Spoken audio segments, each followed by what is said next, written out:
Hey guys, welcome to Green Bean Fiction. So in today's video we are gonna see, what if Deku had Omnitrix and had massive harem? Part 18. Before starting, make sure to hit that like button and subscribe if you are interested in MHA fanfictions. This story is Dekiru 10 by phantomdanger. Now without wasting any more time, let's dive in.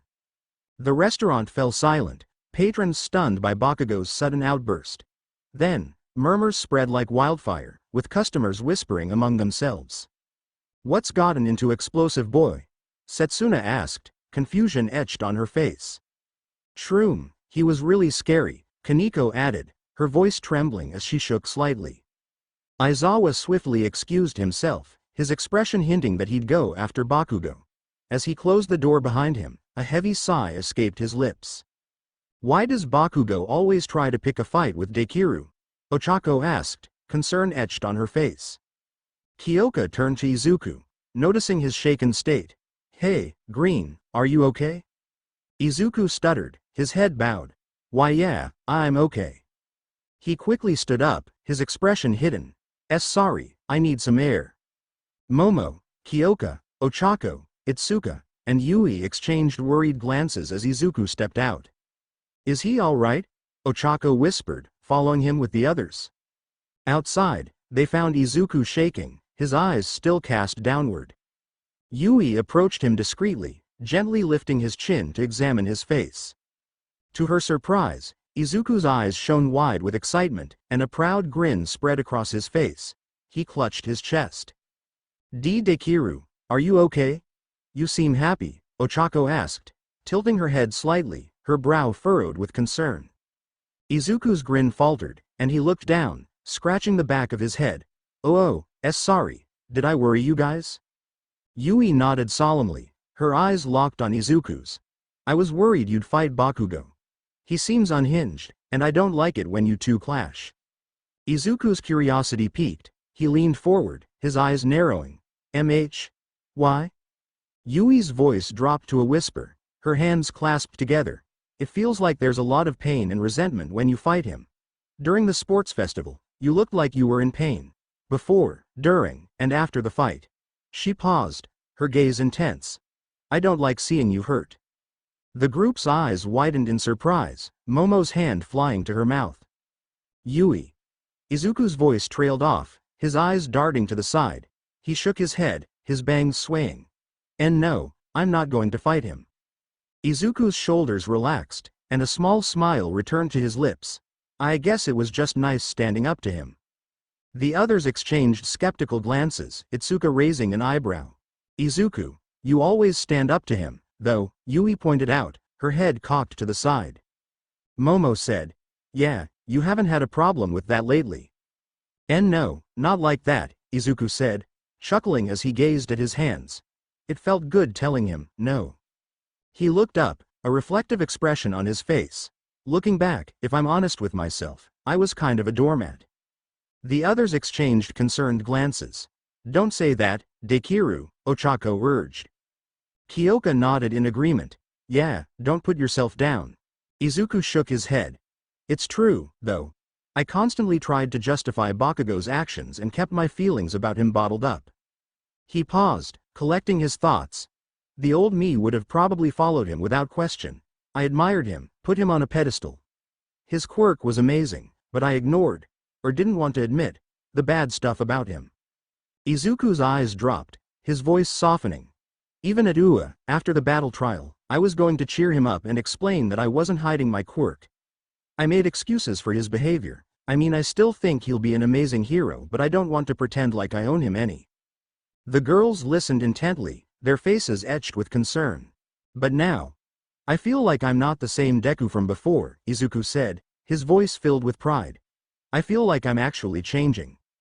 As he spoke, his eyes sparkled with a newfound confidence, and a warm smile spread across his face. Yui's tone came as flat as usual. "Yeah, plus you're super sexy with a backbone." Ochako echoed Yui's smile, and Izuku's face instantly flushed crimson. Momo chimed in, her voice laced with a hint of shyness. "Ahem. I must say you're far more attractive when you have confidence in yourself." Izuku's eyes widened in surprise. "Momo, you too?" Momo's cheeks blossomed with a delicate blush as she looked away. She's right, you're kinda sexy when you have a backbone. Izuku's face grew even redder, and he covered it with both hands. Kyoka and Ochako exchanged nervous glances, their faces flushing with embarrassment. They were uncomfortable with how forward Yui and Momo were being, and couldn't bring themselves to match their boldness. Kyoka stuttered, "Why yeah, sexy," her voice barely above a whisper. Ochako's eyes darted around, her smile faltering. Izuku's blush intensified, and he begged, Please stop," before rushing back inside. The girls erupted into relieved giggles, their awkwardness dissipating. They soon returned, still discussing the unexpected conversation. "Wait, you're back already?" Kirishima asked, noticing Izuku, Yui, and Itsuka returning to their seats. Izuku looked puzzled. What do you mean? I thought you were going after Bakugo," Kirishima clarified. Momo's expression turned annoyed, her left eye twitching. "Honestly, Bakugo just wants to fight Midoriya because he feels entitled. That's not a valid reason." The class listened intently as Momo continued, "This isn't UA, we don't have Recovery Girl on standby. We can't just fight, it'll damage the surrounding structures." Tenya added, "Plus, Midoriya's body hasn't fully recovered from the encounter with Ghost Freak." Izuku scratched behind his head, admitting, "Yeah, my muscles and joints still kinda hurt." The class exchanged knowing glances, and a few snickers broke out. "Huh? What's funny?" Izuku asked, confusion etched on his face. Kyoka teased, Nothing, peeved, Grandpa." Izuku's face flushed, and the class's chuckles grew louder. "I'm not old, my joints just really hurt," Izuku protested, his face slightly flushed.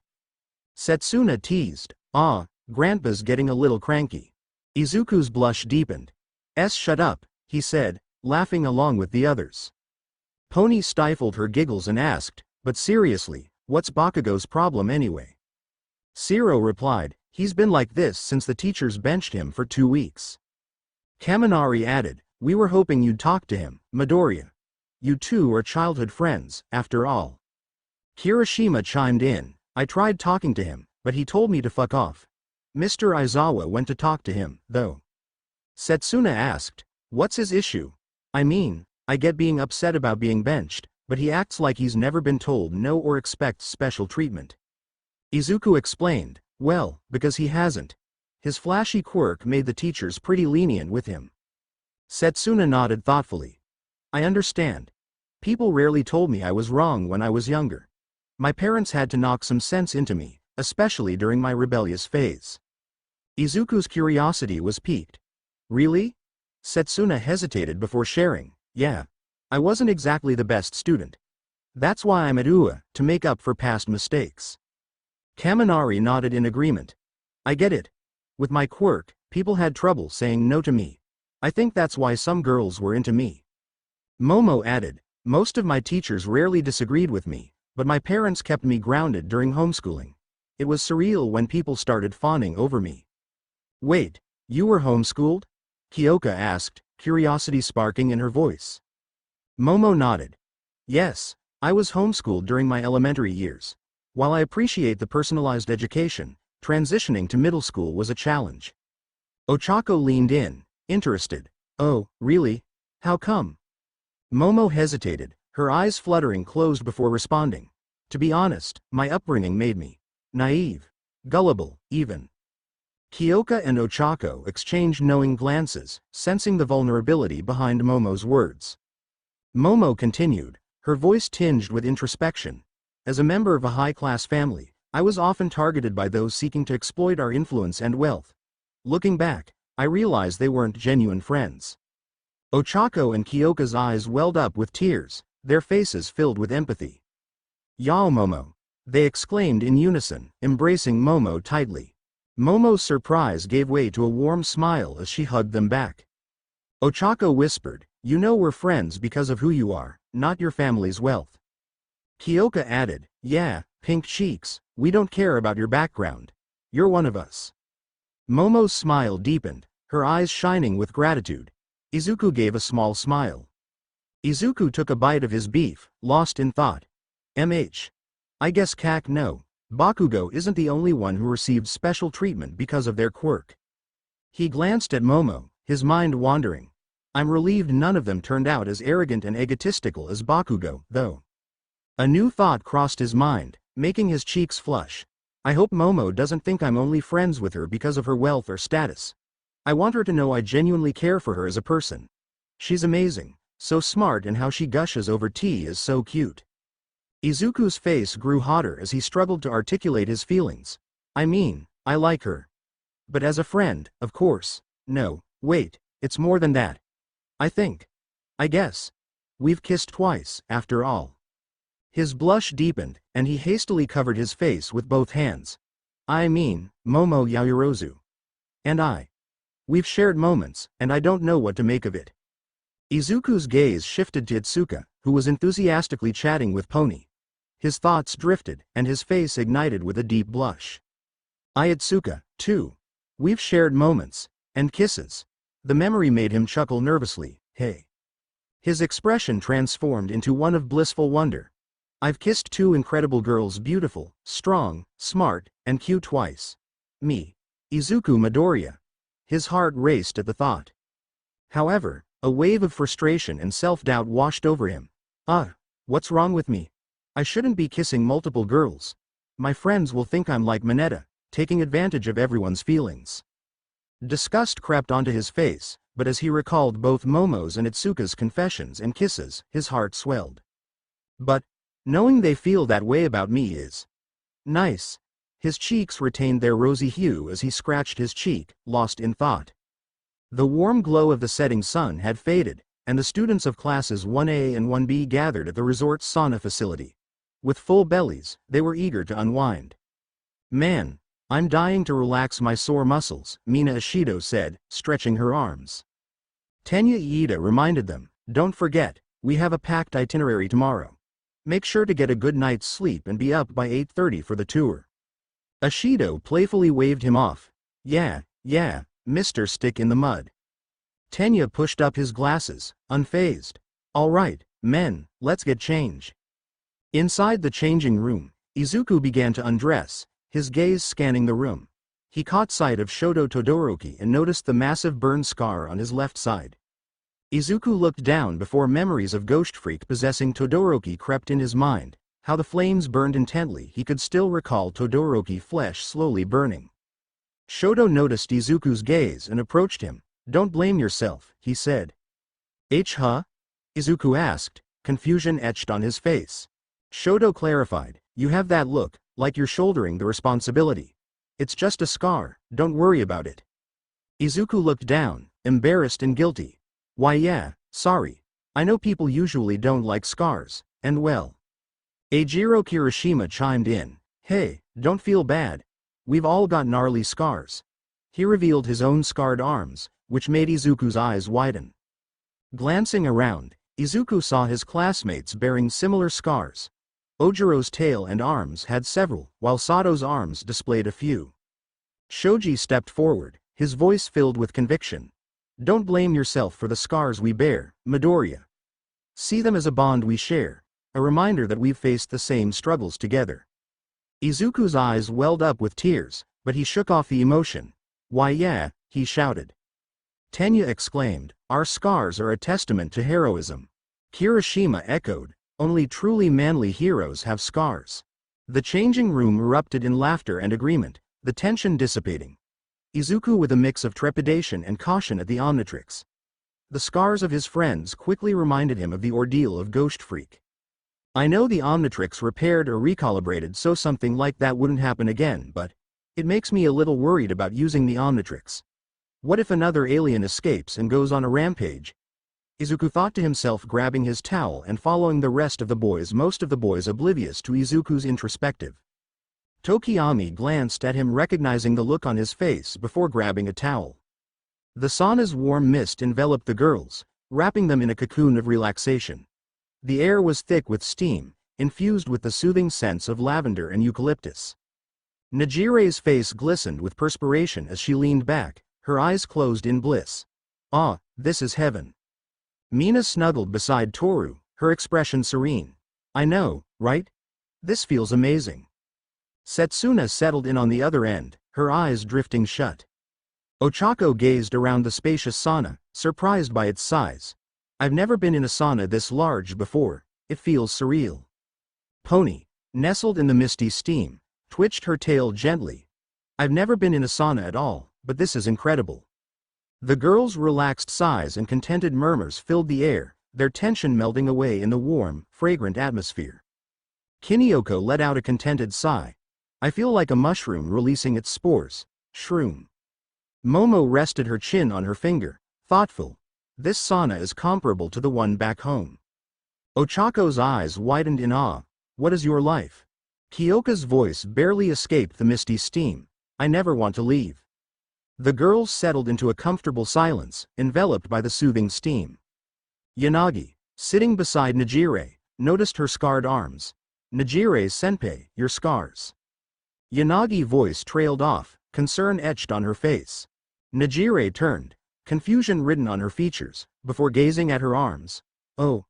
Yeah, I guess they do look pretty rough. Like I went toe-to-toe with a slasher villain. She chuckled, her bright smile genuine. But I'm okay. Plus, it's nice to have something I can relate to Izuku with, Nejire said, a soft blush spreading across her cheeks. Aren't you worried, though? Kanoko asked, her brow furrowed in concern. I mean, people don't like girls having scars. It can be, you know. Kanoko trailed off, glancing around nervously. Momo finished Kanoko's thought, her voice measured. It can be seen as unbecoming of a woman. And the public don't really like it. Yui said, her expression serious. Plus, female heroes are given the short end of the stick, and most people think it's a sign of weakness. Suyu added bluntly, her eyes narrowing, while others think scars aren't really sexy. Kyoka spoke up, her voice laced with understanding. I have my own scar, so I don't think it's a big deal. She said, gently touching the spot where Stain had injured her. Nejire's gaze dropped, her blush deepening. She put a finger to her chin, thoughtful. I mean, I think I'll be fine. My costume already covers my arms, and I'm not really ashamed of how I got them. Sure, it hurts knowing I got them, knowing I hurt Izuku and I couldn't help him. Nejire's expression shifted to determination, her eyes sparkling. But it is also a reminder of how much stronger I should get. She looked at her scars with a smile. The girls shared her smile, their faces reflecting their support. Nejire's smile widened, her cheeks still flushed. Plus, I'm more cute than sexy. I lost the pageant that way. She giggled, placing both index fingers on her cheeks. I'm gonna be the cutest heroine. Being sexy isn't really my thing. Everyone cooed in unison, charmed by Nejire's confidence. I agree, getting stronger is key, Momo said. The Ghost Freak incident really opened my eyes to how much I've been underutilizing my abilities. Nejire nodded enthusiastically. Your fight against everyone when Ghost Freak had you was awesome. Taking down Explosive Boy, Eraserhead, Vlad King, Kirishima, Testutetsu, and even Mirio, the top student in Japan, in under 10 minutes was awesome. The group stared at Nejire, their raised in a brow. Nejire quickly backpedaled, her face flushing. I mean, it was awful. Yui intervened, regarding getting stronger, I have an idea. To improve your combat effectiveness, you should focus on enhancing your reaction time and ability to create objects quickly, even under pressure. Additionally, Yui continued, consider creating more unconventional items, like support gear, instead of just relying on conventional objects. That versatility will give you an edge in battle. Whoa, Yui, you're a genius, Mina exclaimed. Yui raised an eyebrow. What's that supposed to mean? Mina hastily backpedaled, waving her hands. No, I just meant, you're really insightful. Yui smiled. Actually, these are Izuku's ideas. He often mutters to himself, and I'm sure it goes over most people's heads. Momo looked disappointed. But creating support items is beyond me. I lack the knowledge to make something like a jetpack on a whim. Yui suggested, why don't you ask Melissa for help? She's the smartest person Izuku knows, and I'm sure she'd be willing to teach you the basics. Momo's face fell, and she curled into a ball, avoiding eye contact. I don't want to. Yui observed Momo's behavior, her expression turning thoughtful. Momo, you're not wanting to ask Melissa because you're jealous, are you? The group's attention shifted to Momo, whose face turned bright red. Momo hesitated before admitting, maybe. A little. She's so brilliant, pretty, and can relate to Izuku in ways I can't. They're always talking on the phone. It's hard not to feel envious.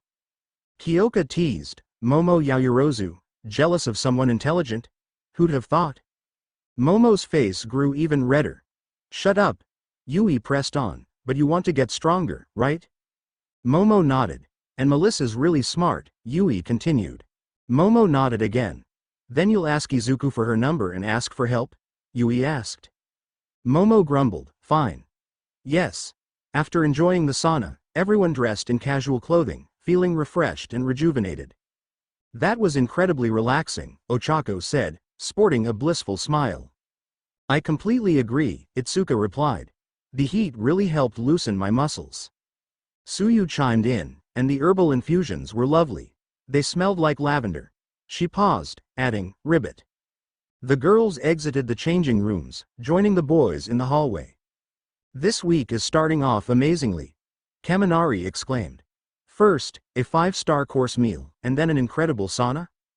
Definitely what I needed after all that heroics training, Sen said, nodding in agreement.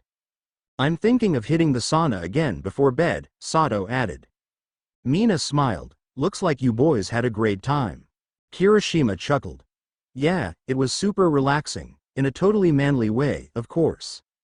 Stay sharp, Class A, Aizawa instructed, standing with a scowling Bakugo, who had his arms folded across his chest. Bakugo shot Izuku a menacing glare, prompting Aizawa to swiftly slap him on the head. Remember what I said, Aizawa warned. Bakugo grunted, TCH, and shoved his hands into his pockets before storming ahead. Kirishima, Kaminari, and Sero quickly fell in step beside him. Vlad King watched Bakugo's retreating back and shook his head. During the class selections, I couldn't help but think I dodged a bullet with that one. Aizawa let out a frustrated groan. All right, Class B, let's head to the main lobby. Mr. Grand Smith will be waiting for us, Vlad King announced. As the two groups converged at the main lobby, Izuku felt a gentle tug on his shirt. He turned to see Nejire beside him. Hey, Izuku, Nejire said with a smile. What's up, Nejire? Izuku asked, falling slightly behind the group.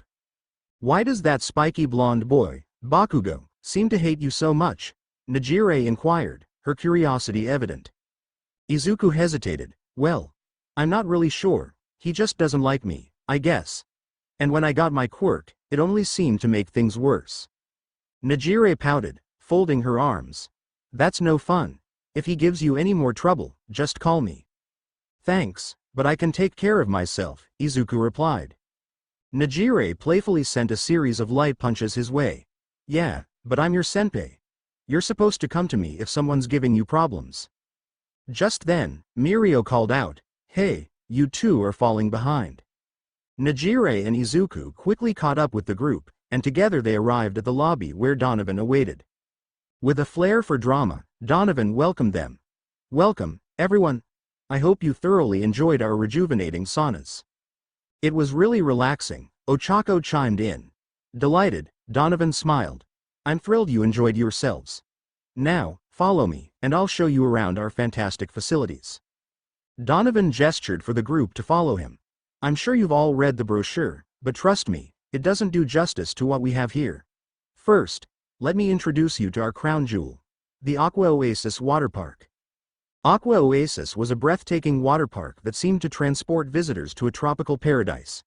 Crystal clear waters sparkled beneath the sunlight filtering through the transparent dome above, surrounded by towering water slides that twisted and turned, offering heart-pumping thrills.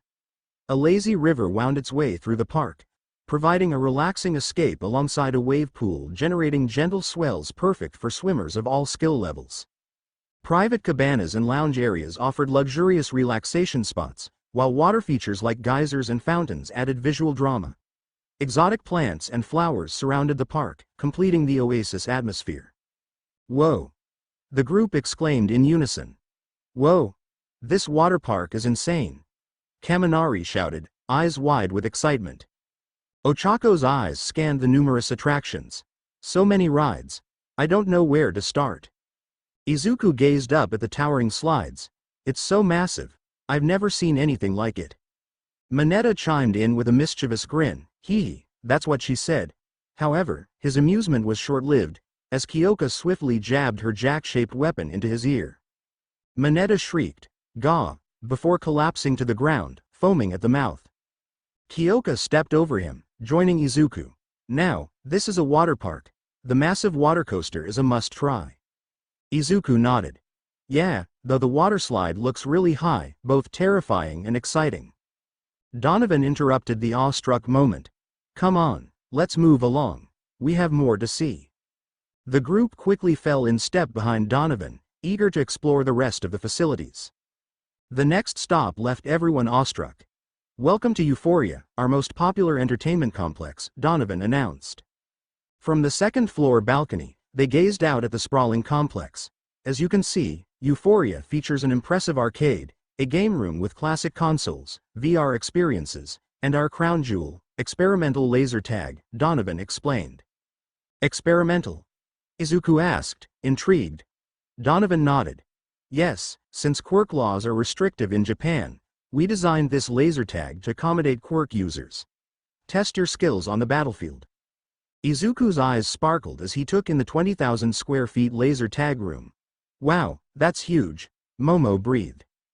Donovan continued, and we can modify the arena to include obstacles or create hiding spots for players. This is incredible, Izuku whispered.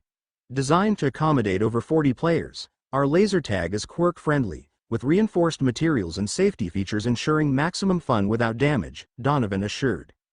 Bakugo's sadistic smile sent a shiver through the group. So, we can use our quirks all we want. The others exchanged uneasy glances, focusing on Izuku. Subaraba suggested, maybe Bakugo should sit this one out? Koda signed in agreement. Guy gets really scary. Donovan intervened. Anyway, shall we continue our tour? The group eagerly followed Donovan, relieved to move on. Donovan led the group out of Euphoria and onto the pristine beach, now bathed in the soft glow of lanterns and the starry night sky. Welcome to our private beach, where relaxation meets stargazing, Donovan announced, Class A and B gazing in awe. As they strolled along the beach, Donovan continued, we offer various activities and competitions during the day, such as beach volleyball and water sports. At night, the atmosphere transforms into a romantic setting. The girls smiled, some with faint blushes, and even a few of the guys looked flustered. Subaraba snuck a glance at Suyu, while Awase cast a subtle look toward Momo. Donovan added, in a few days, we'll host fun games where you can utilize your quirks. Suyu's curiosity was piqued. What kind of activities? She asked. Donovan replied, ring toss, whack-a-mole, and other quirk-friendly games. We'll provide more details soon. The group continued walking, taking in the beach's serene atmosphere.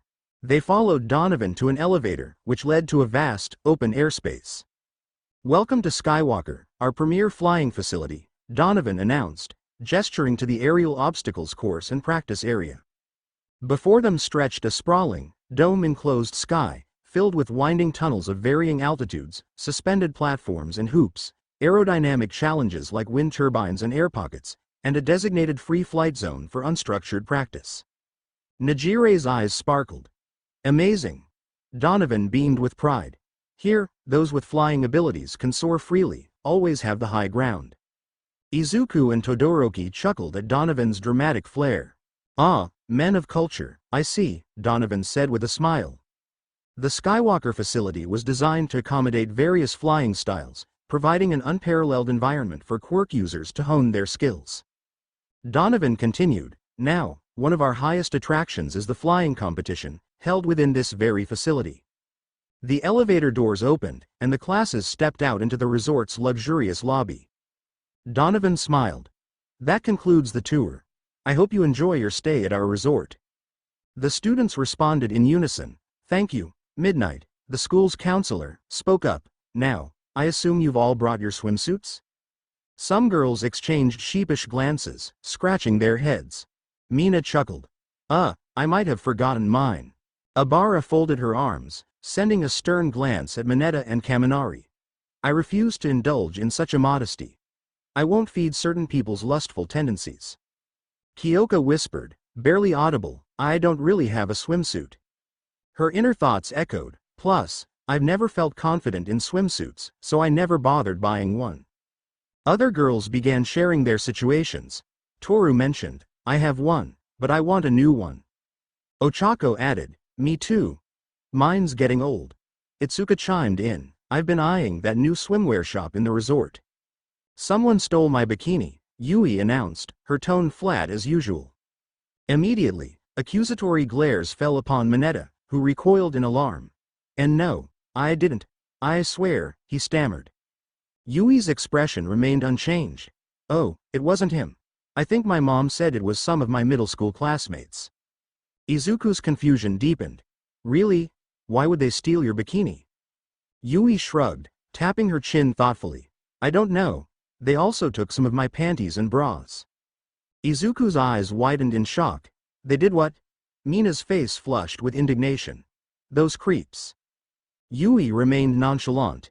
It's fine. Midnight let out a sympathetic sigh. No worries, Yui. We've all dealt with our fair share of creeps. I've had my share of stolen panties, unfortunately. Yui turned to Midnight, her tone still flat. Yeah, but don't you like that kind of thing? I figured you'd have a sick twisted pleasure in pursuing degenerates. Midnight's expression transformed into a sadistic smile, but she didn't disagree. Instead, she changed the subject. If you didn't bring a swimsuit, there's a small boutique a short walk away. The group exchanged uneasy glances, surprised by Yui's unsettling remark and Midnight's reaction. She didn't even disagree with Kodai's implications, everyone thought. The girls then began to talk about heading buy their own swimsuits. Shall we hit the swimwear shop before turning in for the night? Mina suggested. I could use a new swimsuit, Setsuna said, and I want a bikini that's really eye-catching. Abara shook her head. You sexual deviant. I'm not sure myself, Abara continued. I don't really want to feed Mineta and Kaminari's lustful urges. Mina countered, come on, Abara, don't worry about those two. Plus, I'm pretty sure Mineta will perv on you no matter what. Don't kill your fun just because of him. Toru chimed in, yeah, you're super hot, Abara. Flaunt it a bit, girl. Abara pouted, folding her arms, and glanced over at Izuku, who was engrossed in conversation with Tenya. Her cheeks suddenly flushed pink. Fine. Abara relented, but if those two make any indecent comments, I'll purify them before restraining them with my vines. And we're not going to stop you, that's for sure, Kyoka said with a reassuring smile. All right, let's get some swimsuits, Mina exclaimed. I hope they're cheap, though, Ochako added, scrunching up her nose. Momo offered, I can pay for you, Ochako. Ochako shook her head. No thank you, Momo. Momo insisted, please, allow me. Ochako's eyes darted downward, her voice hesitant. Look, Momo, I know you want to help, but I don't feel comfortable accepting money from you. It kinda feels like charity. Momo's face fell, and she bowed hastily. Sorry, I didn't mean it to come across like that. Ochako scratched behind her head, a gentle smile on her lips. It's fine, thanks anyway. An awkward silence followed, Momo's eyes still cast down. Ochako's gaze lingered on her for a moment before Mina intervened. Hey girls, I have an idea, Mina said, her cat-like grin spreading across her face as she glanced at Izuku. Izuku felt Mina's piercing gaze and gulped, his cheeks flushing slightly. Why does it feel like I'm in danger? Izuku thought, shaking slightly. Mina suddenly hurtled over to the girls and began whispering, her voice barely audible. The girls' faces turned bright red, except for Setsuna, who wore a sly smile. After a brief, hushed conversation, the girls nodded nervously and pushed Ochako forward. Deku, mind coming with me for a moment? Ochako asked, her face flushing profusely. Izuku raised an eyebrow. Sure. What's up? He asked. Ochako avoided eye contact, her voice trembling. I'm planning on buying something and I need your opinion on it. Izuku shrugged, unaware of the underlying intentions. Okay. As they walked together, Izuku grew increasingly puzzled by Ochako's persistent blushing and evasion of eye contact. just as Ochako's flustered muttering reached its peak. Oh, well. Footsteps approached. Hey Midori, Mina said, her eyes closed in a beaming, innocent smile. Izuku's suspicion spiked. Oh hi, he replied, his tone cautious. We're planning on heading in with Ochako, Mina said, her innocent smile still plastered on her face. We and the rest of the girls really want your opinion. Izuku's confusion deepened. Wait, my opinion? He glanced up to see the store's neon lights reading swimsuits. His eyes bulged in realization as he turned to the girls, who were either blushing furiously or sporting innocent grins. A jolt of electricity ran through him, and emerald sparks danced around his body. Panicked, Izuku tried to make a break for it. However, vines swiftly wrapped around him, restraining his escape. Shiozaki! Izuku exclaimed, struggling against the vines. What are you doing? The girls' faces turned a deeper shade of red. Shiozaki's voice was laced with amusement. Well, think of this as penance for laying down your life so readily. Izuku's face flushed crimson as he was dragged inside the store.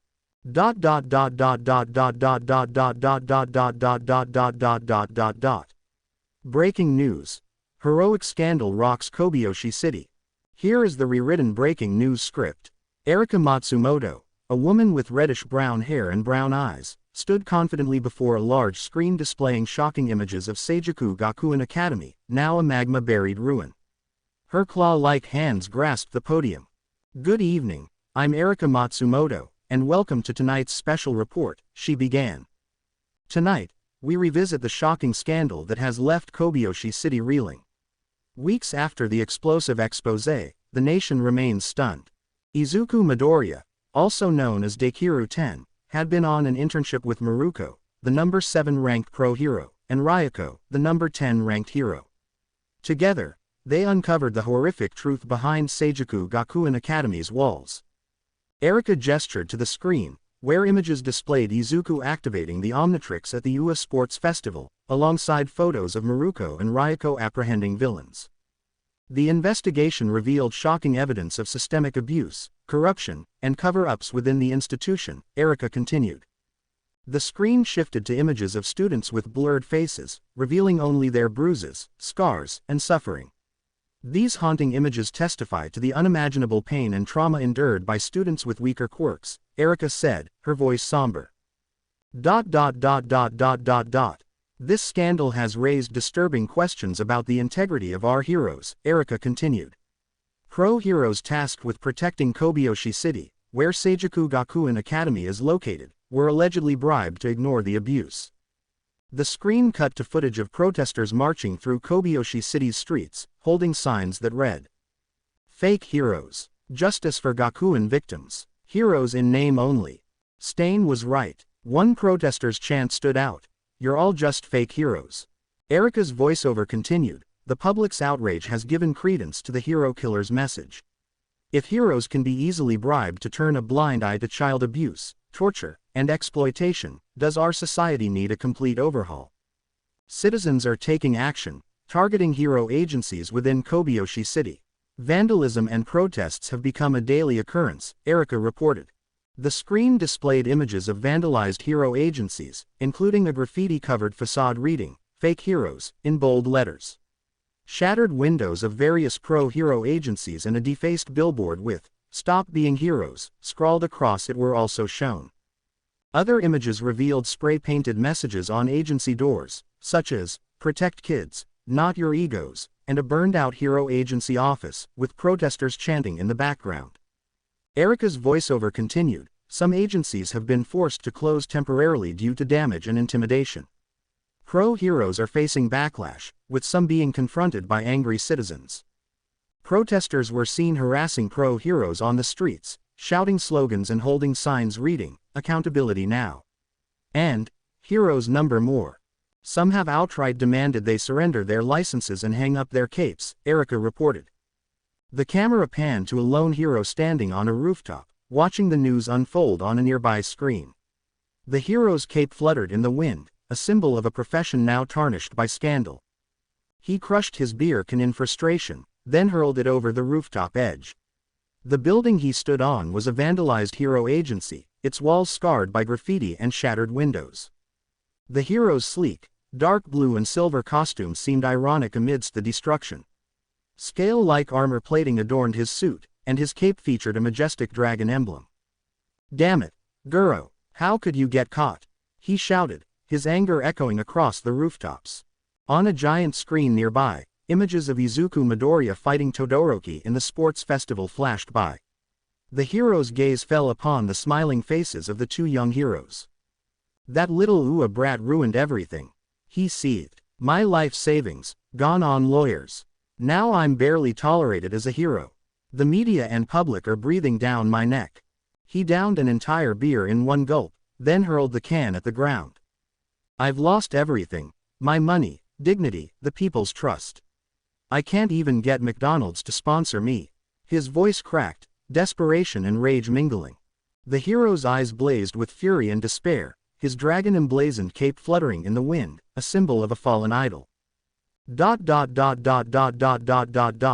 The doorknob suddenly turned, and the hero's gaze snapped towards the entrance, his expression twisting in anger, confusion, and suspicion. "Are you another protester here to tell me to give up my hero license?" he growled. "Or have you come to vandalize my agency, you bastard?" A low, menacing voice replied, "No, I'm here to enact the hero killer's will." The hero's confusion lasted only an instant. A massive, infernal torrent of blue flames erupted, exploding the metal door off its hinges with a deafening boom.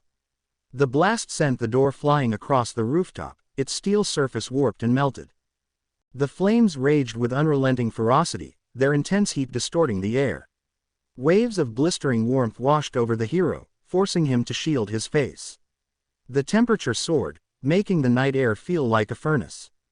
The hero dodged swiftly, avoiding the blazing door as it crashed onto the rooftop's gravel surface, sending sparks flying everywhere. Gritting his teeth in rage, the hero demanded, "Who the hell are you?" A figure emerged from the smoke-filled doorway, the blue flames dancing around his feet like a raging tempest. "You can call me Dabi."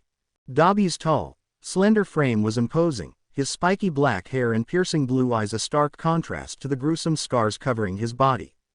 Burnt, purple scar tissue marred his skin, stretching from beneath his eyes to his collarbone, torso, arms, and legs. Metallic staple piercings held the scars in place, a testament to his quirk's uncontrolled fury. His gaze locked onto the hero, his eyes burning with an inner fire that seemed to rival the inferno around him. Dabi sneered, "You're Draconix, the so-called hero. I know all about your tainted reputation. It's astonishing you managed to avoid jail time. Must have cost a fortune to hire a lawyer skilled enough to sweep your bribery charges under the rug." Draconix's glare intensified, his anger simmering. "So, what, are some hero killer wannabe? Please, I ain't afraid of your zombie ass." With a fierce battle cry, Draconix unleashed a devastating blast of toxic blue energy from his mouth, dubbed Dragon's Breath. The attack ripped through the air, generating shockwaves that cracked the rooftop's concrete. Dabi dodged with incredible agility, narrowly avoiding the blast's lethal trajectory. The force of the attack sent him tumbling across the rooftop. As Dabi regained his footing, he retaliated with a wave of intense, blue flames that danced across the rooftop. Cremation's fury engulfed the area, its heat distorting the air and threatening to incinerate everything in its path. Draconix leapt into the air, his enhanced strength propelling him above the flames. His dragon-emblazoned cape fluttered behind him, a symbol of his unyielding resolve. "Impressive quirk, yet you sold out your values for a paycheck," Dabi taunted, his voice carrying above the roar of the flames. "Did you know what horrors those children endured while you turned a blind eye? The beatings, the bullying, the unspeakable atrocities inflicted upon the girls." "Shut up," Draconix bellowed, unleashing a massive energy blast from his mouth. Dabi dodged by mere millimeters, his movements lightning fast. In retaliation, Dabi summoned a colossal wall of blue flames, engulfing the rooftop in an inferno. The heat was suffocating, the light blinding. Draconix stumbled, his vision obscured by the swirling flames. Choking on the scorching air, Draconix coughed violently. "Cough, cough, you son of a bitch," he roared, launching rapid-fire energy blasts from his mouth.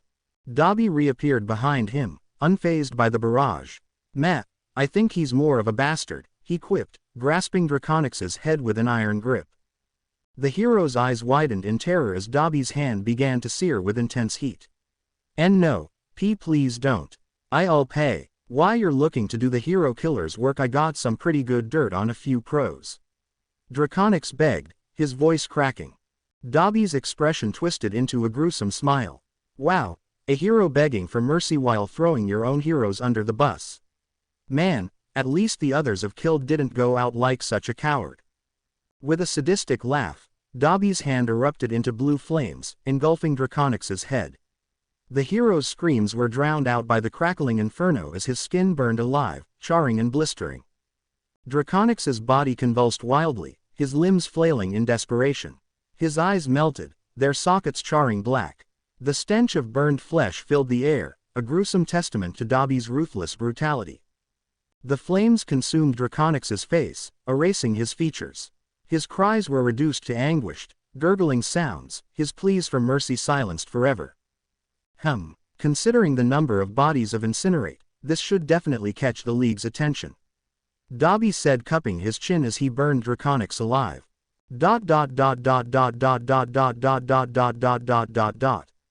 As they walked to their room, Shiro, Tenya, and Shoto chatted about their plans for the next day. "I'm thinking of heading to the beach for some fun in the sun," Shiro suggested. Tenya nodded thoughtfully, cupping his chin. A relaxing day bathed in sunlight sounds perfect after a long week. Shoto hesitated before speaking up. "Actually, I'm interested in trying laser tag." Shiro's eyes widened in surprise. "Wait, you've never been to laser tag?" Shoto shook his head. "No, I'm not even sure what it's about." Tenya's curiosity was piqued. "I'm intrigued by laser tag, too. Is it some sort of military simulation where you tag enemy targets with laser precision?" Shiro cupped his chin, explaining, "Laser tag is a high-tech game where players wear vests and wield laser guns. Think of it like a video game, where players compete in a simulated arena." Todoroki and Tenya listened intently, mirroring Shiro's gesture. "You basically shoot each other's vests with harmless lasers," Shiro continued. "The vests track scores, and players compete in a special arena." Tenya's eyes lit up with understanding. "I think I get it.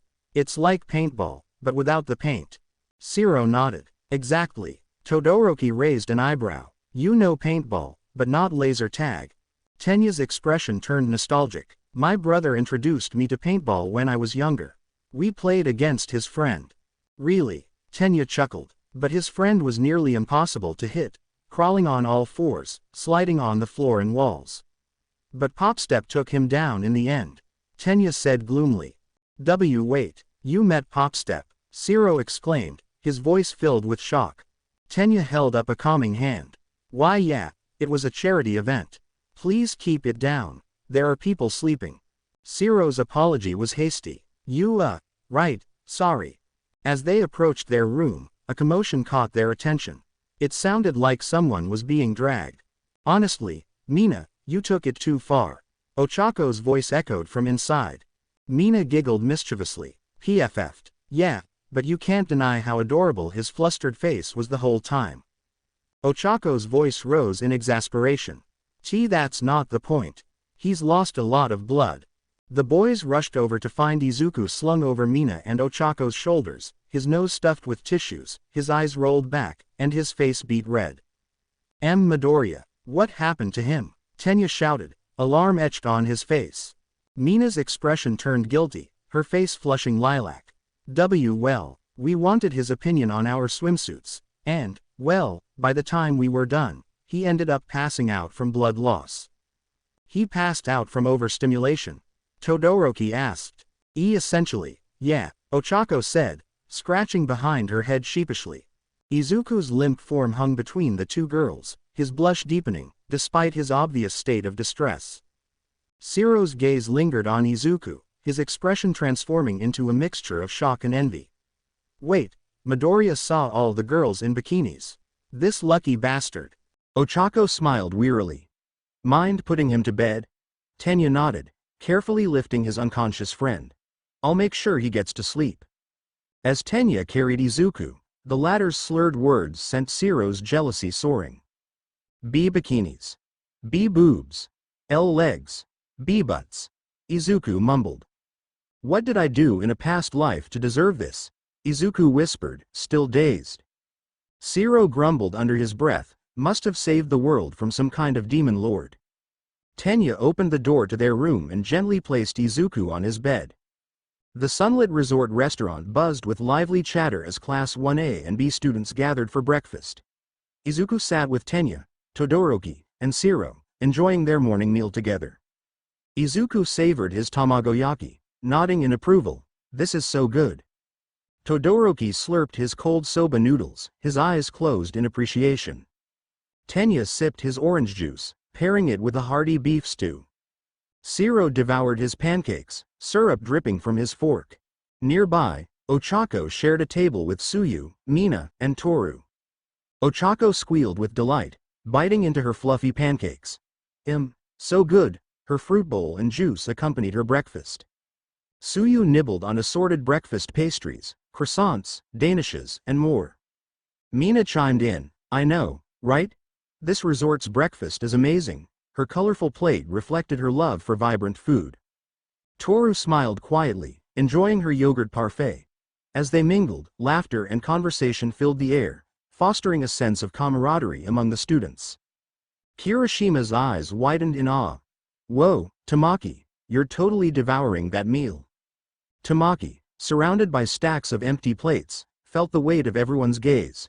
His face flushed, and he mumbled, barely audible, I want to go home. Kirishima quickly rushed to reassure him. And no, I was just surprised you could eat that much, he chuckled, trying to lighten the mood. Mirio, Tamaki's friend, joined in, grinning. Haha, that's Tamaki for you. He needs to fuel his quirk. Izuku's curiosity sparked. His notebook materialized, and he began scribbling notes. So, what are your quirks? I saw you phase through the ground and reappear during the Ghost Freak fight, and Tamaki manifest tentacles and other animal attributes. The table fell silent, everyone thinking, where did that notebook come from? Mirio cupped his chin, seemingly thinking. My quirk's complicated, but never mind that now. From how that blonde, angry boy over there looked eager for a fight. He glanced at Bakugo, who was dousing his breakfast in an alarming amount of hot sauce. Everyone followed Mirio's gaze, and Bakugo looked up, his expression fiery. I figured you guys were planning laser tag? Mirio continued. Tenya cleared his throat, standing up. Actually, I was waiting for everyone to gather. Ahem. I propose we play laser tag today. His announcement echoed through the restaurant. A friendly competition between Class A and B. We rarely interact as classes, so this will be a fantastic bonding experience, Tenya exclaimed. The classes exchanged excited glances, breakfast momentarily forgotten. Kinyoko's eyes lit up. Shroom, that sounds nice. Kirishima grinned. Laser tag. I'm so down. My hardening technique won't help, but I'll find a way. Tetsu cracked his knuckles. And we can compete. Can't wait to see what Class A's got. Setsuna's eyes sparkled. Ooh, count me in. I want to see what Class A can do. The students' murmurs of agreement and excitement quickly grew into a chorus. Mina's eyes sparkled with excitement. Midori, are you gonna join us? This is gonna be so fun. Izuku hesitated, glancing at Bakugo, who seemed ready to pounce at the slightest provocation. I don't think so. Izuku trailed off. Najire chimed in, her voice persuasive. Come on Izuku. Join us. I want to see how strong you are in an actual fight. Toru added, yeah, come on Midori. It'll be fun, I promise. Monoma sneered, oh, is Class 1A's top student going to chicken out? As expected of the inferior class. Kyoka sipped her miso soup, her voice dripping with intrigue. Well, if you don't want to join, that's fine. But you'll miss out on learning about the top two students' quirks. Izuku's curiosity got the better of him. He glanced at Kyoka and Monoma, his desire to know their quirks overpowering his caution. Sure. Sounds like fun, Izuku exclaimed, his excitement evident. Bakugo's eyes narrowed, a fierce grin spreading across his face. Mina clapped her hands. Yay, it's settled then. Let's get ready for laser tag. The group's enthusiasm was infectious, and Izuku found himself caught up in the excitement, eager to test his skills. Bakugo's face contorted into a manic grin as he thought to himself, finally, that bastard thinks he can say no to me? He's been ruining everything, and now he won't even have the decency to fight me. First, he beats me, and now he's looking down on me, refusing my challenge. Does he think he's so strong he'll beat me with ease? Am I not even worth his time? A waitress with cockroach-like features approached him, her voice tentative. Excuse me, sir? Bakugo's thoughts continued to seethe, and he fights with those extras at the drop of a hat, constantly sparring with that orange-haired girl anytime they want. Who does he think he is? The waitress tried again, her tone firmer. Excuse me, sir? Bakugo's anger boiled over, and he finally addressed the waitress, yelling, "What the fuck do you want, you cockroach bitch?" The restaurant fell silent, patrons staring at Bakugo in shock. Aizawa, seated nearby, groaned, covering his face. Great, just what I needed. The woman shot Bakugo a cold glare. This is a no-smoking area, she stated, gesturing to the smoke emanating from his palm. Bakugo glanced down, realizing he had unconsciously activated his quirk, releasing small explosions. "TCH, it's just my quirk," he said, shaking off the smoke. The woman retorted, her voice laced with anger. "Well, stop using your quirk. This is a no-quirk area." As she turned away, she muttered under her breath, "To think UA is full of bigots." The students of Class 1A and 1B exchanged uneasy glances. Momo turned away, her palm covering her face. Mina similarly hid behind her hand, her eyes cast downward. Ochako's face flushed as she shielded herself with her palm, while Itsuka's cheeks reddened, her hand partially covering her mouth. Whispers broke out around them. Did he really just call her that? UA students think they're above everyone else. Typical UA entitlement. Guess their hero course doesn't teach empathy. The murmurs spread, and the gaze of the surrounding patrons fell upon Class 1A and 1B. Kirishima stood up, his expression fierce, ready to defend his classmates. Sorry ma'am, Bakugo is always like that. Please, don't mind him, Kirishima said, bowing to the waitress. The woman turned to him, her gaze cold. So, he always gives people like me insulting nicknames? Kirishima chuckled nervously. Well, he gives everyone nicknames. He even calls me stupid hair, despite our similar hairstyles. The woman's expression remained unforgiving, and that makes it okay? I didn't mean to imply that, Kirishima stammered. I receive enough insulting comments, the woman said. I didn't expect it from the next generation of heroes. Izuku felt the weight of surrounding gazes. Momo hid behind her hand, her voice barely audible. This is so embarrassing. The situation worsened as Bakugo didn't even attempt to apologize, instead enjoying his food. Shoji groaned, standing up alongside Aizawa. We're sorry for Katsuki Bakugo's behavior, Aizawa said. Shoji added, his voice sincere, as a heteromorph myself, I should have spoken out more against his insulting nicknames. Clearly, he doesn't see a problem with them, and I take full responsibility. The woman's expression softened slightly, and she nodded. Thank you for understanding. It means a lot coming from you, especially as a fellow heteromorph. With a nod, she left, leaving the students feeling relieved but still embarrassed. Before a few people sent Bakugo annoyed glares but didn't want to say anything. They were in public and they didn't want to cause another outburst. Mina stormed alongside the girls, her fist clenched and scowl deepening. Honestly, what's his problem? Cockroach bitch, seriously. She's wearing a name tag, for crying out loud. Mina's voice rose in frustration. And he couldn't even apologize. 3 simple words. I am sorry. Was that too much to ask? Mina fumed. Toru chimed in, it's unfair that everyone thinks we're okay with his behavior just because we're in the same class. Izuku walked alongside them, accompanied by other girls, including Suyu, who rarely showed emotion but was visibly irritated. Remind me to give that woman an extra tip. She didn't deserve that, Suyu said, her frustration evident. Kirishima attempted to calm Mina. Ashido, don't take it personally. He calls me stupid hair all the time. I'm sure it's not malicious. Mina shot Kirishima a light glare. Kyoka snorted, dripping sarcasm. Oh, right, Because Bakugo would totally stop if we asked nicely. Mina halted, facing Kirishima with a serious tone. Kirishima, listen. It's not funny when someone constantly targets your features. I know Bakugo doesn't mean it like most people do. He's just egotistical, self-centered, and inconsiderate, can't bother to remember the names of his classmates' self. She inhaled, clenching her fist in anger. She inhaled before exhaling. But that doesn't excuse his behavior. That woman might have been insulted and called nasty nicknames before, which is why she snapped at him. Kirishima nodded in understanding.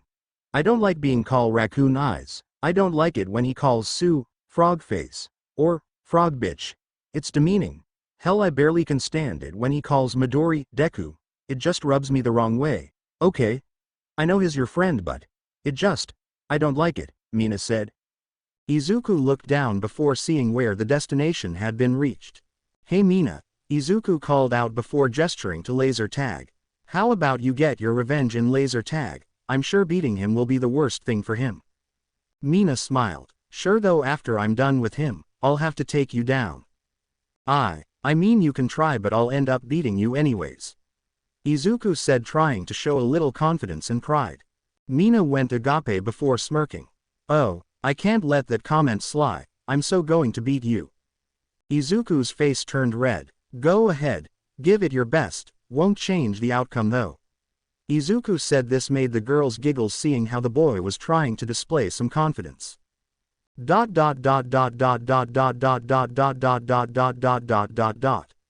The students of Class 1A and 1B gathered outside Euphoria, the expansive laser tag arena, donning their vests and checking their gear.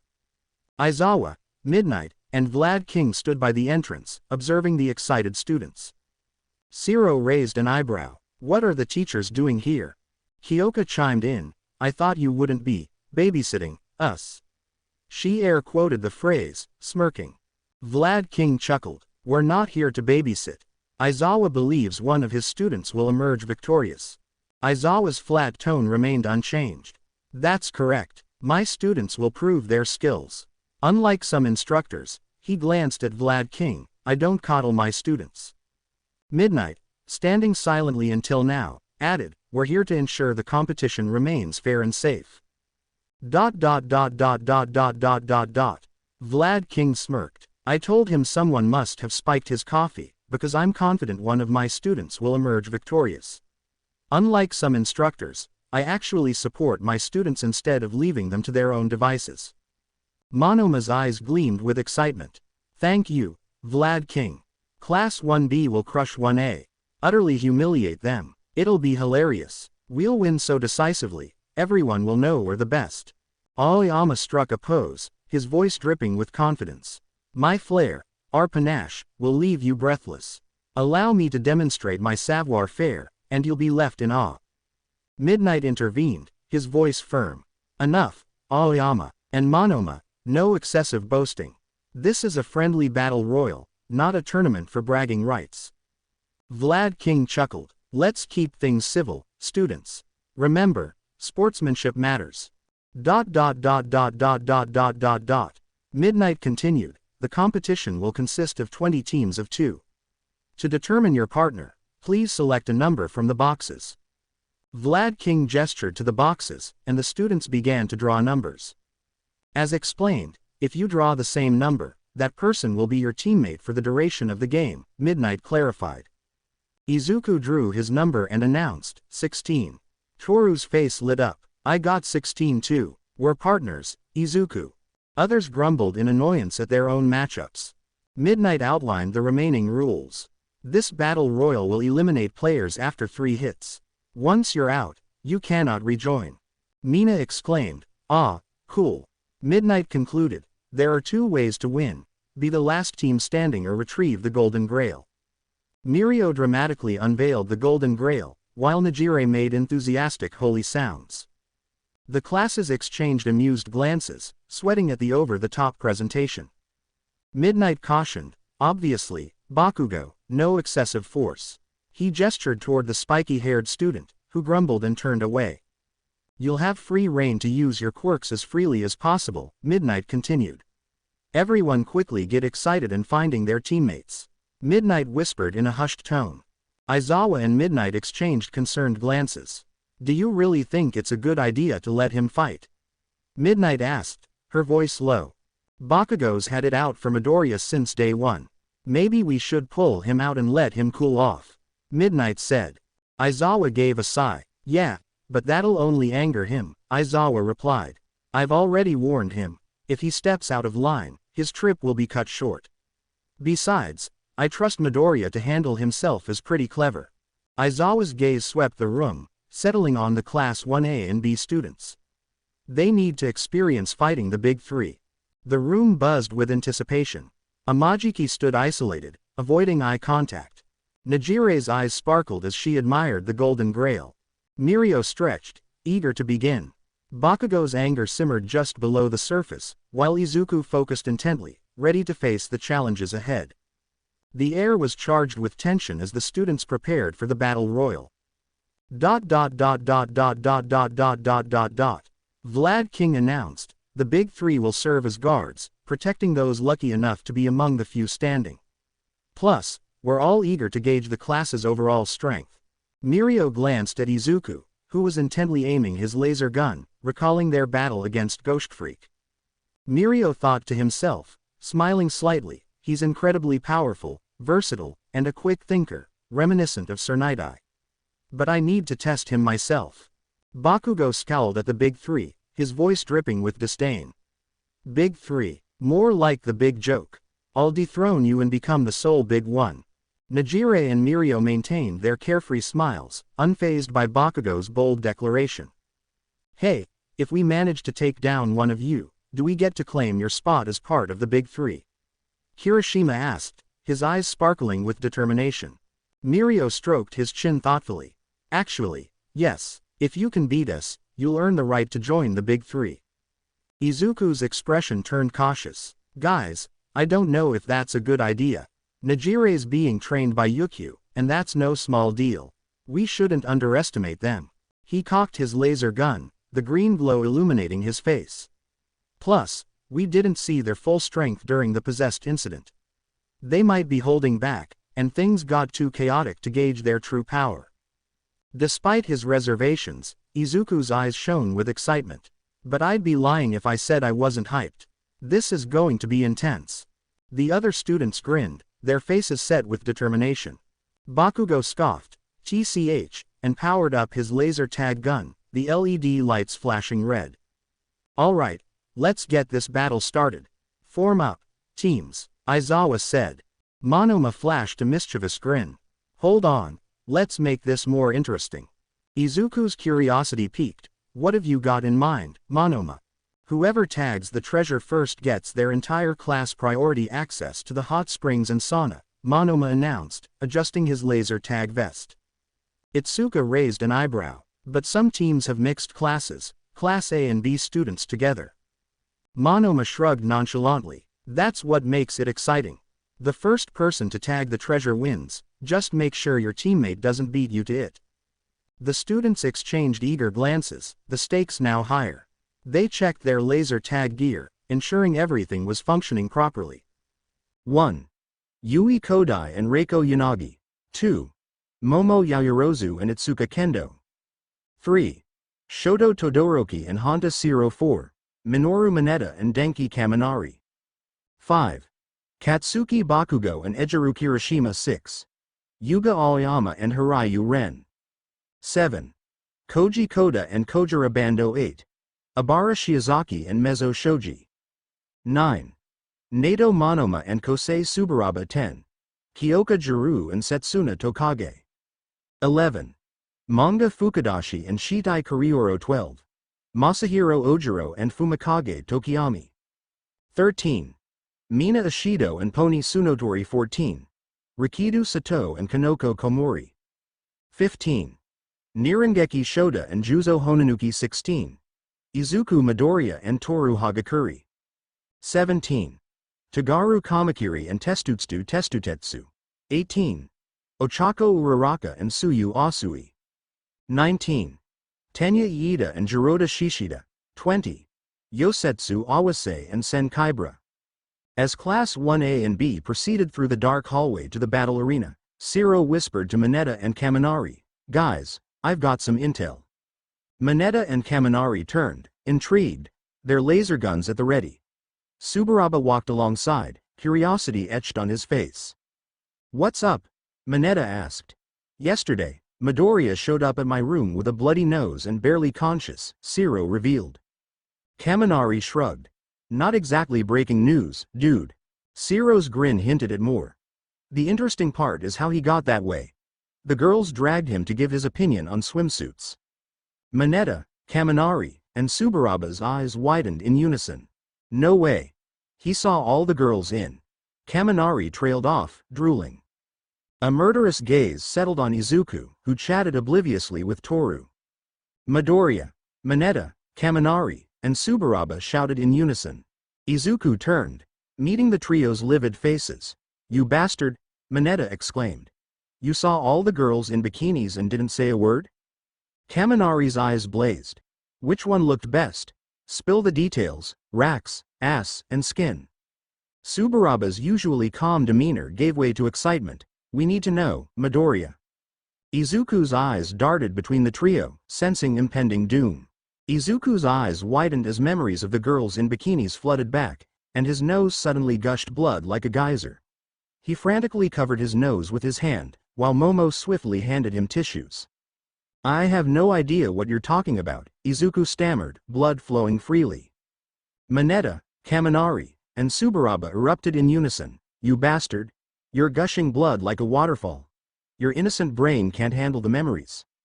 Mineta pressed on. "At least tell us who was the sexiest, cutest?" Izuku shot Shiro a sideways glare, but the boy just offered an apologetic smile. "Come on, Midoriya. Spill the beans," Kaminari urged. "How did Nejire look? Was she super hot and cute at the same time?" Mineta asked, his eyes gleaming. "Answer that, and we'll leave you alone," Tsuburaba added. Izuku hesitated before admitting, "I mean, she looked pretty good in her bikini." The girls' expressions shifted, their eyes locking onto Izuku with an unnerving intensity. Momo's smile was a thin, mirthless curve, sending shivers down Izuku's spine. "You think she's pretty?" Her tone was laced with a subtle, unsettling sweetness.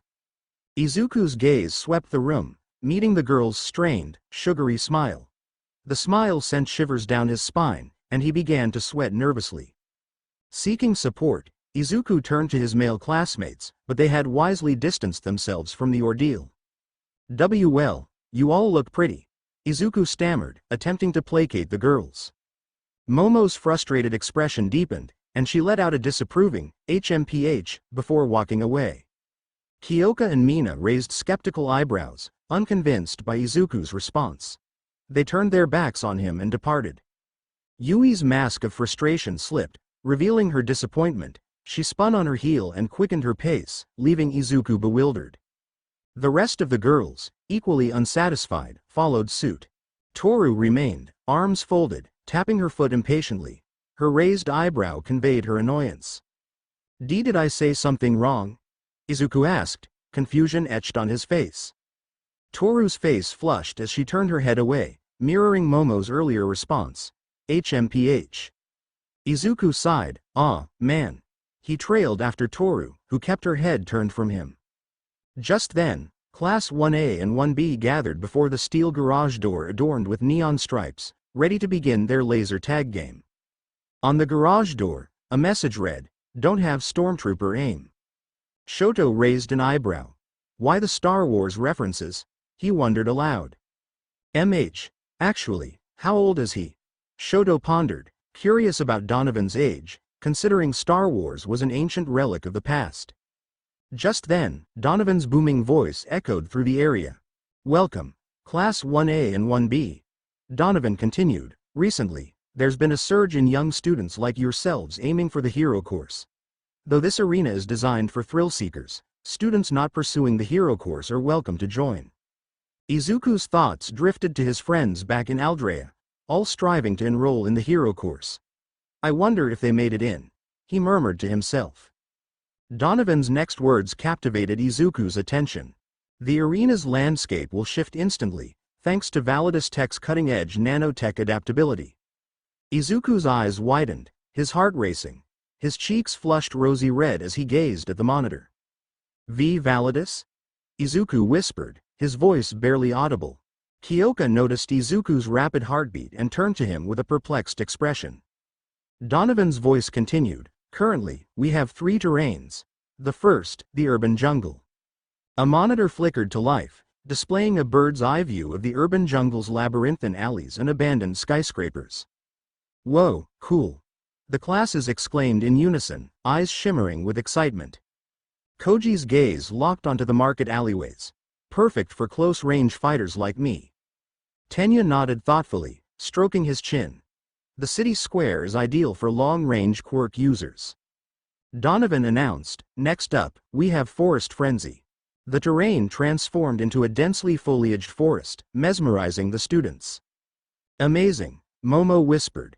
The arena's adaptability is unparalleled. Setsuna and Sato shared concerned glances. This terrain seems tough to fight in, Sato said. Suyu nodded. Unpredictable terrain can hinder some quirks. However, she added, it's perfect for stealth. Her soft croak belied her cunning strategic mind. Monoma pointed out, and it allows for ambushes and flanking maneuvers. Shoto considered the limitations, but reduced visibility will hinder long-range attacks, like mine. And finally, the industrial zone. The monitor revealed a vast open area with cargo containers, pipes, and industrial equipment. Tenya's eyes lit up, perfect for mobility quirks like mine. The containers and pipes provide cover and barriers for strategic positioning. Juzo cautioned, but the exposed areas make players vulnerable to attacks. Toru added, and there are limited opportunities for stealth and ambushes. Ochako countered, on the other hand, navigation and movement are much easier compared to Forest Frenzy. Donovan's voice boomed, attention, students. The game begins in 30 minutes. Choose your starting zone wisely, as you'll need to fight your way to the center. Your mission is simple. Overcome opposing teams, reach the central zone, and defeat the Big Three. Claim victory by capturing the Grail and prove yourselves the ultimate team. Wow, I'm so excited. I haven't been to laser tag in ages. Ochako exclaimed. As teams began selecting their tunnels, Izuku and others remained undecided. Ribbit, I've never played laser tag before, but it looks like a blast, Suyu said, her eyes sparkling with curiosity. Have you been to laser tag, Izuku? She asked. Izuku smiled slightly. Yeah, I went with Bakugo and our classmates 2 years ago. Bakugo's face twisted in annoyance. Me and Kevin actually won, Izuku continued, though it was just the 2 of us against everyone else we ended up winning. Kyoka noticed Bakugo's scowl deepen. I'm guessing, Explosive Boy, was on the losing team. Kyoka teased. Izuku chuckled. Yeah, he wasn't thrilled when we won. Monoma snickered. So, even back then, he was a sore loser. Bakugo growled. Shut up, copycat. By the way, what was Kevin's quirk? Kirishima asked. Izuku turned to him. I mean, you don't really talk about your time in middle school, Kirishima said, though you do mention some guy named Kevin. Kinda curious about his quirk. He could essentially absorb energy, Izuku said, cupping his chin. It's kinda like Monoma's quirk, actually. Monoma's eyes sparkled. Mine. Yeah, Kevin's quirk allowed him to absorb other people's quirks, draining their energy, Izuku explained. He could also absorb stored energy from objects and materials. The group's eyes widened in awe. Whoa, that's incredibly powerful, they all exclaimed. A quirk that absorbs other quirks. That sounds ridiculously overpowered, Kaminari said. Imagine being able to absorb multiple quirks. He'd be nearly unbeatable in combat, Juro said. Izuku added, but Kevin said absorbing quirks felt too good, like a rush. It was addictive, so he rarely used it. He compared it to a drug, saying it could consume him. Momo nodded impressed. That takes immense self-control, denying himself such power. He'd make an incredible hero. Izuku let out a sudden snort, prompting the glances from his classmates. And no, you're right, but Kevin never wanted to be a hero. Izuku said as his shoulders shook subtly, his eyes watered as he bit back a chuckle. He said, and I quote, "Why on earth would I want to be a dog for the HSPC? Sorry, Izuku, but I rather lick All Might's blonde balls before I wear some stupid costume." Izuku laughed, a warm smile that everyone couldn't help but smile along. The girls giggled, and some of the guys smiled, captivated by Izuku's warm expression. Tenya's gaze turned thoughtful. "Midoriya, you rarely mention your past. You're usually an open book, but your life before UA remains a mystery." Izuku's eyes widened slightly. I guess it just never comes up." He paused, choosing his words carefully. "Plus, I try to avoid certain topics. Some memories are complicated." The garage door rattled, shaking the ground beneath their feet, and catching everyone's attention. As the door creaked open, blinding light spilled in, illuminating the arena's transformation into an urban jungle. Tall, crumbling skyscrapers loomed above, their shattered windows like empty eyes. Narrow alleys and makeshift market stalls stretched out, casting long shadows. The air was thick with tension. Bakugo's sinister grin spread wide as explosions crackled in his palm. Time to take the lead. Itsuka cracked her knuckles, anticipation burning in her eyes. Toru, noticing some students staring at Izuku, suddenly grasped his hand. "Shish," she whispered, her gaze locked on the garage. Izuku's eyes widened. Toru. Before anyone could react, footsteps echoed through the opening garage door, growing fainter. "Damn it, Deku," Bakugo shouted. Unleashing a deafening blast, Bakugo transformed himself into a human rocket, blasting into the garage. Black smoke billowed out, choking the air. "Cough, cough, asshole," Kyoka choked out, before charging forward with Setsuna. Class 1A and 1B followed, their footsteps echoing through the tunnel.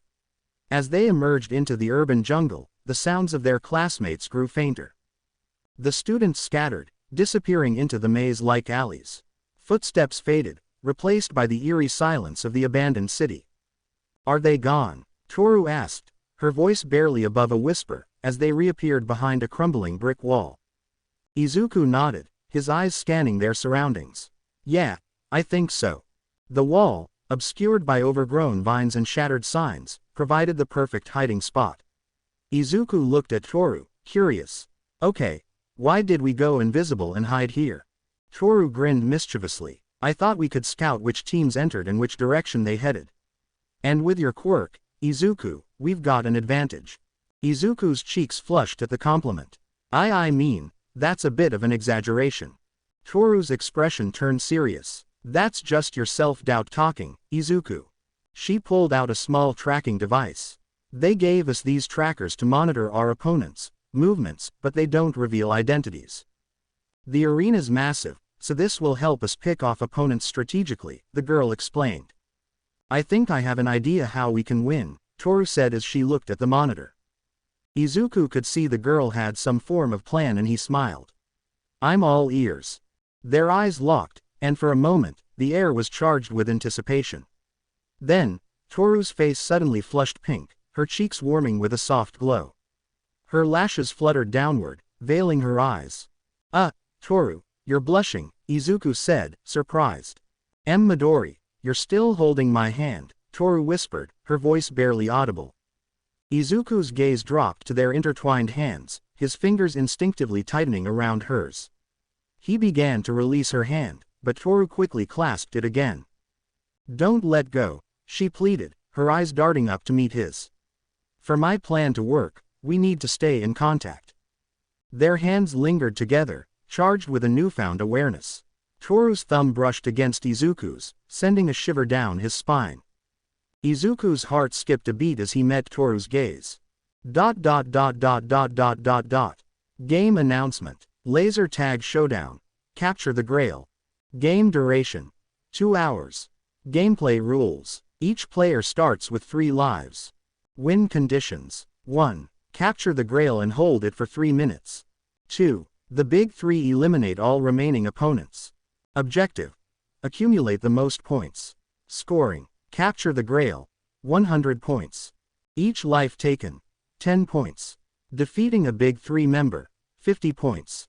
The Big Three, bodyguards of the Grail, 1 life challenge when facing a Big Three member. No respawns after elimination by a big 3-member. Countdown begins. The game starts in 5 minutes. Get ready, players, strategize, communicate, and gear up for an epic battle. Are you ready to capture the Grail and claim victory?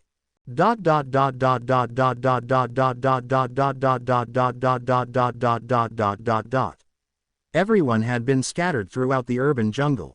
Shoto had his arms folded while leaning on a building. Shiro had been swinging on the rooftops scouting the area. Bakugo had been with Kirishima in an alleyway, holding his laser gun with his right hand and other explosions at the ready. Monoma was currently with a few of his classmates, on top of a building where he had a good vantage point of everyone. He had copied Shoji's quirk and was currently scouting the area, creating an ear and eyes. This is a pretty good quirk, though shame it's wasted on Class 1A scum, Monoma said. Shoji said with a deadpanned expression, you know I'm right here. Monoma nodded nonchalantly. I know. Abara bowed to her teammate. Forgive him, for his words were guided by darkness. I'll offer prayers for Monoma's soul that it may find enlightenment and kindness. Shoji shrugged. It's all right, though, I'm surprised that most of your classmates were okay with forming an alliance. Shoji continued. Monoma smirked. That's the difference between our class. You're all about individual strength, but struggle with teamwork. Whether be Todoroki's lone wolf tactics or Bakugo's arrogance, your class lacks cohesion. Shoji countered. Well, that's not entirely true. Monoma ignored him, focusing on scouting. His borrowed senses picked up faint sounds and movements. As Monoma scanned, his temporary ear twitched, detecting whispers in the distance. His extra eye scanned alleys, tracking hidden threats. Besides, having an alliance to take down the strongest only makes sense, Monoma said, a sly grin spreading across his face. It's the smartest strategy to even the odds, Monoma added, his eyes scanning the rooftops. Sato raised an eyebrow, his brow furrowed in concern. But what happens when we take out the strongest? Class B's students smirked in unison, their faces reflecting their eagerness for a showdown. Then it's a free-for-all, and we fight amongst ourselves. Monoma's gaze swept the area, his copied quirk still active. I can't seem to find him anywhere. Shoji echoed. I can't seem to either, his expression mirroring Monoma's frustration. Kanoko, curious, asked, Shroom, who are guys talking about? Her eyes darted between Monoma and Shoji. Monoma replied offhandedly, Midoriya, obviously. He shrugged, his shoulders barely rising. Bakugo isn't the only one wanting a rematch with him, Monoma said, his voice low and even. Everyone's gaze snapped to him, their eyes locking onto his. Sato's eyebrows shot up, and Koda lips curled into a subtle smile. Sen fists clenched, his arms tensing. The timer began counting down, amplifying the tension. 10, 9, 8, 7. Monoma focused on scanning the area with dupli arms, his temporary ear twitching as he detected faint vibrations. We know where Todoroki is, Monoma reported, his voice steady. He's currently got Shiro scouting the area for him. Kendo and Yaoyorozu are strategizing together. Monoma's gaze swept the rooftops once more. But Midoriya and Hagakure are the only ones missing. Shoji's eyes scanned the alleys, his brow furrowed in concern. A peculiar wiping noise echoed through the arena, a series of sharp, elastic sounds that left everyone perplexed. Shoji and Monoma furrowed their eyebrows in confusion, exchanging uneasy glances. What is that? Mina asked from the ground, her voice laced with curiosity. Pony shrugged beside her, equally baffled. Ochako and Tsuyu scanned the rooftops, their eyes tracing the source of the wiping noise. Is something moving? Ochako asked, her brow furrowed. Kirishima with Bakugo also noticed the wiping noise. You hear that? Bakugo scoffed. Probably just some stupid sound effects. The countdown continued. 5, 4, 3. The wiping sounds grew more frequent, weaving a mysterious pattern through the urban jungle. Everyone exchanged confused glances, their faces reflecting growing unease. Momo's eyes narrowed, her brow furrowed in concentration. Suddenly, her expression shifted from confusion to shock. Itsuka, get to cover now. Momo exclaimed, grabbing the girl's arm. She swiftly pulled her into an abandoned restaurant building, the windows broken and a small hole in the roof. The hole wasn't large enough for someone to pass through, but it provided a clear view of the outside. Momo peeked through the hole, her eyes scanning the rooftops. Stay down, this isn't good. 3, 2, 1. The horn blared, echoing through the urban jungle. Testutetsu walked forward, his grin spreading wide across his face. Let's do this, Toguru. Toguru's response was abruptly cut short as he was violently yanked upwards, disappearing from view with a startled yelp. Testutetsu spun around, confusion etched on his face. Hey, where'd you go? His words trailed off as a steel-like grip wrapped around his ankles, jerking him off the ground. A calloused hand clamped over his mouth, silencing his shocked cry. Testutetsu's eyes bulged in surprise as he felt himself lifted into the air, his legs flailing wildly. Inside the abandoned restaurant, Itsuka whispered, "Was that Testutetsu?" Momo swiftly raised a finger to her lips, her eyes locked on the hole in the roof. Shish, don't let him know we're here. Outside, Bakugo burst out of the alleyway, his explosions propelling him forward like a human rocket. You bunch of extras, show yourself. He bellowed, his psychotic grin gleaming in the sunlight. As he zigzagged through the urban streets, the sound of explosions echoed off the buildings, shaking windows and rattling doors. Hiroshima struggled to keep up, panting heavily. Come on, dude, hold up. We're supposed to be. Hiroshima's words were abruptly cut short as a vice-like grip covered his mouth. His ankles were wrapped around with an iron-strong arm, and he was yanked upwards with breathtaking force, his muffled screams echoing through the air. Bakugo spun around, confusion etched on his face. Where did stupid hair go? He unleashed a barrage of explosions, the blasts rocking the ground beneath his feet as he vanished into the distance. Meanwhile, Monoma's dupli arms remained vigilant, scanning the rooftops for any sign of movement. Shoji's eyes narrowed, his gaze sweeping the area. Something's off. Mina crouched behind an abandoned building, her eyes locked on Bakugo's explosive trail. Pony nestled beside her. Agent Pony, we need to be on high alert, Mina whispered, mimicking a spy on a mission. Pony giggled, her ears perking up before she made a crisp salute. Mina continued, mission briefing, Pont. Our target. Bakugo. Codename. Explosive dumbass.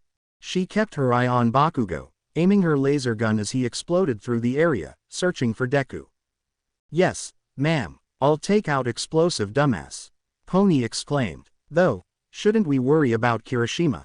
Mina didn't turn, her focus remaining on Bakugo. Bakugo's doing his lone wolf thing. We can take him out before we have to worry about Kirishima. Pony's brow furrowed. Oh, I kinda feel. Her words were cut off as she was suddenly pulled upwards, her mouth covered. Her muffled scream echoed through the air. Mina turned, confusion etched on her face. Huh, you were saying something. Her eyes widened as she realized Pony was gone. Hey, where'd you go? Mina's horns twitched, and she looked up, her eyes widening further as Spider Monkey descended, wrapped in cocoon-like webs. Ah! Mina's cry was cut short as she was yanked upwards, her words muffled.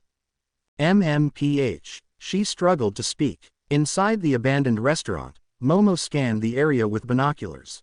I knew it, she exclaimed, her voice barely above a whisper.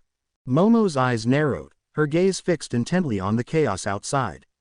Beside her, Itsuka knelt on hands and knees, pouting in confusion and frustration. What did you know? Itsuka asked. Momo gestured silently toward the buildings and streets, urging Itsuka to look closer. Itsuka's eyes scanned the landscape, and her expression transformed from puzzlement to shock. Faint, thread-like shadows crisscrossed the urban jungle, forming web-like patterns everywhere. There, webs, Itsuka whispered, her voice trembling. Momo nodded gravely. Then, pointing upward, Momo directed Itsuka's attention to the areas with the most concentrated webbing. There, people hung upside down, suspended in cocoon-like webs. Monoma and Shoji shared a stunned glance, their faces mirroring each other's shock. Shoji's eyes widened, while Monoma's signature smile faltered for a fleeting moment. As the reality dawned on them, the others noticed it too. The battle arena city had been transformed into a gargantuan spider's hunting ground. Webs spanned across skyscrapers, their thick threads glistening as they crisscrossed the city. Monoma strained to maintain his composure, his lips twitching. "That sly bastard," he muttered. Shoji's gaze darted southwest. "Look over there," he exclaimed. The group turned, and their collective gasp echoed through the air. Classmates hung entrapped in web-like cocoons, suspended helpless and upside down. "That bastard's been picking us off one by one." Monoma's voice dripped with venom. Yui's expression remained stoic, her voice flat. "Impressive tactics." Yanagi's gaze lingered on the webs, her tone monotone. "Spooky." Mina's vibrant pink hair hung limp, stuck to the sticky web entrapping her. Suspended 20 feet above the urban jungle's rubble-strewn streets, she struggled against the unyielding threads. Nearby, Testutetsu grunted, straining against his own web prison. Kamakiri's eyes blazed with frustration, mirroring his trapped comrades. Kirishima wrestled through the entangling threads. Pony, ensnared in a web-like cocoon, sensed a nearly imperceptible tremor. The webs seemed to vibrate, as if a single strand was being carefully manipulated. The 5 students exchanged worried glances, their faces widening in unison. A silken thread extended from above, hovering precariously above them. Pony's sensitive hearing picked up the subtle movements. She craned her neck, scanning the area, but saw nothing. Alarm fueled her struggles. "Something's coming, guys," Pony warned, her voice laced with panic. Suddenly, a glowing red dot materialized, aiming squarely at them. The group's eyes locked onto the ominous target. "What the?" Kamakiri growled. "The hell is that?" Testutetsu snarled. Mina's eyes darted wildly, seeking escape. Kirishima tensed, bracing for impact. Pony's struggles intensified, desperation etched on her face. "Okay, screw this," Kamakiri exclaimed, unleashing razor-sharp blades from his arms. The blades sliced through the webs entrapping him, strands whipping wildly as he began his descent. Mina mirrored his determination. With a swift motion, she coated her hands in acid, burning through the webs like a hot knife through butter. The cocoon encasing her melted away, and she dropped down, free. Kirishima hardened his body, shielding himself from the web's sticky grasp. "Ashido," he shouted. Testutetsu followed, his voice firm. "Kamakiri." Mina swiftly responded, tossing a glob of acid that melted through Testutetsu's cocoon. The corrosive liquid gave him the strength to tear through the remaining webs. Kamakiri sliced through his own web strings, sparks flying as the blades scratched against Kirishima's steel-hardened body. Pony launched a controlled horn, tearing through the webs as she plummeted down. She struck a victorious pose, but her triumph was short-lived. A sickening thud echoed as she landed on a sticky web. The group shared a moment of relief, until Toru's voice pierced the air. "Say cheese." Their eyes widened as they realized their predicament. Toru had shot each of them in the chest with a laser tag vest, triggering a beeping sound. "Damn it," Kamakiri exclaimed, swiftly creating blades to cut through his webs. He then sliced through Testutetsu's bindings. As they fell, Testutetsu wrapped his steel-hardened body around Kamakiri, shielding him from the impact. The ground shook beneath them as Testutetsu crashed down, his steel body absorbing the shock. The pavement cracked and crunched, echoing through the air. The force of the impact sent tremors through the surrounding webs. Mina melted through her bindings and hopped onto Pony's back as she launched a horn, allowing them to float over the web-like trap. Kirishima wasn't as fortunate, crashing into the ground after freeing himself. "Crud, Izuku took 1 point. Pony exclaimed. "That's so unfair, Toru." Mina protested, waving her arms in frustration. "Sorry, Mina." Toru's voice trailed off, but her apology was met with confusion. "Where are you, Toru?" Mina asked, scanning the area. There was no sign of Toru or Spider Monkey. Only faint monkey noises echoed through the air, indicating their presence. Tsuyu launched herself into the air, her tongue snapping out towards the source of Toru's voice. Spider Monkey, with Toru on his back, dodged the attack by a hair's breadth. Spider Monkey grasped a nearby web string, while Tsuyu landed on another. She felt the slightest tremor, betraying Spider Monkey's invisible presence. _Kiro_, Tsuyu muttered, impressed. Izuku's web setup is impressive, covering the entire arena. Spider Monkey's voice seemed to come from nowhere. Thanks. Tsuyu aimed her laser tag gun, firing at the sound. But Spider Monkey had already moved, leaving the web string weightless. A red beam streaked towards Tsuyu's vest, forcing her to jump away. Thanks should go to Toru, too, Spider Monkey's voice echoed, now from a different location. Her plan was to take down people quickly.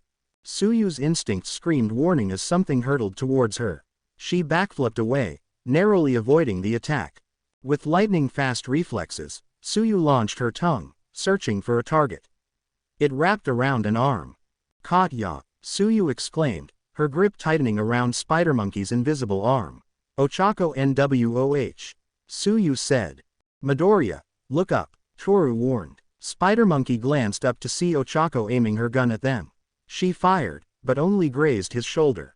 "I can't see them," Ochako exclaimed, frustration etched in her voice. "I'm not sure where Toru and Dekiru's vests are." Toru chuckled. "Hee hee, guess Midori and I make a great team." Spider Monkey suddenly felt a stabbing pain in his head. He winced, then swiftly pulled Tsuyu into a hug, utilizing her tongue's grip on his arm to his advantage. As Tsuyu's body pressed against Spider Monkey's, her heart raced. Her face flushed, and her skin felt scorching hot. The sudden closeness sent shivers down her spine. The warmth spreading through her chest made her grip on his arm relax. Her thoughts grew hazy, and for a moment, she forgot about the game. Seizing the opportunity, Spider Monkey freed himself and leapt onto a nearby web string. Tsuyu blinked, surprised by the sudden release. Her dazed expression and fluttering heartbeat left her vulnerable. Aoyama took advantage, aiming his gun and shooting Tsuyu's vest. A beep echoed through the air. "Oh no, Tsu, you lost a point," Ochako exclaimed. Tsuyu's eyes widened, and she leapt into the air, grasping onto the web as if seeking refuge. Aoyama sneered, "Merci, Tsu. Your carelessness is making it too easy for me." Mina, perched above, twitched her eye in annoyance. She swiftly took revenge, shooting Aoyama from behind. "Ah!" Aoyama shrieked. Mina stuck out her tongue. "Next time, before showboating, make sure you're not an easy target." Ochako approached Tsuyu, concern etched on her face. "Are you okay, Tsu? You seem to have lost focus." Tsuyu's face turned a deep rosy red. Her eyes darted around, avoiding eye contact. Sorry, Ribbit, I just lost focus." Tsuyu stammered, her voice barely above a whisper. Her chest still heaved from the sudden encounter with Spider Monkey. Her thoughts remained jumbled, and her usually calm demeanor was replaced by flustered confusion. Tsuyu's fingers tightened around the web, her knuckles whitening. She took a deep breath, attempting to compose herself. "I need to focus," Tsuyu whispered, taking slow, steady breaths to calm her racing heart. Spider Monkey, still invisible, asked Toru, "Do you think Tsu's okay?" Toru, sensing Tsuyu's flustered state, waved it off. She's fine." Just then, Spider Monkey dodged a barrage of scale-like projectiles, backflipping and grasping a web string. "Damn it, almost had him," Rin exclaimed, frustration etched in her voice. Aoyama shook off his lost point. "Sorry, Mon Ami," before thrusting forward, unleashing a powerful beam from his belly. The beam blasted into the wall, sending shards flying. Spider Monkey, caught off guard, sweat dropped. Where is he shooting?" His senses screamed warning as Aoyama launched another sparkling beam. Spider Monkey dodged by a hair's breadth, his heart racing. The naval laser's brief illumination revealed Spider Monkey and Toru's outline, making them vulnerable. Ochako seized the opportunity, aiming precisely before shooting Spider Monkey's vest. The beep echoed through the air, signaling his elimination. Ochako triumphantly threw her hands up in the air, basking in victory after hitting Spider Monkey's vest. Her celebration was short-lived. A web string whizzed past her head, and her eyes widened as she realized Dekiru was closing in. Release! Ochako shouted, tapping her fingertips together. The effects of zero gravity wore off, and gravity reclaimed her. She plummeted towards the ground. Just in time, Tsuyu's swift tongue wrapped around Ochako's wrist, halting her fall. With a fluid motion, Tsuyu launched Ochako back into the air. "We almost had her," Spider Monkey exclaimed, wincing as he lost one life. Spider Monkey's gaze darted around, reassessing the battlefield. Suddenly, his senses screamed warning. The air seemed to chill, and the atmosphere shifted. With incredible agility, Spider Monkey sprang off the web string. In an instant, his intricate web trap, spanning the city, froze. The usually flexible strands stiffened, gleaming with frosty crystallization. Suyu's eyelids drooped, and her grip on Ochako's wrist faltered. Spider Monkey reacted swiftly, launching himself downward and shooting a web string that snagged both girls, pulling them to safety on a nearby rooftop. Just in time, a colossal cold wave surged through the street, forcing students to scramble for cover. Icy shards ripped through the air, threatening to freeze anyone in its path. Tenya sprinted at full speed, grabbing his partner and yanking them to safety mere inches from the wave's deadly edge. Bakugo, anticipating the cold wave, unleashed a barrage of explosions that detonated mere feet from the icy onslaught, neutralizing its impact. Kirishima, Testutsu, Kamakiri, Aoyama, and Ren narrowly evaded the wave's frosty grasp. But their reprieve was short-lived, as vest alerts and swooshing sounds signaled an attacker. Zero flashed a cocky grin, boasting, "That's 50 points." He blew on the barrel of his capture gun, a flourish before firing tape from his elbow. The sticky strands sliced through the air, targeting Ashido and Pony, perched on Pony's horns. The duo dodged with split-second timing, avoiding the tape's snaring grasp. Mina seized the initiative, grabbing the tape and using it to pull Zero within striking distance. Her fist cocked back, then landed squarely on Zero's jaw, sending him stumbling. "Pony!" Mina shouted, her voice piercing the air. The horned girl was already aiming, poised to strike. Zero's vest beeped, signaling he'd been hit and lost a point. "Crap," he cursed, launching another tape to pull himself away from Mina. Spider Monkey's danger sense screamed warning. "Mina, Pony, look out," he shouted, his voice laced with urgency. The girls exchanged confused glances before the ground trembled beneath their feet. A colossal glacier erupted, separating them from Zero. Footsteps echoed, heavy and deliberate. The air grew colder, visible breath misting in front of each student's face. Atop the glacier, Shoto stood tall, his laser gun mounted on his shoulder. A misty breath escaped his lips before he ignited his left side in a blaze of flames. "I can bring warmth," Shoto began, his voice low and menacing. "Or I can bring you cold," he finished, his gaze icy. ... Man, how does he always pull off these epic entrances? Spider Monkey asked, eyeing Shoto's fiery display. "Yeah, it's kinda hot," Toru said nonchalantly, her gaze fixed on Shoto. Spider Monkey's expression faltered, a flicker of unease crossing his face. It's not that cool anyways," he trailed off. Toru's eyes snapped back to Spider Monkey, her brow furrowed in curiosity. "Wait, Midori, are you jealous?" she asked, her voice laced with excitement.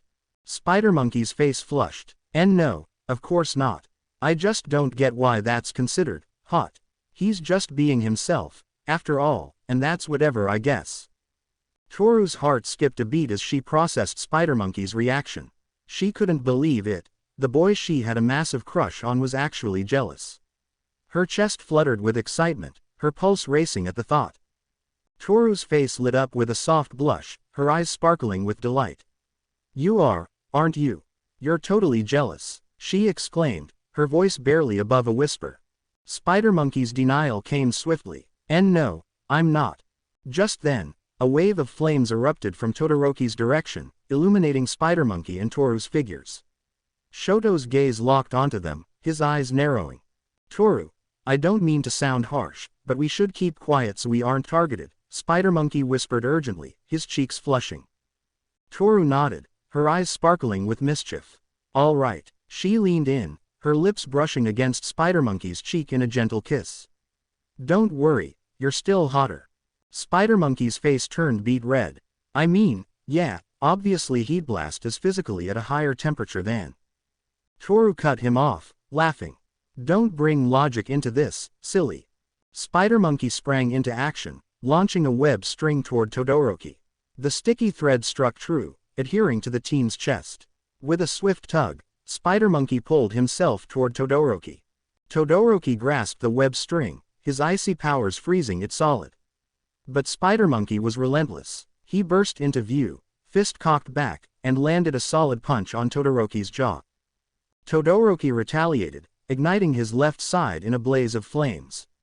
Spider Monkey leapt back, dodging the inferno. As the flames died down, Todoroki's confusion deepened. "You're smiling, why?" His answer came swiftly. Todoroki's chest beeped, signaling he'd been hit. He spun around, eyes widening, to find Toru giving him a cheeky peace sign and sticking out her tongue. Shoto's expression transformed, a genuine smile spreading across his face. For a moment, he forgot about the battle, forgot about being a hero in training. Where he wasn't the son of Endeavor. He couldn't recall the last time he'd engaged in a carefree game with others, where he could simply be a teenager. His heart swelled with a warm, fuzzy feeling, a sense of belonging he rarely experienced.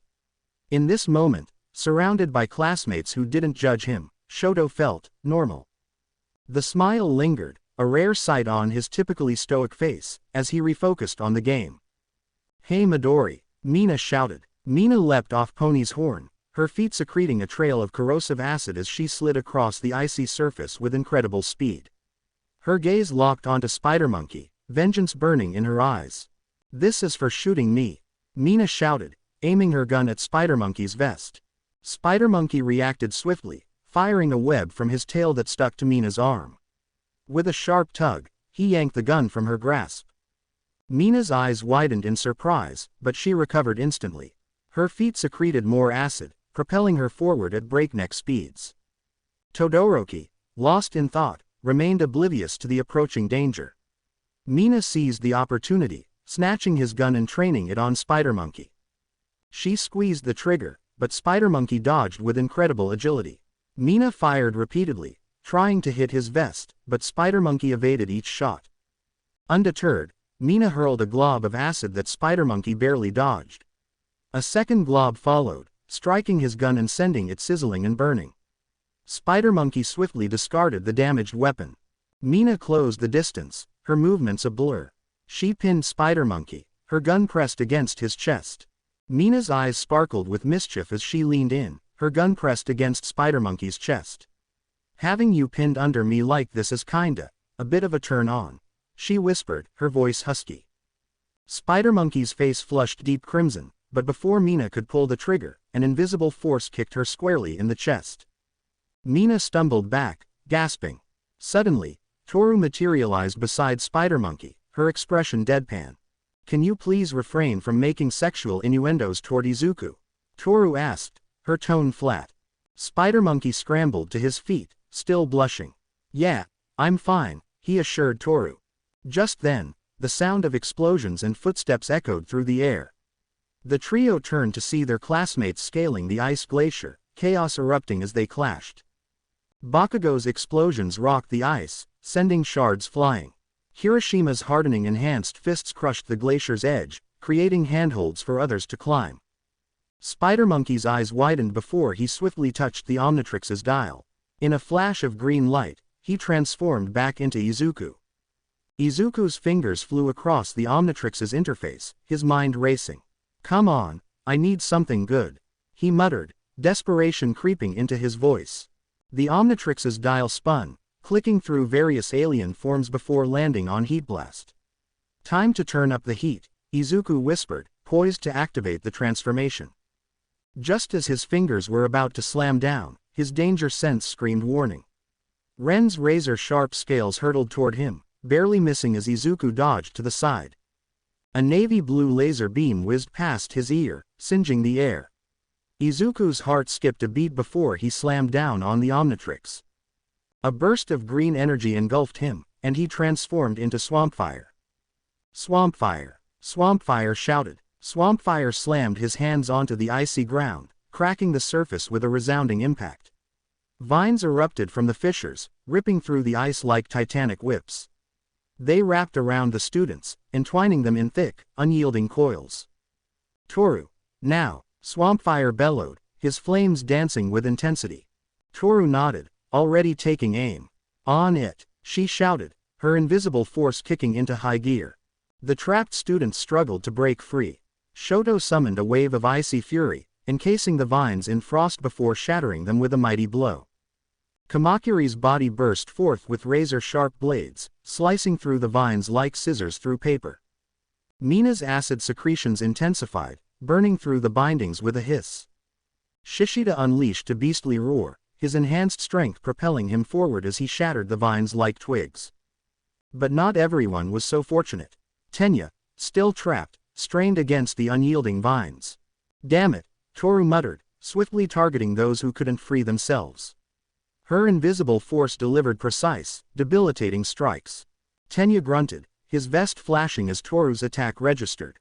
Bakugo, freed from the vines, unleashed a devastating explosion, sending shards flying. Bakugo's face contorted into a twisted, maniacal grin as he unleashed a maelstrom of detonations. The explosions catapulted him skyward, his body a blur amidst the churning smoke and ice. "Die! Die! Die!" Bakugo screamed, his voice echoing through the chaos. Thunderous explosions propelled him forward, each blast wave rippling through the air. His laser gun flashed with precision, tagging students with pinpoint attacks. Kamakiri gritted his teeth, blades extending from his body in a desperate bid to counterattack. He sliced at Bakugo's gun, but the explosive expert anticipated the move. Bakugo detonated a blast downward, propelling himself upward and out of harm's way. Simultaneously, he unleashed another explosion, hurtling himself behind Kamakiri. The explosive impact struck Kamakiri's back with incredible force, sending him screaming forward. The blast's shockwave ripped through the ice, creating fissures and craters. Bakugo seized the opening, his laser gun flashing as he delivered a precise, devastating shot. Kamakiri's vest lit up, indicating his elimination. "Eliminated," the vest's automated voice declared. Kamakiri crashed to the ground, defeated. Bakugo's maniacal laughter echoed through the battlefield, his explosive onslaught continuing unabated. Bakugo's relentless assault continued, his explosions ripping through the smoke-filled air. With precision born of chaos, he targeted his classmates, vests, the blasts, concussive force sending them stumbling. Aoyama's naval laser pierced the smoke, seeking Bakugo, but the explosive expert had already vanished into the haze. A fresh detonation erupted, propelling Bakugo forward like a human rocket. Aoyama clutched his stomach, agony etched on his face, as Bakugo materialized above him. "Die!" Bakugo growled, his laser gun flashing. Aoyama's vest lit up, announcing the hit. Before Bakugo could celebrate, Tenya struck. His super speed kick connected with Bakugo's chest, sending him crashing into the ice glacier's floor. The impact sent shockwaves through the ice, cracks spreading like a spider's web. Tenya swiftly took aim, his laser gun trained on Bakugo's exposed chest. Bakugo's scream of rage echoed through the glacier as Tenya fired. The blast struck true, Bakugo's vest flashing, signaling a lost point. 1 point deducted, the vest's automated voice declared. Bakugo's furious roar was muffled by the ice, his explosive fury far from spent. "Fuck!" Bakugo bellowed, his fury unleashing a maelstrom of explosions. The blasts hurtled him toward Tenya like a human rocket, driven by unbridled rage. Tenya stumbled back, his feet scraping against the ice as Bakugo's explosive onslaught threatened to overwhelm him. Shishida charged forward, his massive fist swinging toward Bakugo like a wrecking ball. The blonde's eyes widened, bracing for impact. But Kirishima intercepted the blow, his teeth gritted in a snarl. Shishida's mighty strength drove him back, his feet scraping against the ice. Vines burst forth from the ground, their tangled tendrils snapping wildly as they attempted to ensnare Shishida and Kirishima. The two warriors sprang apart just in time, narrowly avoiding the deadly grasp. The vines were mere inches from wrapping around Bakugo when he unleashed a massive explosion, blasting himself upward with incredible force. The shockwave ripped through the air, sending shattered vines flying in all directions. Bakugo's eyes flashed with murderous intent, his teeth grinding in rage. With a fresh explosion, he launched himself at Deku. "Deku!" Bakugo bellowed, his rage-fueled voice echoing through the glacier. Explosions detonated beneath him, propelling him airborne. With precision-born fury, Bakugo twisted his body, unleashing a series of precisely timed detonations. The blasts formed a circular motion, generating a whirlwind that sucked in oxygen and momentum. The tornado raged around him, a swirling vortex of destruction. Debris and ice shards danced in the maelstrom, threatening to consume everything. Howitzer impact. Bakugo began, but his voice faltered. Memories of past agonies flooded his mind. Do you know how many times he's hurt me? Deku's words echoed in his mind. Bakugo's pupils constricted, his breath caught in his burning lungs. His vision tunneled, and he felt lightheaded. Swampfire seized the opening, gesturing for Mina and Toru to stand behind him. Stand back, Swampfire ordered, clenching his fist. He inhaled deeply, preparing to unleash his attack. Galactical. Swampfire began, but Bakugo's momentum suddenly faltered. The blonde boy clutched his chest, his face contorted in pain. Swampfire reacted instinctively, launching his attack.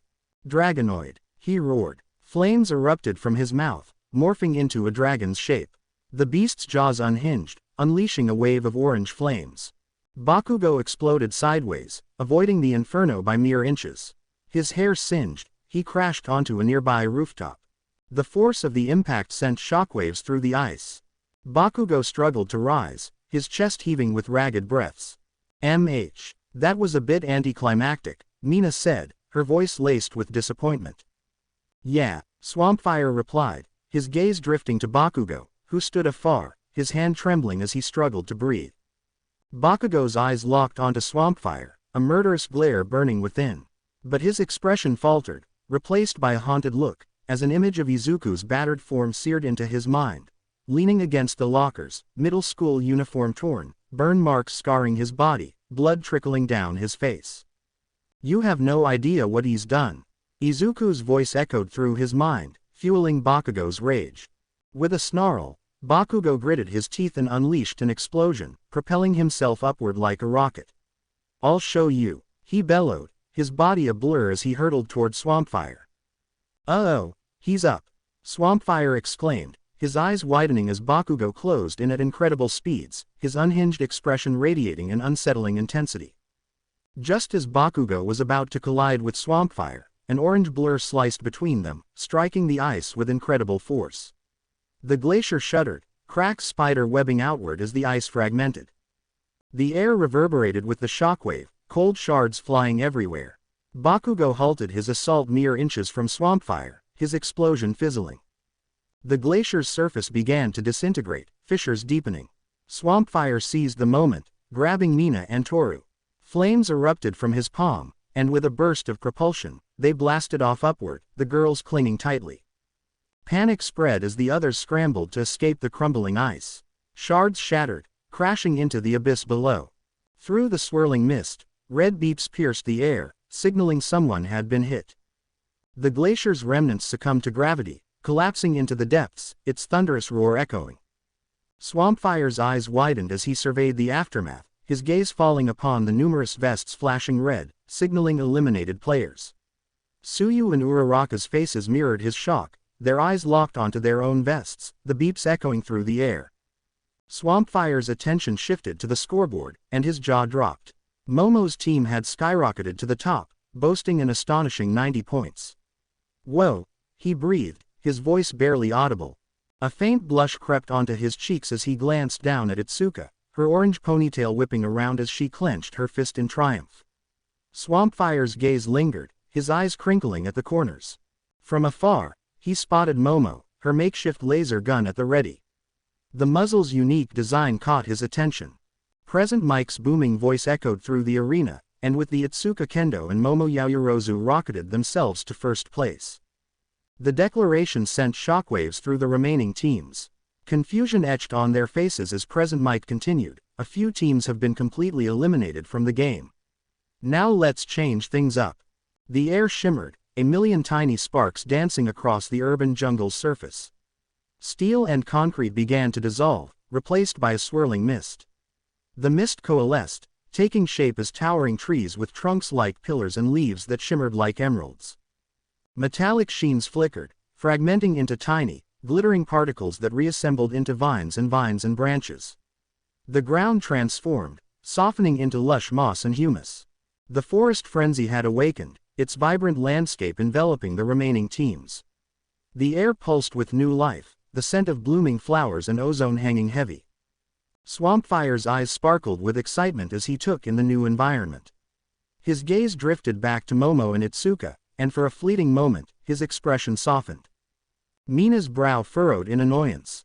"You seem pretty fixated on them, huh?" she said. Swampfire snapped back to reality, realizing he still had Mina and Toru nestled in his arms, hovering above the air. His face flushed crimson. "And no, I wasn't staring at Itsuka and Momo," Swampfire protested, flustered. Toru raised an eyebrow. "Actually, Mina didn't mention Yaomomo or Kendo," she pointed out, her tone hinting at possessiveness. Swampfire's sheepish expression deepened. Oh, right, I guess she didn't." Mina's voice dripped with playful possessiveness. "Looks like someone's crushing on two girls." "I'm not," Swampfire protested. Mina stuck her tongue out, feeling a pang in her chest. "If you like them that much, you can just let us go and drool over them," Toru said, her voice laced with sarcasm.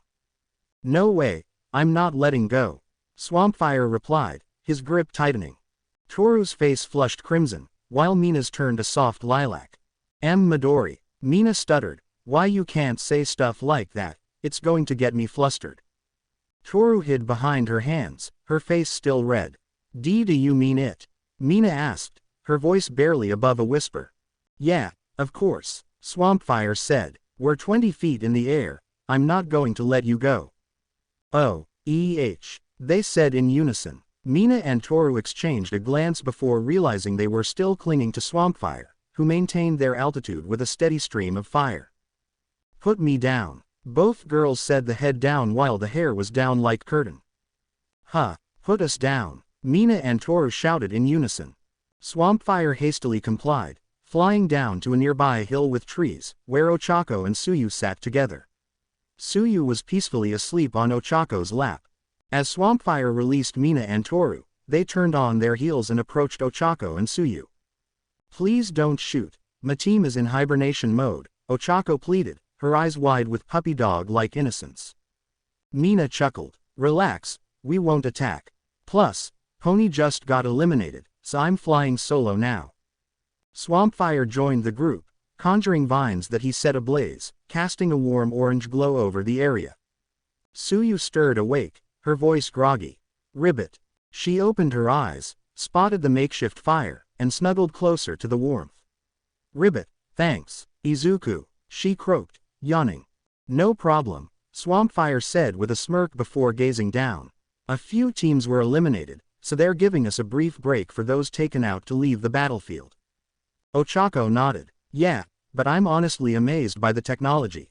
It's incredible." She gently touched a leaf. "I mean, we were just standing on a roof, and now we're on a cliff in a forest." Tsuyu let out a contented sigh, wrapping her knees in her arms as she basked in the fire's golden glow. "Ribbit, it's surreal." "I know, right," Mina agreed. "I didn't think we had this level of technology." Swampfire nodded. "To be fair, if it weren't for quirks, our technology would be far more advanced." Ochako's curiosity sparked. "How does our technology compare to the rest of the galaxy?" Swampfire's response was immediate. "Primitive." Ochako's eyes widened. "You mean, like feudal-era Bushi warriors with swords and honor?" Swampfire chuckled. "No, I mean primitive like cavemen with sticks." Toru's shoulders slumped. "People in Undertown consider our planet a backwater." Swampfire continued. "Great, so the rest of the universe thinks we're a bunch of cavemen playing with sticks?" Toru asked, her voice laced with embarrassment. Swampfire added, "And humans are perceived as a bloodthirsty species, trigger-happy when extraterrestrial beings set foot on our planet." Ochako and Mina gasped in dismay. What? Why would they think that?" Toru's expression turned somber. "Let's just say when knights kidnap and imprison you for over 1,000 years, it gives people the wrong impression." Tsuyu tilted her head, finger to her chin. "Ribbit, when did you become an expert on alien opinions, Izuku?" Swampfire's words trailed off as his danger sense screamed to life. He sprang to his feet, his gaze snapping upward. Ochako's voice laced with concern. "Dekiru." Swampfire's eyes narrowed, squinting against the sky. A swarm of small nuts and bolts, enveloped in an eerie purple glow, flew overhead. At first, they seemed harmless, their tiny size belied by the ominous energy surrounding them. But in an instant, the nuts and bolts exploded in size, ballooning to colossal proportions. The group gasped as the massive hardware loomed above, casting long, ominous shadows across the forest floor. The nuts, now the size of boulders, rotated menacingly, their threaded centers glinting like twisted metal cyclones. Bolts as long as skyscrapers hung suspended, their razor-sharp tips poised to impale. "The hell?" Swampfire exclaimed, awestruck. Suyu's voice trembled. "Ribbit, this can't be real." Mina's eyes widened. "We have to move, now." Time seemed to slow as the colossal nuts and bolts plummeted downward at breakneck speed, their razor-sharp edges glinting menacingly in the fading light. Swampfire's eyes darted frantically, his mind racing for a solution. With a burst of speed, Swampfire conjured thick, serpentine vines that ensnared the four girls, securing them together.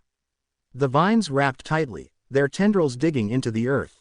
"Dekiru, what are you doing?" Ochako exclaimed, alarm etched on her face. "I have a plan, Ochako. I need to make us float," Swampfire shouted, his voice laced with urgency. Ochako's hands danced across her friend's shoulders, transferring her zero-gravity quirk. The girls' bodies lifted, weightless, as Ochako's power nullified their gravity. "Dekiru, now it's your turn," Ochako called out. Swampfire's gaze burned with intensity. "Don't worry, I've got an idea. Hold on." The girls floated, suspended in midair, as Swampfire's palms ignited. Flames blasted outward, a torrent of fire that shattered the earth beneath them. The sudden propulsion sent them soaring upward. With One for All amplifying his strength, Swampfire unleashed a concentrated fire breath, melting through the steel bolt ahead. The molten metal parted, revealing a temporary tunnel. Swampfire flew forward, his flames propelling them through the bolt's core. Suyu's tongue lolled out, her eyes shining with exhilaration, as they emerged on the other side. A powerful blast of flames expelled them into the sky, leaving the bolt's smoldering remains behind. The nuts and bolts crashed through the forest frenzy below, their thunderous impact shaking the earth. Trees splintered, branches shattered, and the ground trembled. Everyone's face flushed, breathless and clutching their chests as they hovered in midair. Ochako's hand trembled uncontrollably. Suyu took ragged breaths, while Mina sported an exhilarated grin. "That was so fun," Mina exclaimed. The others stared at her, exhausted but incredulous. If they hadn't been drained of energy, Mina's enthusiasm would have earned her a stern rebuke. "Fun means different things to you and me, Ashido," Suyu said, her tone flat and measured between labored breaths. Undeterred, Mina waved her arms rapidly. "Midori, we should totally do this again." Izuku bit back a reflexive no, surprised to find himself thinking that, actually, it had been pretty enjoyable. Maybe next time," Swampfire said with a chuckle, making Mina beam at him. "Though I never knew Yui's quirk was so ridiculously powerful," Swampfire added. Ochako shivered in fear. "Why yeah, I'm officially terrified of Yui Kodai now." Suyu and Toru nodded in silent agreement. Swampfire chuckled. "Well, I mean, this is the first time I've seen her fight really, so this is kinda cool." Just then, Toru's vest lit up red, and the group panicked, turning to see Yui waving at them. She stood on bolts enveloped in a purple aura, her expression neutral. "Yui!" Swampfire exclaimed in shock. "Hey, Izuku," Yui said calmly, aiming at the rest. "No fair, Ochako. I'm supposed to shoot you next." Ochako covered her vest in horror. "No way." Yui's tone remained flat. "It's over. Drop your weapons and surrender." The group exchanged skeptical glances. "Huh, what do you mean it's over?" Mina asked. "Yeah, we have you outnumbered," Suyu added. Yui's expression didn't waver. Don't say I didn't warn you." Suddenly, a pink aura enveloped their weapons, and they flew out of their hands. They exclaimed, looking down to see Yanagi holding their weapons. Yui took aim. Sorry, Izuku." Before she could fire, Swampfire unleashed a torrent of flames from his palms, the blast's fury illuminating the surroundings. The intense heat distorted the air, and the roar of the flames was deafening. As the blast propelled him forward, Ochako, Suyu, and Mina, still bound to him by vines, floated weightlessly in tow. Swampfire's danger sense screamed to life as Ojiro's massive tail swung downward, mere inches from his face. Suyu reacted in a flash, wrapping her long, slender tongue around Ojiro, constraining his movements and momentarily halting the attack. No respite came, as Swampfire's danger sense blared again. Tokiyami launched himself downward, dark shadow bursting forth from his body. The dark entity slashed at Swampfire with razor-sharp claws, its attack a whirlwind of destruction. Swampfire dodged swiftly, avoiding the lethal strike by a hair's breadth. Ashido acted quickly, hurling a glob of corrosive acid that melted Darkshadow's weapon. "Damn it, Ashido," Tokiyami snarled. "Your punishment awaits in the blackest night." Undeterred, Dark Shadow grew, its dark form swirling with malevolent energy. Swampfire dodged the creature's slashing claws, but a nearby tree wasn't so lucky, its trunk splintering under the attack. Swampfire retaliated with a blast of fiery breath, the orange flames illuminating the surroundings. Dark Shadow recoiled, quivering behind Tokiyami. Seizing the moment, Swampfire blasted off, leaving the chaos behind. "Uh-oh, Midori, we've got company," Toru warned, eyes scanning the horizon. Swampfire glanced back to see his classmates charging towards him, leaping from branch to branch with reckless abandon. "Crap, what are we gonna do?" Toru asked, panic creeping into his voice. Swampfire took a moment to reflect. "Everyone's probably after me since the Ghost Freak incident," he thought. "Everyone's gunning it for me. I guess being the strongest gets unwanted attention." He then thought about Bakugo and Kevin. "Though I kinda get it wanting to beat the strongest person you know. But now way I'm losing." A sly smirk spread across his face. "Guess we'll just have to give them a new target."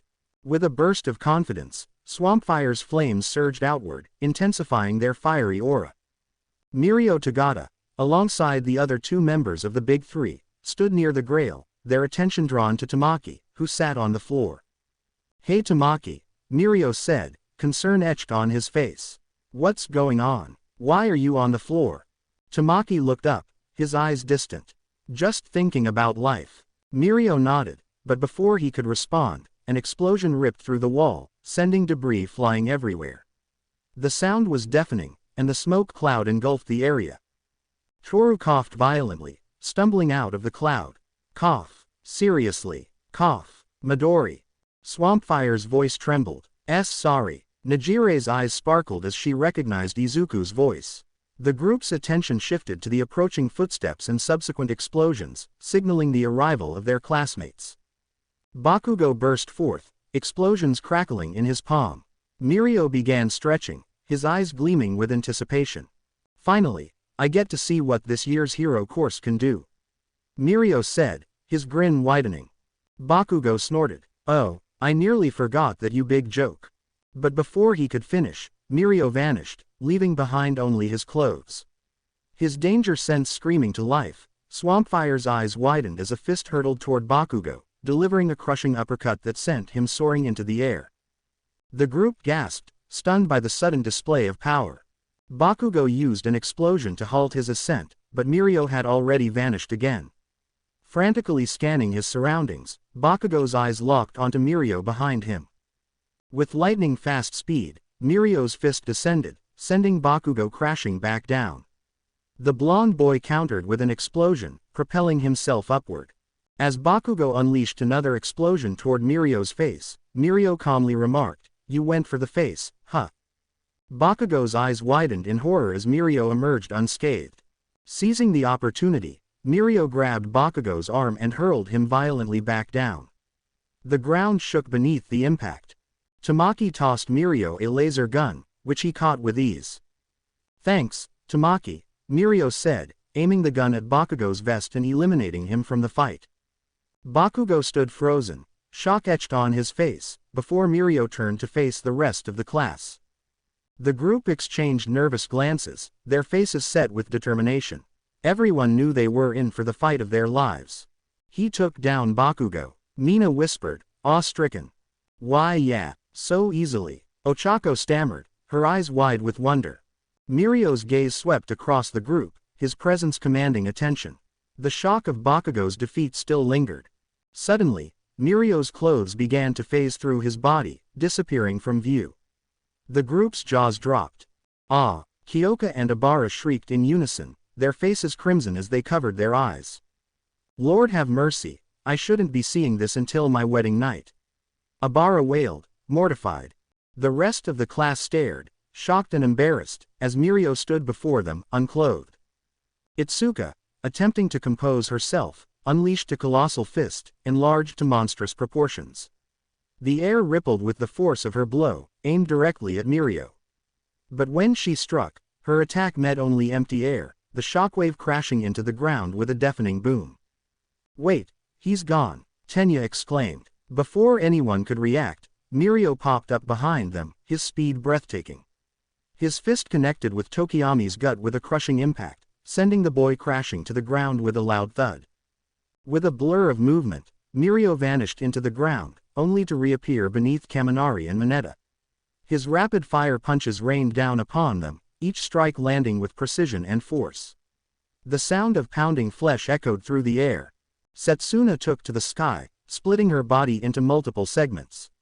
But Mirio appeared behind her, delivering a devastating flying kick that sent her crashing back down.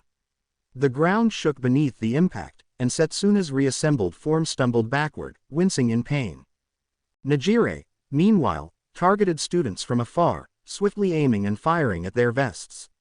Kyoka and Setsuna groaned, clutching their stomachs as the beeps signaled their elimination. "We can't touch Mirio, but at least we can take down the other two," Shoto said, his eyes narrowing. With a swift motion, he unleashed a massive ice attack, the frozen shards hurtling toward Najire with breathtaking speed. But Najire, her carefree smile unwavering, extended her arm, and a yellow spiral energy collected, building into a colossal shockwave. The blast shattered through Todoroki's attack, sending icy shards flying everywhere. The shockwave's force was so intense that it sent Todoroki stumbling backward, his eyes widening in surprise. Before he could recover, Mirio appeared behind him, delivering a crushing punch that sent Todoroki crashing into the wall with a resounding thud. Tamaki ensured the fallen Todoroki was eliminated, shooting him with a laser gun as he slumped against the wall. Hiroshima seized the opportunity, charging forward. "I know it's unmanly to attack someone from behind," he trailed off, Awase and Kybra flanking him. Tamaki sighed, his expression tired. "Mirio," he called out. Octopus tentacles erupted from his arm, swiftly wrapping around the trio. With a fluid motion, Tamaki tossed them toward Mirio. "You had a few stragglers," Tamaki said, his voice detached. Mirio chuckled. "Whoops, sorry Tamaki." As the trio hurtled toward him, Mirio unleashed a swift combination of attacks. A flying elbow smashed into Awase's face, followed by a rapid-fire punch that sent Kirishima crashing into Kybra. The two stumbled, dazed, and Mirio seized the opportunity. A devastating kick connected with Kybra's stomach, the force sending him tumbling to the ground. Awase attempted to rise, but Mirio's swift knee drop crushed him to the ground. Kirishima, disoriented, stumbled into Mirio's waiting fist, a knockout punch that sent him crashing beside Awase. Kybra, struggling to stand, was met with Mirio's final blow, a precise uppercut that lifted him off the ground, rendering him unconscious. The trio lay motionless, defeated. Mirio turned to Izuku, his gaze piercing. Tsuyu, Mina, and Ochako launched themselves at him, but Mirio intercepted them with swift, precise punches. The trio crumpled, defeated. Mirio aimed a laser gun, eliminating them with cold efficiency. Izuku gulped, his heart racing, as Mirio's gaze locked onto him. "Ha, kinda expected more from the first years," Mirio said, his tone laced with amusement. Izuku's eyes locked onto the Omnitrix, determination burning within. "That's because you haven't fought me yet. It's hero time," he declared. With a burst of green light, the Omnitrix transformed Izuku into Spider Monkey. The alien's agile form shot a web string directly at Mirio's face. "Why is everyone always aiming for the face?" Mirio asked, annoyance flickering across his features. Spider Monkey groaned. "Ah, man, I was hoping for Big Chill, not Spider Monkey." He glared at the Omnitrix module. Mirio's fist exploded from the ground, a blur of motion that sent Spider Monkey flying backward. The alien's danger sense screamed to life as Mirio reappeared behind him. Spider Monkey's eyes widened as Mirio's closed hands came crashing down, aiming to smash him into the ground. Desperate, Spider Monkey shot a web string, barely avoiding the attack. He clung to the wall, panting. Come on, Izuku, how am I supposed to hit a guy who can phase through anything? Spider Monkey muttered, panic creeping into his voice. Kyoka's words echoed in his mind. Are like listening for the beat in a song or your favorite lyric, you actually have to focus on it. Spider Monkey closed his eyes, tuning into the stinging pain that signaled his danger sense. He felt the familiar tingling in his brain, anticipating Mirio's next move. As Mirio reappeared, attempting to grab him, Spider Monkey sprang into action. With lightning-fast reflexes, he leapt off the wall, evading Mirio's grasp. The room fell silent, shocked gasps filling the air.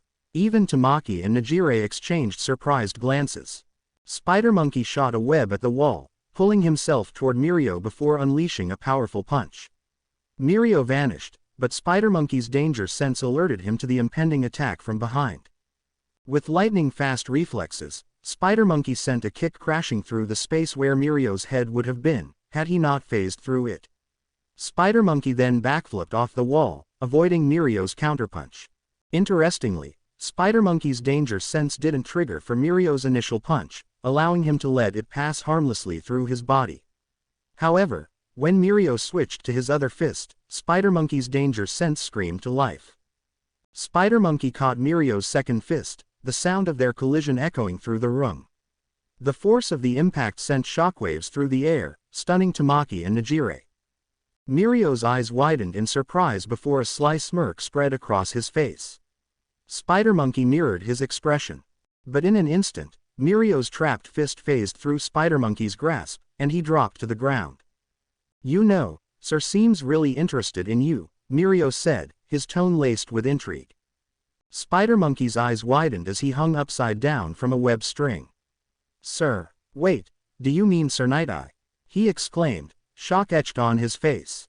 Before he could process the revelation, a blonde, human-shaped figure rocketed down, aiming a fist at Spider Monkey. His danger sense blaring, Spider Monkey swiftly shot a web string, pulling himself away from the incoming punch. That's the one and only, Mirio confirmed. Spider Monkey's mind reeled. Wait, the guy who worked personally under All Might is interested in me. Awesome, I thought I lost my chance when I turned down his offer, but I'm kinda happy I chose to intern at Maruko instead. As Spider Monkey launched web strands in all directions, spinning and switching walls with agility, he pondered, though, why does Sir Night-Eye want me? Mirio shrugged. Don't know, maybe you remind him of All Might, what with you sharing the same quirk and all. Spider Monkey's thoughts racing, he barely contained a mental panic. Oh right, everyone believes I'm a late bloomer, but it's weird they're so casual about me having the same quirk as All Might. Even though true. And maybe this is better. Denying it would raise suspicions, especially since anyone can see we have the same quirk. Sure, All Might doesn't break bones, but I'll eventually stop breaking mine too. As Spider Monkey shot webs throughout the room, Mirio observed, he seemed almost desperate when you didn't accept his internship. Spider Monkey's web strings grew thicker and more complex, a testament to his agility and strategic thinking. Oh, Spider Monkey replied, his tone neutral. Mirio cupped his chin, a hint of amusement dancing on his lips. Let's make a wager. You seem pretty tough. The first one to land a hit. You'll have to do something for me. Spider Monkey's curiosity piqued. Something like what? If you hit me first, Mirio clarified, you'll come with me to Night-Eye during work studies. Spider Monkey's brow furrowed. What's a work study? Mirio waved his hand dismissively. Not important. Spider Monkey's eyes narrowed. And if I hit you? Mirio's grin sparked controversy. I don't mean to brag, but I'm considered the closest to being number one. The room fell silent, with gasps and disbelieving whispers spreading like wildfire. Bakugo's glare pierced Mirio, his face twisted in indignation. He thinks he's the closest to number one? Someone whispered. No way. Another student trailed off. Mirio grinned mischievously. You land one hit on me, and I'll get you a work study with any pro hero you want. My time at UA has given me plenty of connections. Spider Monkey's eyes sparkled. Wait, if I lose, I get to meet and work with Night-Eye, All Might's former sidekick? And if I win, you'll connect me with any pro hero? Mirio nodded enthusiastically. Yes? Spider Monkey exclaimed. This is a total win-win situation for me, as he finished constructing his web-based strategy. Mirio chuckled. Though, I'm not going to hold back. Tamaki intervened, concern etched on his face. Mirio, are you sure? You might seriously hurt him. Ah, I wouldn't be worried, Tamaki shot back. You're just biased because you're friends with Midoriya. You love-struck puppy, he said the last part under his breath. Najire's face exploded into a blush. And so are you. Tamaki groaned, frustrated. There it is, complete, Spider Monkey declared, standing proudly amidst his labyrinthine web trap. The intricate network crisscrossed every inch of space, ensnaring anyone who dared enter. Welcome to my web of doom, Spider Monkey taunted, crawling effortlessly through the sticky strands. Mirio smirked, then vanished, leaving his pants behind. He shot upward like a bullet, phasing through the air until he was ensnared by the web trap. As he slowly fell, Spider Monkey pounced, his green eyes fixed on his prey. Haha, you look pretty terrifying, my guy, Mirio chuckled, just before Spider Monkey launched himself at him. But instead of phasing through, Mirio's fist smashed into Spider Monkey's attack, their bodies colliding with a resounding thud. Mirio's shield absorbed the impact, protecting him from Spider Monkey's initial assault. Spider Monkey stumbled back, caught off guard.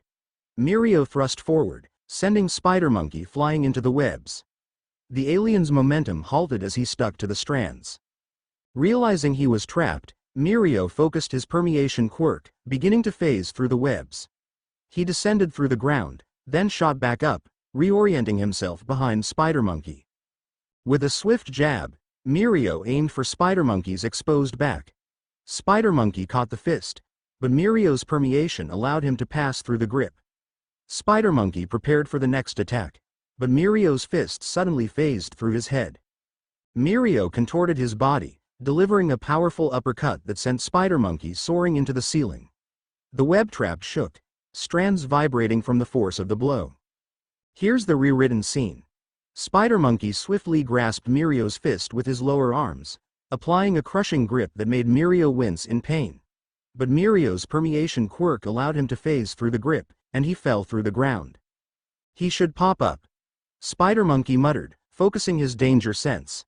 Emerald electricity crackled around him as he anticipated Mirio's re-emergence. Mirio's head burst through the ground, but before he could orient himself, Spider Monkey's fist slammed into his face, sending him hurtling through the air. Mirio's body smashed into the wall with a loud thud, leaving a noticeable dent. Whoa!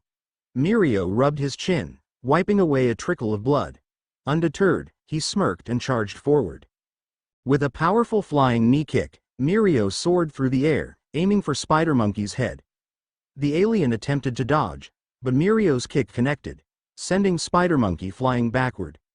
Mirio swiftly switched to a landing kick, striking Spider Monkey's face and amplifying the momentum. Spider Monkey's body hurtled through the air until he expertly arrested his momentum with a backflip. He shot 2 web strings, using them as a slingshot to propel himself forward. His fist cocked back, ready to strike. Mirio phased through, avoiding the blow, and reappeared beneath Spider Monkey. He grasped the alien's fist, contorting his body to overpower him. However, Spider Monkey's superior strength forced Mirio to release his grip and phase through. Mirio refused to yield. With incredible speed, he launched himself at Spider Monkey, grabbing the back of his neck and kneeing him in the face. Spider Monkey's head snapped back, his vision blurring. Mirio phased through the ground, reappearing behind Spider Monkey.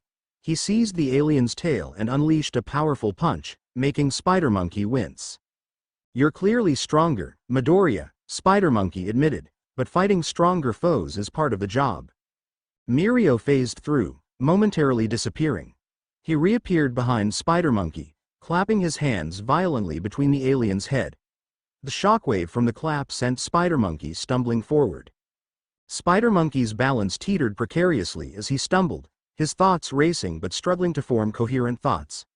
Need to revert, he muttered, barely dodging Mirio's swift punch. With a desperate swipe, Spider Monkey touched the Omnitrix module on his chest. A green flash enveloped him, and he transformed back into Izuku Midoriya. The sudden change left Izuku disoriented and exhausted. Mirio's relentless assault had taken its toll, and Izuku's body screamed in protest. Mirio's danger sense alerted him to Izuku's vulnerability. "Your balance is off," Mirio observed, his tone detached. Izuku wobbled, his vision blurring. Mirio's final punch connected with a soft thud, sending Izuku crashing to the ground. Izuku's eyes fluttered shut, his body succumbing to fatigue. Mirio stood over him, his chest heaving with exertion. Izuku groaned, slowly regaining consciousness. Shoto created a soothing ice pack, which Momo carefully placed on his head. "I think I need a vacation from my vacation," Izuku muttered, wincing in pain. Mirio, now fully clothed, chuckled beside him. Momo sat down next to Izuku, concern etched on her face. "We all got blindsided," Kaminari said, shaking his head. "It was like getting punched in the stomach without warning." "Yeah, you even caught Bakugo off guard," Kirishima added. Izuku groaned again, rubbing his temples. "Never thought I'd get my butt kicked by a guy in his birthday suit." Mineta burst into tears, his voice trembling. "Why did it have to be Mirio? Why couldn't it have been Nejire?" Mirio smiled warmly. "You first years are incredibly tough. Despite only a few months at UA, you're already stronger than last year's Class A." Awase chuckled. "We still got one shot by a naked guy." Mirio chuckled. "Did you think my quirk was strong?" Siro exclaimed, "It was way too strong." Shoto added in a flat, impressed tone, "Beyond my expectations." Bakugo scoffed, still lamenting his loss. "That was totally unfair," Toru shouted in agreement. Mina asked, curiosity sparking, "You can slip through things and warp. Are you a hybrid like Todoroki?" Izuku groaned, wincing in pain. "No, he just has one quirk. I'm gonna lie down." Mirio chuckled, "Pretty smart first year, but yes, just one quirk. Seeing how you also have a similar ability, Midoriya, can you guess what happened?" Izuku groaned again but nodded. Kanoko asked, confusion etched on her face, "Wait, just one quirk?" Awase demonstrated with a snap of his fingers. But he vanished and reappeared instantly. Monoma nodded, "And we couldn't even touch him. Trust me, I tried." Nejire bounced up and down excitedly. Ooh, I know. Can I tell them? Let me say it." Before anyone could respond, Nejire blurted out, "It's permeation." With a bright, cheerful smile. Tamaki intervened, still standing with his back to the group. "Hato, let Mirio explain his quirk." Mirio explained, "That's right. My quirk is permeation," as Nejire tugged at his shirt. "Sorry about that, Nejire." Mirio continued, "You guys called it warping, but it's actually just an application of my quirk." Kanoko asked, curious, "So, how do you warp?" Izuku, still lying on the ground with an ice pack on his head, groaned. "He's not warping, he's passing through the ground and reappearing elsewhere. It just seems like warping." Bakugo raised an eyebrow. "And what makes you an expert?"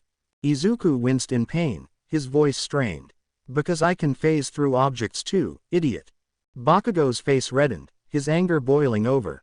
"What did you call me?" he shouted. Izuku ignored Bakugo's outburst and continued explaining, "My quirk allows me to phase through solid objects. It's different from Mirio's, but I understand the concept." Ochako's eyes widened. "Oh, that was, you falling into the ground. Like Dekiru with Big Chill. ... That's right," Mirio explained. "I fall underground, and when I release my quirk while falling, something strange happens. Objects with mass can't overlap, so I get instantly repelled to the surface. I can control where I reappear by adjusting my body angle or pose," Mirio continued. "That's how my warp works." Mina chuckled. "Sounds like a buggy video game." Ochako furrowed her brow. "It's a bit confusing, but I think I get it. However, Izuku, why don't you pop up like Mirio? If you turn tangible underground, shouldn't you emerge like him?" Izuku raised an eyebrow. "I'm the guy who can break the sound barrier, go supernova hot and turns into a 12 feet tall 4 arms titan. Let's not apply physics with me." Izuku responded. Ochako snorted. Momo stifled a chuckle, while Kyoka let out a small chuckle. laughing, and Mirio joined in.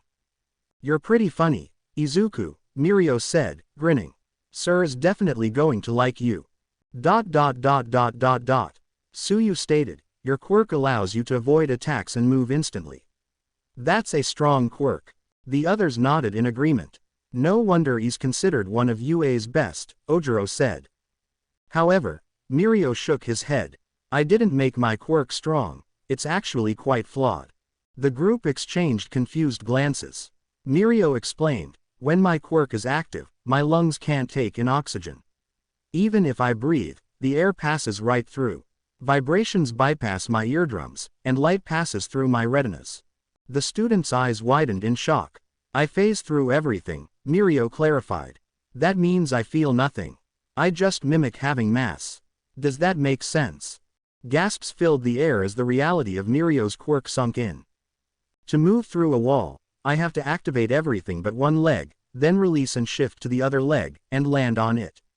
Then, I activate the other leg and pass through. Even simple actions involve multiple steps." Kaminari whistled. "If I were in a hurry, I'd mess that up." Mineta shuddered. "If I couldn't feel or breathe, I wouldn't be able to move." Monoma nodded in relief. "I'm glad I didn't copy his quirk." Suyu's expression remained neutral. "That's quite a complex process." Mirio chuckled. "Back then, I was always behind, and before I knew it, I'd dropped to last place." He added with a sheepish grin, "I also lost my clothes, a lot." Setsuna's eyes widened. "Oh, now I remember. You're the guy who ended up nude in the sports festival 2 years ago."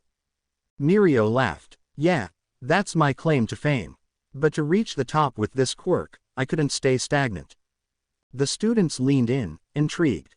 Mirio's expression turned serious. "I know some of you might feel like you're falling behind or holding back compared to your classmates." Glances shifted to Izuku, still oblivious with an ice pack on his head. Mirio continued, "But comparing yourself to others is never productive. I had to focus on my own growth, learn from my failures, and reach the top." Mina nodded, her eyes locked on Mirio. Ochako's brow furrowed, contemplative. Mirio said, "If you want to get stronger, work for it.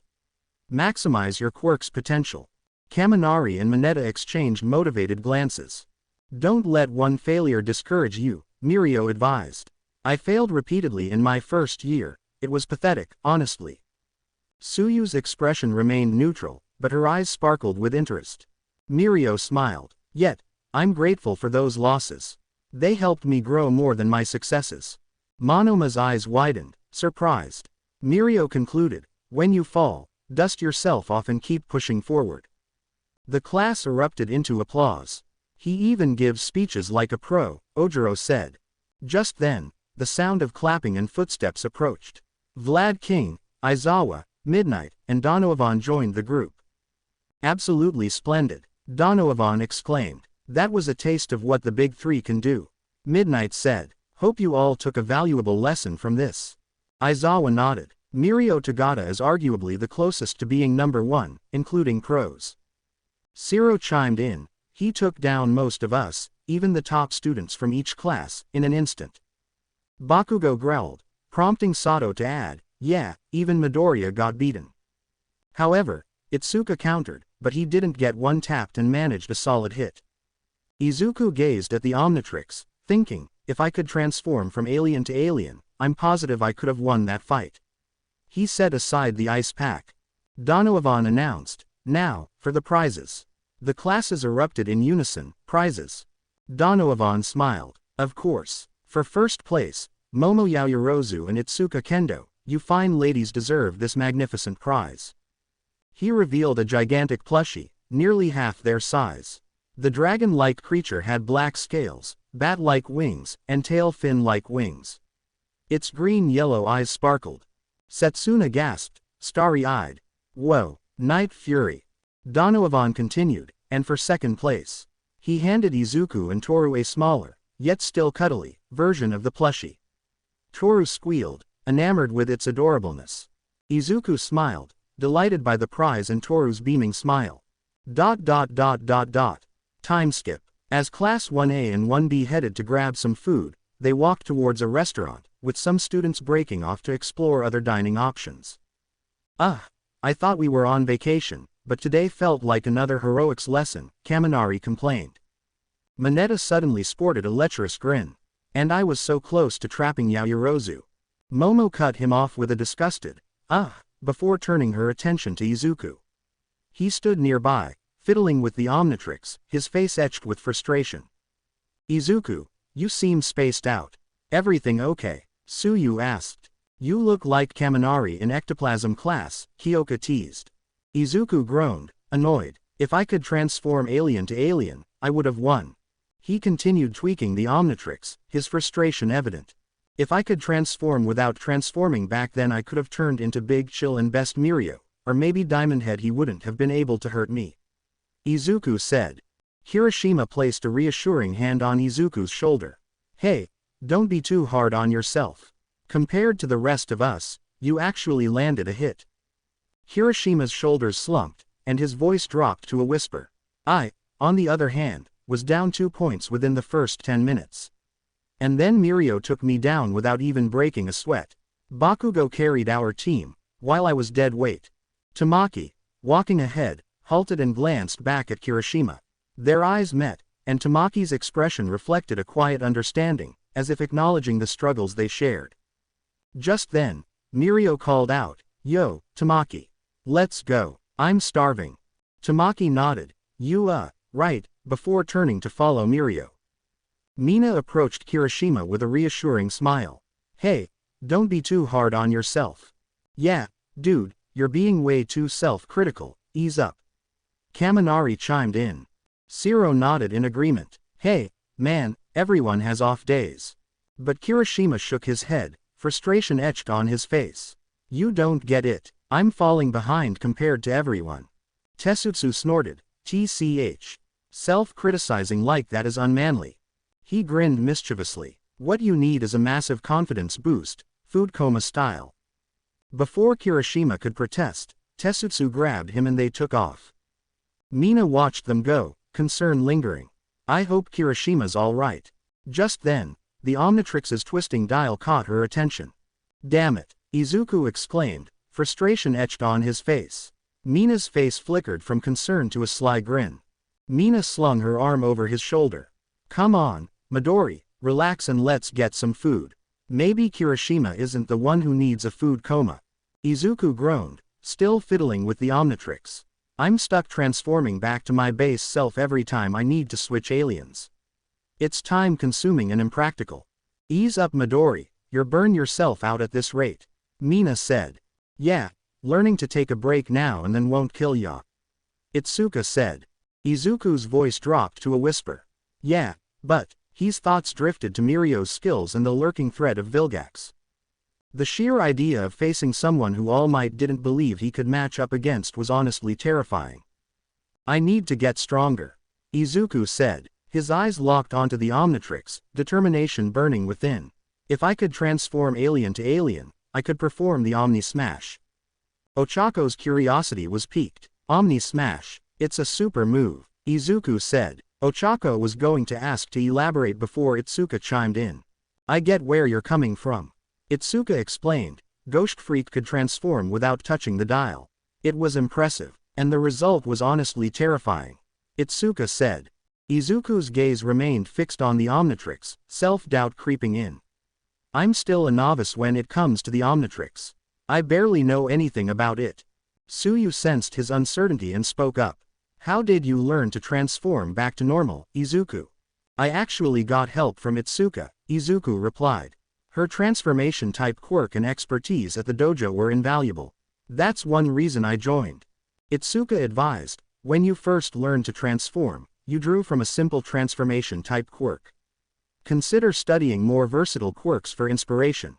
You're aiming for flexibility and rapid transformation, so study a quirk with in mind. Izuku's eyes narrowed thoughtfully as he cupped his chin. A versatile quirk, he murmured. His gaze drifted to Momo, known for her impressive creation quirk, but before he could ponder further, Toru's beaming face suddenly filled his vision.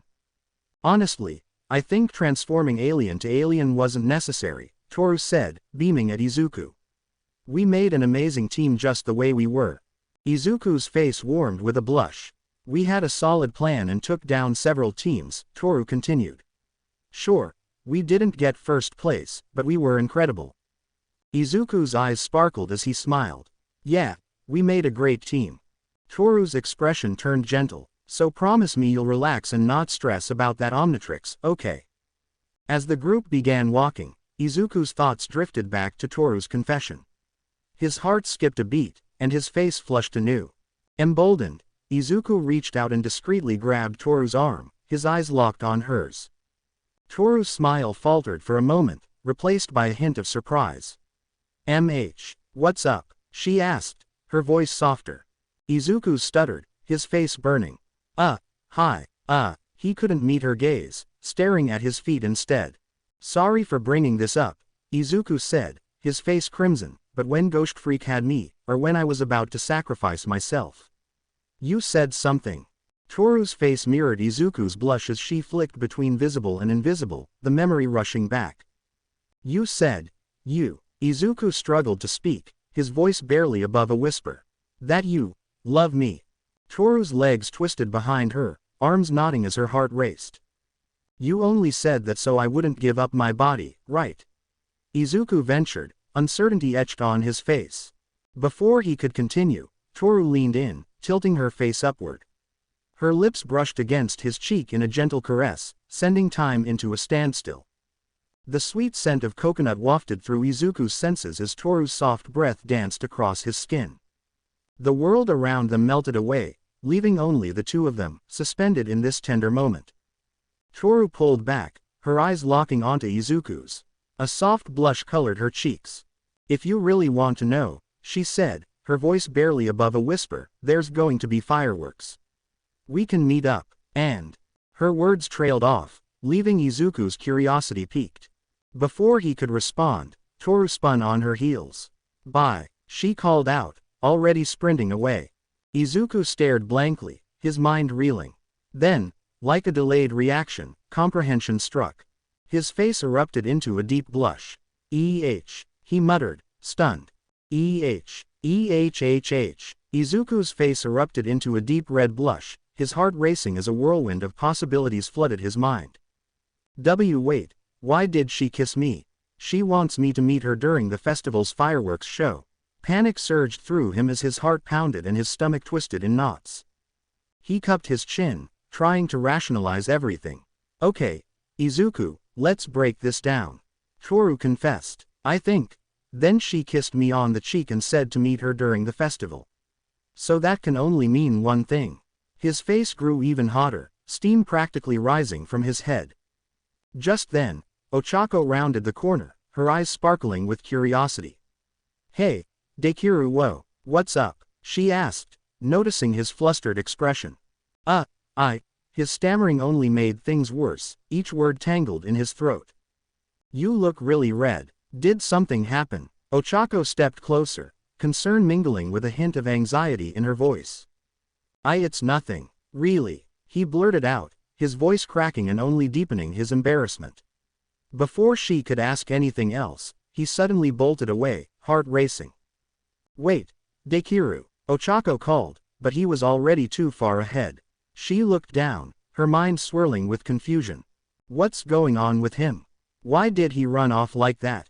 He looked so flustered. Did Toru do something? She seemed just as embarrassed. Ochako's cheeks flushed as she pondered the unexpected turn of events, her own heart skipping a beat at the thought. As Ochako walked away, her mind drifted back to the time Ghost Freak possessed her. She remembered how Izuku had to sacrifice himself to save her and everyone else. Even though he managed to fight back and win, anxiety crept in. I almost lost him. I didn't even get a chance to say goodbye.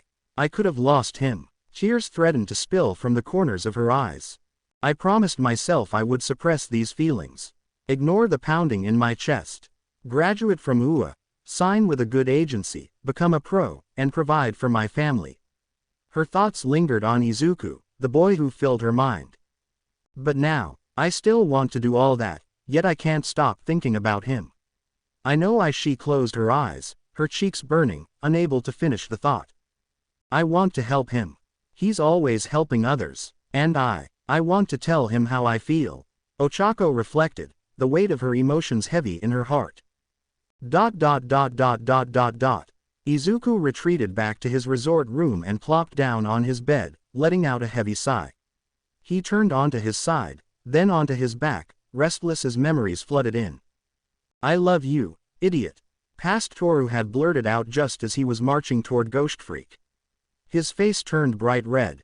Things were absolutely crazy. Maybe I overheard. Why yeah, that must be it.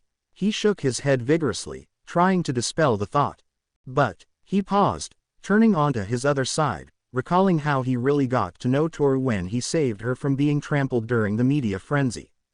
We started hanging out a lot after that. His cheeks heated as he remembered the times they laughed together, her smile lighting up the room. Her laugh is so cute. He buried his face in his pillow, overwhelmed by the warmth spreading across his cheeks. And that kiss on the cheek. It felt electric, a moment he replayed in his mind. And she even came with me to that whole knight and dragon thing. A small smile crossed his lips as he thought of their adventure with Kyoka and Kaminari. She was the first person to find out about the Omnitrix. She didn't judge me, she kept it to herself. Her determination is incredible. Her quirk might not be combat-oriented or powerful, but she never gives up. Striving for Ua is so admirable. And the fact she's going strong is incredible. I love how she supports me. My heart pounds whenever she cheers me on. I feel like I can take on anything with her by my side. But I don't really know much about her. He turned onto his side again, pulling the blanket closer, his heart racing as more memories of her flooded his mind. Unwavering spirit, the way she always believed in him. Though I'd really like to know her better. His thoughts drifted to the moment she asked him to meet during the fireworks display. Izuku lay on his bed, heart racing as anxious thoughts spiraled in his mind. Maybe she wants me to meet her at the festival to let me down gently. Yeah, that makes sense. She doesn't want to hurt my feelings, thinking I had my hopes up when she confessed, and now she's going to let me down. Yep, that makes total sense. He buried his face in his pillow, squeezing it tightly. I mean, who would actually like? His voice trailed off as doubt crept in. Just then, images of Momo and Itsuka flashed in his mind, reminding him that two equally incredible girls had actually expressed their feelings for him. Ah, man. His face flushed bright red, and he hugged his pillow tighter, feeling overwhelmed. I can barely handle the idea of one girl liking me. How am I supposed to feel about three? He rolled onto his side, pulling the blanket up over his head, wishing he could hide from the whirlwind of emotions swirling inside him. Izuku drifted into thoughts of Itsuka and what she had said. Why on earth would an amazing girl like her even like me? He pondered, his heart racing. He could almost hear her voice. You were this nervous, stuttering mess, unable to talk to me without getting flustered. But despite that, you never backed down. You didn't let that hold you back. You were probably more scared than anyone, but you kept striving forward. That's what I think is amazing about you. As the memory replayed in his mind, his face flushed deeper. The way she spoke about him, her admiration shining through, made his heart pound. Not just physically, I mean. When you fall or think you're in over your head, or you feel like you can't do something, I wanna be there for you, even at your lowest moments. I want to remind you that you can, Itsuka had said, rubbing her thigh nervously while holding a bag from Jedi Heroics Brew. The sincerity in her words wrapped around him like a warm blanket. She really wants to support me. Even if we're not a couple, or if you don't have feelings for me or whatever, I just want to be there for you. The way she clutched her chest, and the vulnerability in her expression stung him to think about her fears. I'm not one to bottle up my feelings, or anything like that, so I know I already said this, but I really, really like you, Izuku Midoriya. Itsuka had exclaimed, her enthusiasm infectious. As he recalled her confession, Izuku's face turned so red he felt like a tomato. She really likes me. The thought sent his heart racing, a mix of joy and disbelief coursing through him. How can someone so incredible feel that way about me? He hugged his pillow tighter, feeling overwhelmed yet uplifted by her words, his mind a whirlwind of emotions. I never thought someone would feel that about me, Izuku thought while lying on his bed, staring up at the ceiling. His heart raced as Momo's voice echoed in his mind. I've been squandering my potential and my quirk, Momo continued, her voice filled with determination. Ghost Freak used your strategies and ideas to defeat the others. I don't want that to happen again. I want to stand by you, fight beside you as an equal. Izuku felt warmth spread through him as he recalled her pleading gaze. She really wants to be by my side. Please, help me improve. I know I'll never be as strong as you, but I want to be as creative. I want to be a better hero who can fight alongside you and have your back. I don't want you to give up your life every time we're in a tough situation. Giving your life should be the last resort. As a hero, you should make sure everyone is safe, including yourself. Her words flooded his mind, and he could almost feel her presence beside him. Does she really care about me that much? I know being a hero means risking our lives, but that doesn't mean you can just throw away your life like it's worthless. Like it has no meaning unless you sacrifice yourself to save someone. Do you know how it would make us feel if you just died? Momo asked, her voice cracking. Izuku felt a tight knot in his stomach. What would that mean for everyone? Momo, he muttered, his heart pounding as he squeezed his pillow tighter. Izuku looked down, their foreheads still pressed together in his memory. Momo continued, dying or completely sacrificing yourself isn't the only way to save someone. You're smart, find a better solution instead of recklessly throwing away your life. That's the first time someone got mad at me for sacrificing my life, he thought, feeling both guilty and appreciative of her concern. How do you think I would feel? Momo's voice trembled. One of the first real friends I've made, the stupid guy who stole my first kiss, who makes me want to be a better hero, the selfless idiot who makes me want to throw caution to the wind. How do you think I would feel if the guy I'm in love with just ended up dying because he didn't think his life mattered? She really cares about me, Izuku thought, his heart fluttering in his chest. I didn't realize I meant that much to her. His eyes widened in shock, his face inches from Momo's in the memory. He felt a surge of warmth and tightened his grip on the pillow, fingers digging into the fabric as he leaned back against the bed. What? You're in, Izuku stuttered, his voice barely above a whisper. Momo's eyes locked onto his, filled with conviction. Izuku, I just kissed you. I don't know how obvious it is, but I'm in love with you. I fell in love with Izuku Midoriya, not some worthless, useless Deku. You mean a lot to me. She really likes me. Out of all people, Izuku thought, feeling disbelief mixed with a blossoming hope. His heart raced, and he pulled the blanket tighter around him. Izuku felt a tightness in his chest as he thought back to the moment. She didn't care that I was about to give the Omnitrix away. She wasn't focused on the fact a villain would get the Omnitrix, or One for All, or any of it. No, she was more concerned about me. Why? Tears prickled at the corners of his eyes. Why me? I'm not that smart. My looks are painfully average, and my self-esteem is so low that it's hard to believe anyone could care about me. His mind swirled with doubt. Maybe they're just confused, maybe they got the wrong idea. He snorted to himself, trying to push the thoughts away. Who would actually care for someone like me? Some lame Deku. Yet his heart wouldn't stop racing, and his face burned with a blush he couldn't shake. Come on, Izuku, don't start falling for your classmates, we're just friends, right? I don't even know that Izuku said, his face turning red. But no matter how much he wanted to deny it, he couldn't argue with the confessions from Itsuka and Momo. They were sincere, and he knew it deep down. He gripped his head, trying to block out the flood of emotions. I'm not supposed to feel this way. All the insults, all the people who said no one would ever love me, they can't be wrong, can they? He whispered to himself as a bitter voice echoed in his mind. It's not like I'm special. Why would they love someone so plain, so weak? But at the same time, a softer, gentler voice whispered from deep within him. Maybe the things my old classmates said about me weren't true after all. His heart fluttered. Maybe even a useless, quirkless Deku isn't worthless. Maybe someone could like me, for me. For a brief moment, he felt like he was floating, his face reddening as the thought crossed his mind. What if I'm more than they said I was? Maybe the old me wasn't as worthless as I thought. He thought to himself. There was a flicker of hope, warm and fragile, like a small light in the darkness. But then, like always, doubt crept back in. No. They don't know I wasn't really quirkless. They don't know the truth that I received my powers. If they did, they'd realize they don't really feel that way about me. It's just because of my power. That must be the reason. Izuku thought to himself. His vision blurred as tears welled up, the fleeting sense of worth slipping away. He wiped at his eyes, the feeling of being grounded returning. Yeah, it has to be because of my power.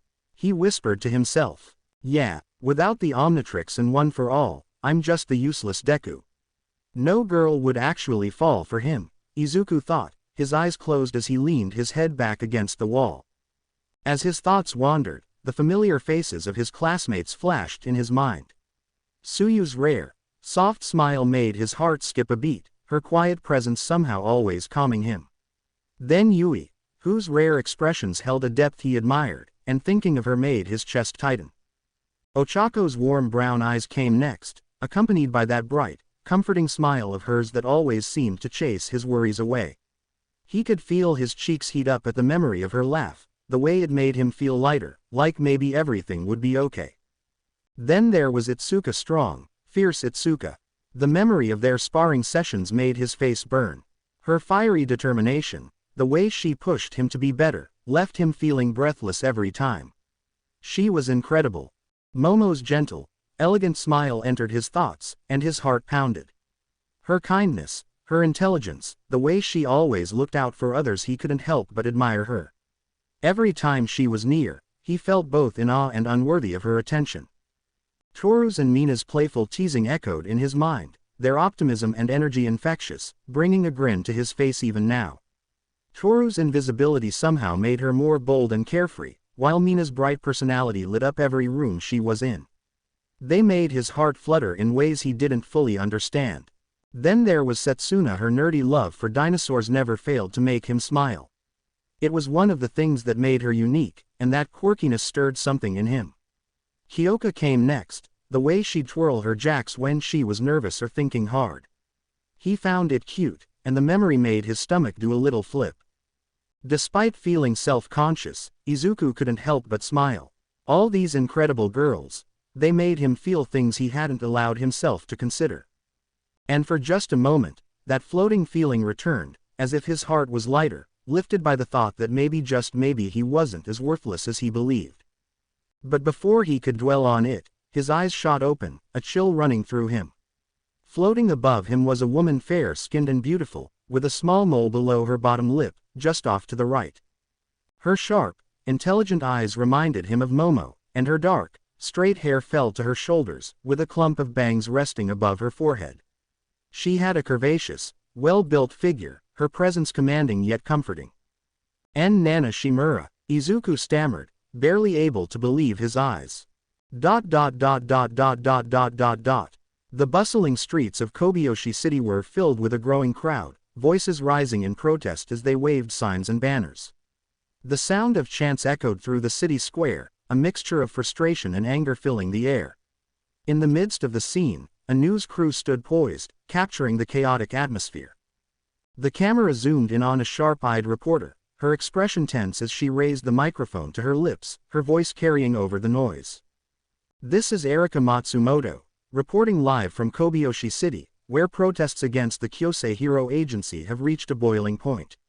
Hundreds of citizens have gathered here today, expressing their outrage over the numerous hero agencies that have been vandalized since the atrocities at Seijuku Gakuen Academy were revealed. Protect the kids, not your pockets. How many kids suffered while you counted your money? Real heroes protect kids, not their wallets. Many of the protesters are angry parents who are painfully aware of their children's suffering at the hands of the faculty and pro-heroes. These heroes turned a blind eye to suicide attempts, prioritizing their financial gain from the corrupt dealings of Seijuku Gakuen Academy over the well-being of students. Erika said. The camera panned over to the Shieldhorn Agency, currently under attack by citizens. We're live at the Shieldhorn Agency with the 74th ranked pro-hero, Ironhorn. Erika announced. The Shieldhorn Agency resembled a modern fortress featuring reinforced stone and steel walls that conveyed an unyielding, protective presence. Towering statues of bulls holding shields flanked the entrance, while a large crest, a shield adorned with a bull's head, sat above the main archway. The sleek, polished stone exterior and high, guarded windows made the agency feel both secure and imposing, a true symbol of strength and defense. In the center stood the bull man himself, a towering figure in his 30s. His upper body was unmistakably bull-like, with muscular arms folded across his chest, while his lower half was distinctly human. His intense red eyes glowed beneath a heavy brow, radiating power and authority. "Everyone, I need you to leave now. Please do not turn this protest into a riot," Ironhorn shouted to the angry mob. Just then, he dodged a bottle that whizzed past his head and shattered against the wall behind him. "Ironhorn, you bastard, how dare you? We know you were working with Gale Strike. He was your best friend. Hell, you were seen with him just months ago, drinking beer," a protester shouted angrily. Ironhorn looked frustrated. "I didn't know Hajime. Gale Strike had taken money to cover up Seijuku's bribery scheme. I'm as shocked as the rest of you." Suddenly, the sound of sirens pierced through the noise. A line of police officers emerged from behind a nearby building, forming a barricade in front of the protesters. "This gathering is now considered unlawful. Disperse immediately, or we will take action," one officer commanded. Confusion rippled through the crowd as some protesters exchanged worried glances. From a police car, Tsukauchi stepped out, holding a megaphone. "What do you mean, unlawful? We have the right to protest. We have the right to expose this fake hero," another protester yelled. "Please, calm down. We've seen what happens when things escalate. Let's not repeat the mistakes we made with Dragconics," Tsukauchi said through the megaphone. "You better listen to my partner here," a man added, stepping out with his own megaphone. "By the way, how did you get me to come here again?" he asked, looking at Tsukauchi. "Eizo, stop complaining. We don't need another disaster like the other agencies in the city," Tsukauchi replied. Eizo was an older man with short, dark hair, though his receding hairline was becoming more noticeable. He also sported a thin beard. He wore a dark-colored suit, a black waistcoat, and a plain tie. "Why are we getting dragged into the mess in Kobayashi? It's not even our jurisdiction," one of the officers muttered. "Stop complaining. The Kobayashi Police Department is under investigation, and it's not just the pro-heroes being scrutinized," Tsukauchi said sternly. "And now we've had to expand our manpower because a certain detective and his transforming sidekick decided to play hero," Eizo added with a smirk. Tsukauchi groaned. "Not to mention, they're working with two of the hottest pro-heroines," Eizo said with a playful wink. "Can we focus on the situation, please?" Tsukauchi said with a sigh. "TCH, of course these pigs would protect fake heroes," a man muttered as he pushed through the crowd. Stain was right all along. There are only a few real heroes left. At the mention of Stain, everyone turned to the man. Suddenly, a knife whizzed through the crowd. Ironhorn barely reacted in time, feeling the sharp blade slice through the air just inches from his face. He dodged by a hair's breadth as the knife buried itself into the wall behind him with a menacing thud. "She's right. We do have the right to protest," a voice pierced through the crowd, followed by the sound of deliberate footsteps. Eizo and Tsukauchi turned their heads to see a young man with a reptilian appearance step forward. His skin was covered in bright green scales, and his face was shaped like a lizard. His hair long, swept backward, and a desaturated pinkish-purple stood out in stark contrast to his overall color. "We have the right to call out the filth that has stained our society," the man shouted, "for I am Spinner, and I will carry on Stain's will." All eyes were on him, but many raised their eyebrows in disbelief at what he was wearing. Spinner was dressed in clothes reminiscent of Stain's style, a sleeveless shirt and dark, baggy pants with brown holsters strapped around his thighs, paired with black boots and pale, metallic knee guards. His face was partially obscured by a mask made from a long, tattered white strip of cloth, similar to Stain's, and goggles sat atop his forehead. A red scarf hung around his neck, and bandages were tightly wrapped around his arms, partially covered by black wristbands. Two belts were strapped around his waist, one carrying an additional blade. He also wore a blue and white polka-dotted chest armor. But most noticeable of all was the enormous sword strapped to his back, forged from many smaller blades crudely bound together. Tsukauchi's eye twitched in frustration. Great, another Stain fanatic, he thought to himself, letting out a heavy sigh. I'm here to speak on behalf of Stain. He knew the truth that these fake heroes have polluted our society. Spinner shouted, his voice cutting through the crowd. Murmurs rippled through the gathering, and some heads nodded in agreement. Heroes who accept fat checks and sponsorship deals are not heroes, they're nothing more than glorified celebrities. And those who accept bribes, they're nothing more than criminals disguised as heroes, wolves in sheep's clothing. Spinner declared, narrowing his eyes. And no, I haven't received any money from Seijuku. I didn't take any bribes. Ironhorn protested. You're friends with that fake hero Gale Strike. There's a photo of you both enjoying expensive drinks. How did you pay for that? With dirty money from Seijuku to keep quiet, Spinner accused, as the crowd erupted in cheers. What happened to the heroes of old who sacrificed their lives, their bodies, and their happiness so that everyone could be safe? Spinner exclaimed, his voice growing louder.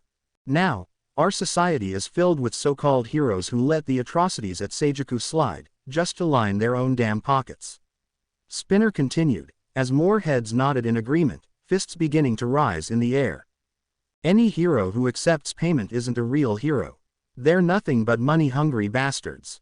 Spinner yelled. The crowd grew louder, some beginning to chant Stain's name, causing Tsukauchi and the officers to grow uneasy. A true hero is defined by their heart, courage, and unwavering resolve.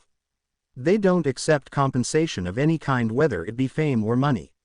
They sacrifice their own happiness because heroes don't deserve to be happy. They exist to be our heroes.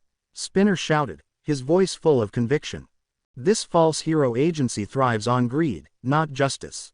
A real hero would never accept any form of compensation. We'll start by tearing down this fake hero agency. Spinner bellowed, the crowd's cheers and chants reaching a fever pitch. Stain showed us the truth. There's only one true hero. Spinner declared as the crowd finished the sentence for him. All might is worthy, they roared. This isn't good, Tsukauchi muttered before looking at Ironhorn and giving him a nod. It's our turn to finish what Stain started. Purge the fake heroes and bring down this corrupt agency. Spinner shouted as the protesters exploded into a frenzy, charging forward with righteous fury. Ironhorn, now, Tsukauchi shouted urgently. The protesters surged forward, a wave of anger and conviction. Their chants filled the air, fists raised high, bodies packed tightly together as they broke through the police barricade like it was made of paper. They reached the steps, but suddenly, a blinding flash of energy erupted before them. A massive barrier exploded outward, shimmering like glass with a blue hue. It swept through the crowd like a tidal wave, unleashing a shockwave that sent bodies flying backward, scattering them across the street. Protesters were flung into the air, while others had the wind knocked out of them. Spinner rubbed his head, narrowing his eyes. Bastard. Before him, a barrier loomed large. In its center stood Ironhorn, his hands positioned as if he were trying to squeeze a soccer ball, his face contorted to one of constipation. Like he had been trying to take a dump but couldn't.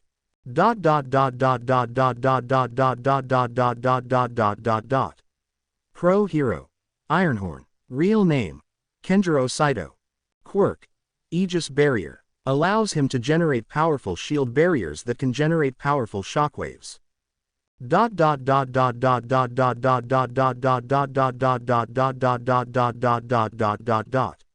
Now everyone, remain calm. Ironhorn has been investigated, and none of the allegations against him accepting bribery have been proven. He is an innocent hero.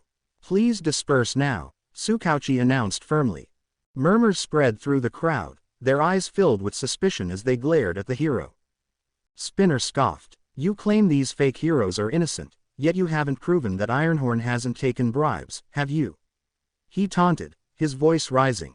The crowd, weary but stirred, began to murmur in agreement, recovering from the earlier shockwave caused by Ironhorn's quirk. Maybe he paid you off to keep quiet, Spinner accused, pointing at Tsukauchi, who remained calm despite the growing tension. The protesters nodded, and shouts of agreement began to ring out. Or maybe you're just not doing your damn job. Maybe you didn't find anything because you didn't want to look hard enough. Spinner continued, fueling the crowd's rage. The mob roared in agreement, fists raised high in the air. These so-called heroes are tainted. Their innocence is a facade. For a more just society, they need to be purged, Spinner declared, narrowing his eyes. The crowd echoed his words, their chants growing louder and more aggressive. And I'll say it again. A hero who receives any form of compensation is not a hero.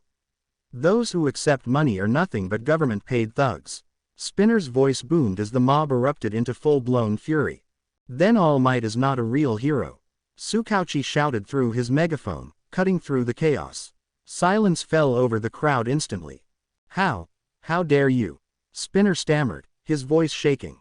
How dare you? All Might is a real hero, unlike you fakes. The crowd's outrage erupted. You can't compare Ironhorn to All Might. That's blasphemy. All Might is untouchable. Who are you to smear the symbol of peace? Tsukauchi inhaled deeply before speaking into the megaphone. You said a hero who accepts any form of compensation is not a real hero. All Might is the greatest hero the world has ever known. You'd be hard-pressed to find a place where he isn't recognized. All Might is synonymous with commercial success. Do you really think he remains uncompensated? Tsukauchi asked, his voice carrying through the crowd. The protesters, caught off guard, fell silent, listening intently to the detective. Do you assume All Might is excluded from the financial gains that come with being a pro-hero? Let me answer that for you no. In fact, he's regarded as the richest hero in the world. Gradually, the shouting and anger in the crowd quieted, replaced by murmurs of uncertainty. All Might is like every other hero, he's still human. Earning money by saving lives isn't inherently wrong. Heroes can support themselves while contributing to society, Tsukauchi continued. He paused for effect before adding, heroes today are compensated for their efforts, but in the past, heroes faced dangerous lives without any financial support. They struggled, risking severe burnout and life-altering injuries. Without payment or resources to cover medical expenses, they endured immense hardship while putting their lives on the line. The crowd listened, the intensity of their earlier rage dwindling as Tsukauchi's words sank in. They gave everything, their lives, their bodies, but many paid the ultimate price. Constant stress, fatigue, and untreated wounds left them broken. In the end, they didn't just die in battle, they suffered, their bodies worn down until they couldn't take it anymore. It was a brutal, dangerous path, and far too many heroes met tragic ends. Tsukauchi's voice echoed through the megaphone, and one by one, citizens began bowing their heads, their anger replaced by quiet shame. Spinner's eyes darted wildly across the crowd, seeing the rage that had been boiling begin to cool. Desperate, he shouted, that's what made them real heroes. They knew the risks. They stood their ground. That's why we need to bring down this corrupt society, so real heroes can thrive. Tsukauchi remained calm, countering firmly, with your ideology, heroes wouldn't be able to sustain their lives. Fighting, getting injured, and constantly putting themselves at risk without compensation would make it impossible to maintain such a lifestyle. The death rate of heroes would skyrocket. The protesters widened their eyes in shock, the harsh reality of Spinner's words sinking in. Murmurs of uncertainty rippled through the crowd as they began to realize the flaws in his logic. Those true heroes will ultimately perish, giving everything they have to save others, until there's no one left to respond. No hero will be strong enough to combat the villains. Is that the world you want? A world where heroes die out because we demand too much from them? Tsukauchi's voice softened as he continued, heroes already sacrifice so much. Is it so wrong for them to receive some compensation? Is it so bad for them to live happy lives while continuing to protect us? The crowd's murmuring grew quieter, some protesters lowering their signs as they absorbed his words. Tsukauchi scanned the faces in front of him, seeing the hurt, the anger, but also the pain of loss. I know most of you are angry parents, families of victims, and you want someone to blame. The heroes, the police, everyone in power. I understand. If it were my child or my sister, I'd feel the same way. I'd want to burn down the school and the agency responsible. Some of the protesters stiffened, their faces showing flashes of empathy and shared grief. But that isn't right. Deep down, you know it, Tsukauchi pressed on. Right now, your children, your loved ones, need you to be their heroes. They're the ones suffering the most. Be the heroes these fakes couldn't be. Be the shoulder to cry on, be the strength they need. Show them that even in their pain, there's someone who won't let them down. A long, heavy silence fell over the crowd. The tension that had fueled their anger began to dissipate, replaced by reflection. One by one, protesters began lowering their signs, exchanging glances filled with guilt and understanding. Mothers and fathers looked at each other, their faces softening. A few wiped away tears, while others simply nodded in agreement, realizing the truth behind Tsukauchi's words. Gradually, the crowd began to disperse, signs dropping to the ground, the anger that once united them fading. Spinner looked frantically around as the sound of signs being dropped echoed through the crowd. "And no," he stuttered, desperation creeping into his voice. "Don't let yourselves be fooled by his words," he shouted, trying to regain their attention. "That's a hero's job. They're supposed to sacrifice everything." His eyes darted among the crowd, searching for any signs of support as he felt the energy slipping away. "If we don't rise up, more fakes will flourish," he pleaded, his voice rising in intensity. He clenched his fist, his knuckles turning white with anger and frustration. But the protesters, once fueled by rage, now looked hesitant, their faces a mix of sorrow and realization. A few turned away, whispering to each other, clearly torn between Spinner's fervor and Tsukauchi's heartfelt appeal. "Don't you see?" Spinner continued, desperation lacing his words. "If we let them win, we're betraying the real heroes who have sacrificed everything for us. We can't just stand by and accept this corruption." Yet, as more people drifted away, Spinner's heart raced with panic. The weight of their departure felt like a heavy anchor pulling him down. He felt his resolve wavering, realizing that his once unified front was crumbling. "Fight for what's right," he shouted one last time, but the crowd was already dispersing, leaving him standing alone amidst the scattered signs, his voice echoing in the growing silence.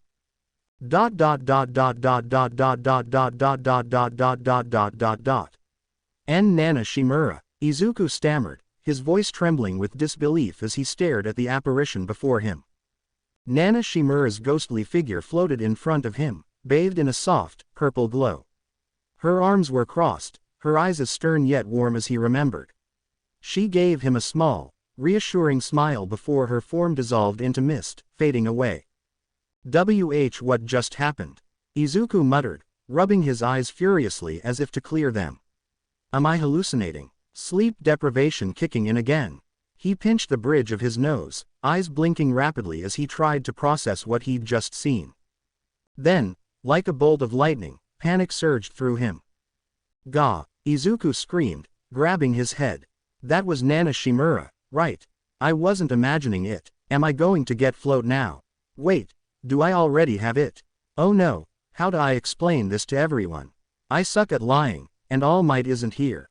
Crap, crap, crap. What if I start floating? What am I gonna say?" He began pacing frantically, a storm of thoughts racing through his mind. "Oh, why am I floating? Well, because, Izuku trailed off, wiping the sweat from his forehead. "They're right, I do suck at lying." He stopped, trying to calm his racing thoughts.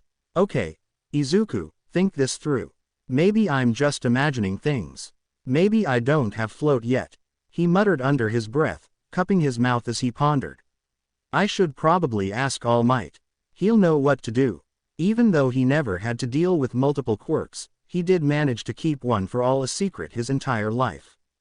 Deciding it was best to check, he pulled out his phone and quickly dialed All Might's number.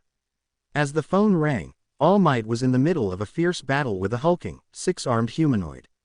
The man's blue skin glistened under the sunlight, and his towering, 20-foot form. "Now, villain, for I am here. You will pay for your crimes." All Might's booming voice echoed as he prepared to strike, but just as he was about to, his phone rang.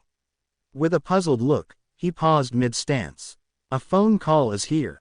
A phone call is here. A phone call is here." The villain blinked, raising a brow in disbelief. Excuse me a moment," All Might said, pulling out his phone. He glanced at the screen, seeing the contact name. "Young Midoriya," he muttered, eyebrow raised. Answering, All Might's voice exploded with his usual enthusiasm. "Hello, young Midoriya, I am here," answering the phone. Across from him, the towering villain's face twisted with rage. For the number one hero, you're pretty stupid to just ignore a villain standing right in front of you. The brute growled. His muscles swelled, veins bulging grotesquely as he drew back his massive fist. With a roar, he hurled a punch, his arm cutting through the air like a freight train, the ground cracking beneath him from the sheer force. Izuku. All Might, I just saw your old master. Izuku blurted over the phone, his voice filled with urgency. All Might's eyes widened in surprise. You saw my master? He asked, his tone instantly serious. Without even looking, All Might's arm shot out, catching the villain's fist mid-punch as if it weighed nothing.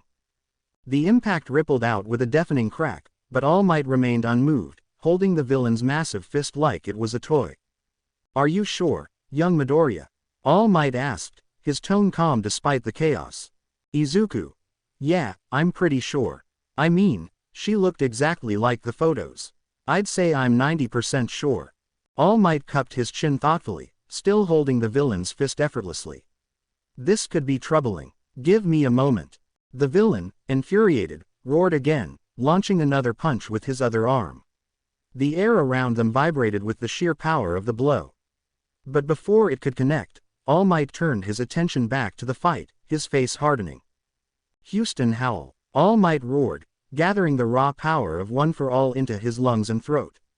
The scream exploded out of him like a shockwave, shattering windows and sending a fierce gust tearing through the battlefield. The sheer force of the blast smashed into the villain, sending him rocketing backward like a ragdoll, slamming violently into a nearby building with a thunderous crash. On the other end of the phone, Izuku stood frozen, listening in awe. Izuku. Did you just use my super move? His voice trembled with excitement. Yes, All Might replied, brushing the dust off his uniform. It's a very useful move, long range, powerful, and effective at taking down villains. Izuku, completely starstruck, clapped a hand over his phone to muffle his squeals. All Might used my super move. All Might used my super move. Best day ever, he whispered, practically bouncing on his feet. Then, shaking himself, he tried to regain his composure. But deep down, he was still buzzing with excitement. All Might. What should I do? Izuku asked nervously over the phone. All Might. What do you mean, young Midoriya? I mean, what if I suddenly start flying or floating? How am I supposed to explain that to my classmates or anyone here? Izuku asked, his voice filled with worry. All Might. Do you feel anything from my master's quirk? Izuku, sitting on his bed, cupped his chin in thought. He stood up, activated full cowl, green electricity sparking across his body. With a jump, he crashed face first into the floor. All Might. Young Midoriya. Are you all right? Izuku groaned, pushing himself up. Nope. Don't feel anything. All Might.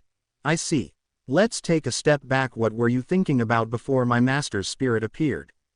Izuku's mind flashed back to the moment, and his face turned bright red. I can't tell him I was thinking about girls. That's way too embarrassing. I don't remember, Izuku stammered, face flushed. All Might. Are you sure? All Might's voice on the other end was skeptical. I can't say that out loud. Izuku thought in panic. Sorry, I just can't remember. Sensing the boy's discomfort, All Might's tone softened. All Might. Well, if anything unusual happens, please let me know immediately. All right, and whatever has triggered this visit from my master, lean into it. This could either unlock float or give you access to communicate with the other vestiges. Either way, don't run away from what caused this. Izuku's face flushed as he remembered exactly what he had been thinking about. Yeah, sure, though I'm still worried that. Izuku was abruptly cut off by a knock at the door. His heart raced as he quickly hung up the phone. Dekiru. Ochako's voice came from the other side. Izuku's pulse quickened as he nervously hurried toward the door. His hand trembled slightly before he turned the knob, revealing Ochako, Tsuyu, and Kyoka standing in the hallway. Oh, Ochako, Tsu, and Kyoka. Izuku stammered. What are you all doing here? We're planning to go to the water park, Ribbit, Tsuyu said casually, her usual calm demeanor unchanged. Yeah, Mina and Toru really wanted to show off their new swimsuits, Ochako added with a bright smile. Izuku's mind instantly drifted to the thought of Mina and Toru, and his face flushed a deep red. And some of the guys overheard, so now they're coming too, Kyoka chimed in, a bit nervous as she twirled one of her earphone jacks around her finger. She glanced away, clearly unsure of how to feel about the growing group. We wanted to see if you wanted to come along, Ochako asked with a hopeful look. Izuku scratched the back of his head, trying to hide his nervousness. Yeah, sure. It sounds like fun, he said, offering a small smile. As he closed the door behind him and started walking with the girls. So, who were you talking to on the phone? Kyoka asked suddenly, causing Izuku to freeze in place like a statue. It kinda sounded like All Might, from what I overheard, Kyoka added, raising an eyebrow. Izuku's mind raced as he tried to stay calm. I was just asking for some tips on my quirk, you know, since we have similar abilities. Losing to Mirio got me thinking I need to level up. He forced a smile, hoping that would satisfy them. Ochako, Kyoka, and Tsuyu exchanged glances. Wait, you have All Might's number? Ochako and Tsuyu asked in unison, their eyes wide with surprise. Izuku flinched. Why yeah, he gave it to me. He said I reminded him of himself when he was younger and didn't want me breaking my bones so much anymore. Oh, that makes sense, Kyoka said, nodding thoughtfully. But how come you didn't tell us you have the same quirk as freaking All Might? Ochako exclaimed, stepping closer and getting right in Izuku's face, making him blush. It just didn't come up, Izuku muttered, scratching his cheek nervously.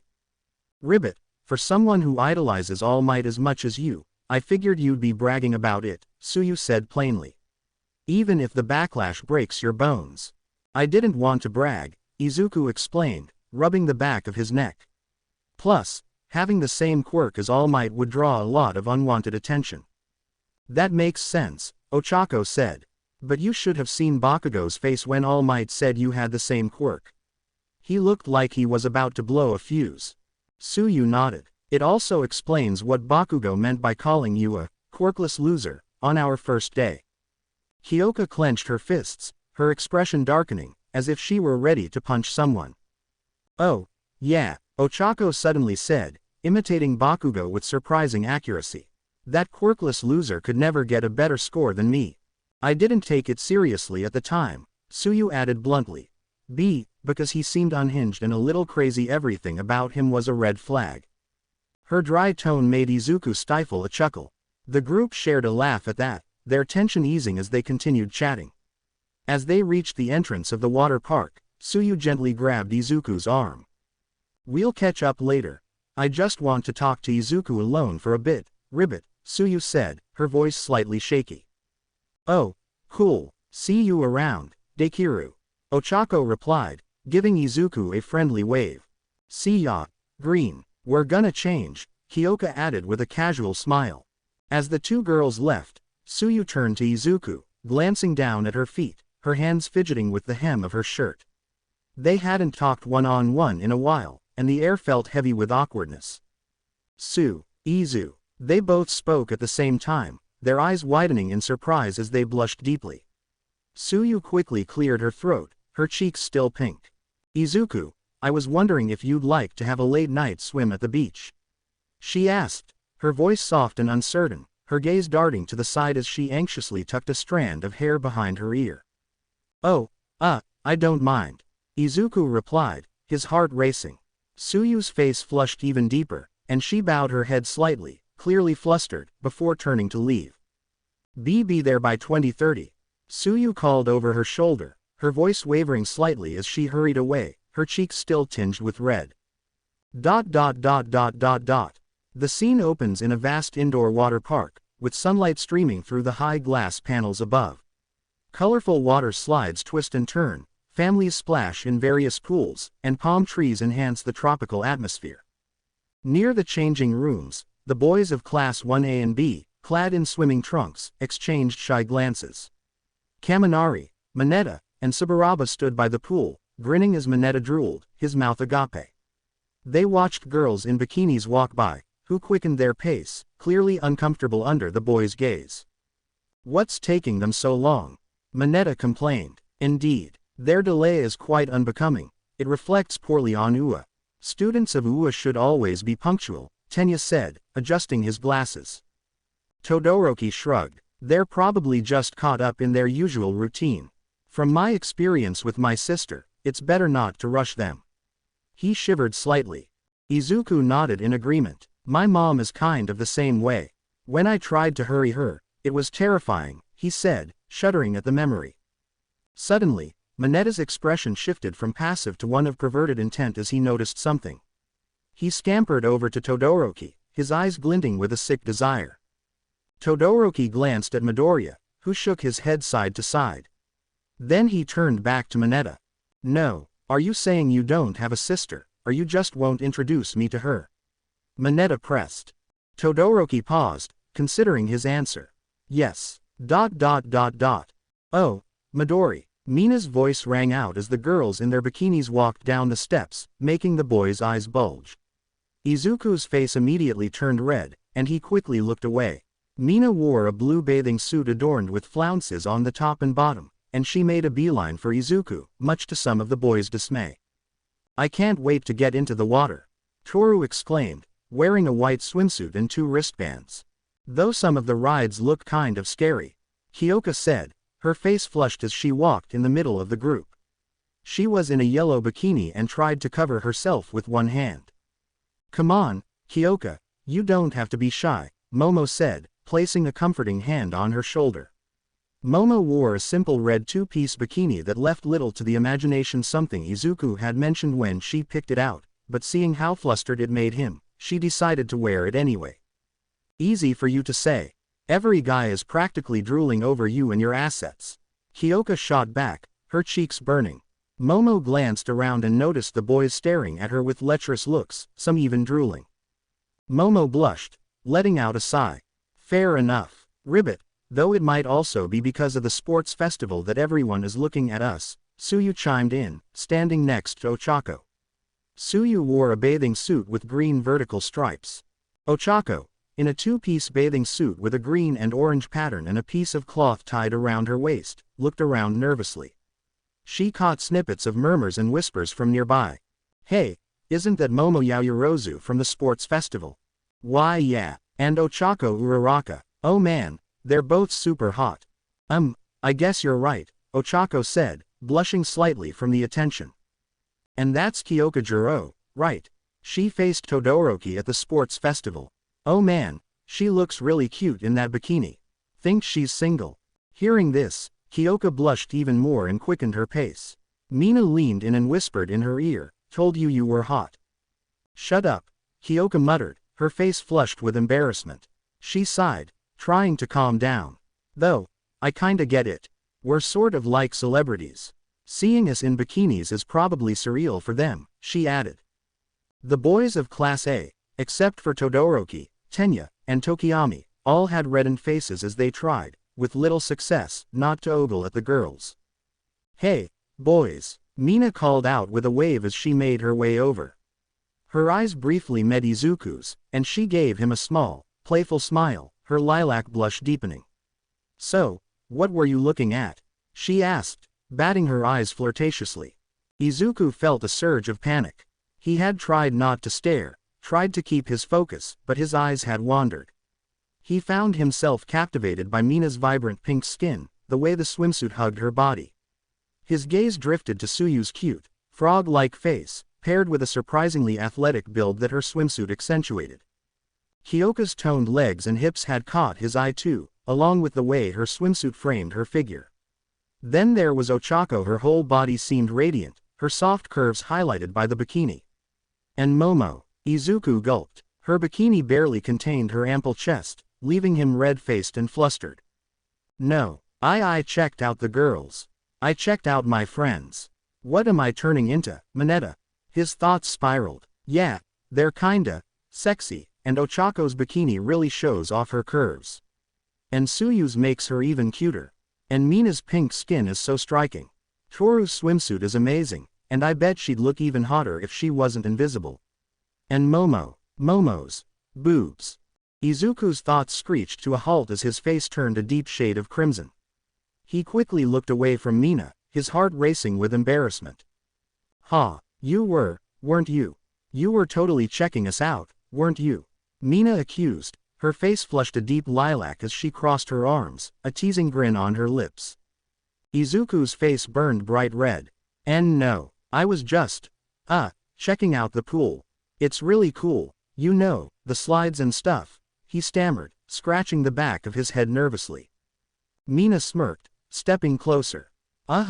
She leaned in, her breath warm against his ear. "Don't think I didn't notice how you were looking at me, perv. My ass is my best feature," she whispered with a playful wink. Izuku's face went crimson, his mouth suddenly dry as his heart raced. Before he could respond, Mina gave him a quick kiss on the cheek and stepped back, laughing. "Don't feel too embarrassed though," she added, turning to walk away. Izuku blinked, his mind spinning. Suddenly, All Might's words flashed in his head, "And whatever has triggered this visit from my master, lean into it. This could either unlock float or give you access to communicate with the other vestiges. Either way, don't run away from what caused this." He glanced at Mina's retreating figure, feeling a strange flutter in his chest. Acting on impulse, Izuku reached out and gently grabbed her arm. Mina stopped, eyes widening in surprise as she turned to face him, her expression shifting from confusion to curiosity. Izuku swallowed nervously but didn't let go. "Though, I really like it. I mean, your swimsuit," he stammered, his voice shaking slightly. "It shows off your pink skin, and it really complements it. And you look so comfortable in it. That's what I really like." Mina's face deepened to an even darker lilac, her bravado faltering. She blinked, stepping back slightly as her heart pounded in her chest. Despite her flirtatious nature, she wasn't used to feeling like this, especially around a guy. His words caught her off guard. She rubbed her arm awkwardly, avoiding his gaze. Thanks, she muttered, her fingers fidgeting nervously. "You look pretty hot too," she added, her voice dropping, her blush intensifying. Izuku's face burned again, his hand slipping from her arm as he awkwardly rubbed the back of his neck. Thanks, he mumbled, his green eyes flicking to hers. "I like your hair, it's really cute." Mina's heart skipped a beat. There was something different about the way he said it, like it was more genuine than she'd ever heard before. "It reminds me of cotton candy," he added with a soft smile. She grinned, though still flustered. "Thanks, though my horns probably ruin it," she said, touching them self-consciously. "And no, I think they're awesome," Izuku blurted out, waving his hands. "They give you this cool alien vibe. I think that's really amazing." Mina couldn't help but giggle, though her blush remained. "I like your eyes. That shade of green. I'm kinda jealous," she admitted shyly. "And your freckles. They're really cute, like little diamonds on your cheeks." Izuku's face heated again. Thanks. But you don't have to be jealous. Your eyes are so unique. I can't stop looking at them." The two stood there, the air between them electric. Their hearts raced in sync, faces flushed as they exchanged shy smiles. Despite her confident and flirtatious personality, Mina had never really experienced romantic feelings for a guy, though she'd always wished for it. For the longest time, romance had been something she observed from the outside. But since meeting Izuku, everything had changed. Now, being around him left her feeling flustered and overwhelmed by emotions she didn't fully understand. When their eyes met again, she could feel her heart racing wildly, her chest tightening like it might burst. Her hands grew clammy, and she instinctively fidgeted with her fingers, trying to control the butterflies in her stomach. She shifted awkwardly from foot to foot, feeling heat rise from her chest all the way to her face, her lilac blush deepening. The moment became too much. Her palms were sweaty, and her throat felt tight as panic rushed through her. Unable to handle the intensity, she suddenly blurted out, "Bye, Midori." Her voice was high-pitched, betraying her nerves. In her flustered state, she quickly grabbed Toru's arm and, without looking back, practically sprinted away, dragging her friend with her. As she hurried off, Mina's heart pounded in her chest, her mind spinning. Her face burned with embarrassment, and she pressed her lips together, trying to calm the whirlwind of emotions that Izuku stirred in her. Oh man, my heart won't stop racing. It feels like it's about to explode. Why are my hands so sweaty? And my face, it's like it's on fire. Mina thought, squeezing her eyes shut in embarrassment. You absolute doofus. You can't let a girl feel like that. What were you thinking? Now I'm all hot and bothered. Why can't I just be cool about this? Why does he have to get to me like this? Before she gave a small smile of excitement, looking back at Izuku enjoying the flutter in her chest. Why can't I just be cool about this? Why does he always affect me like this?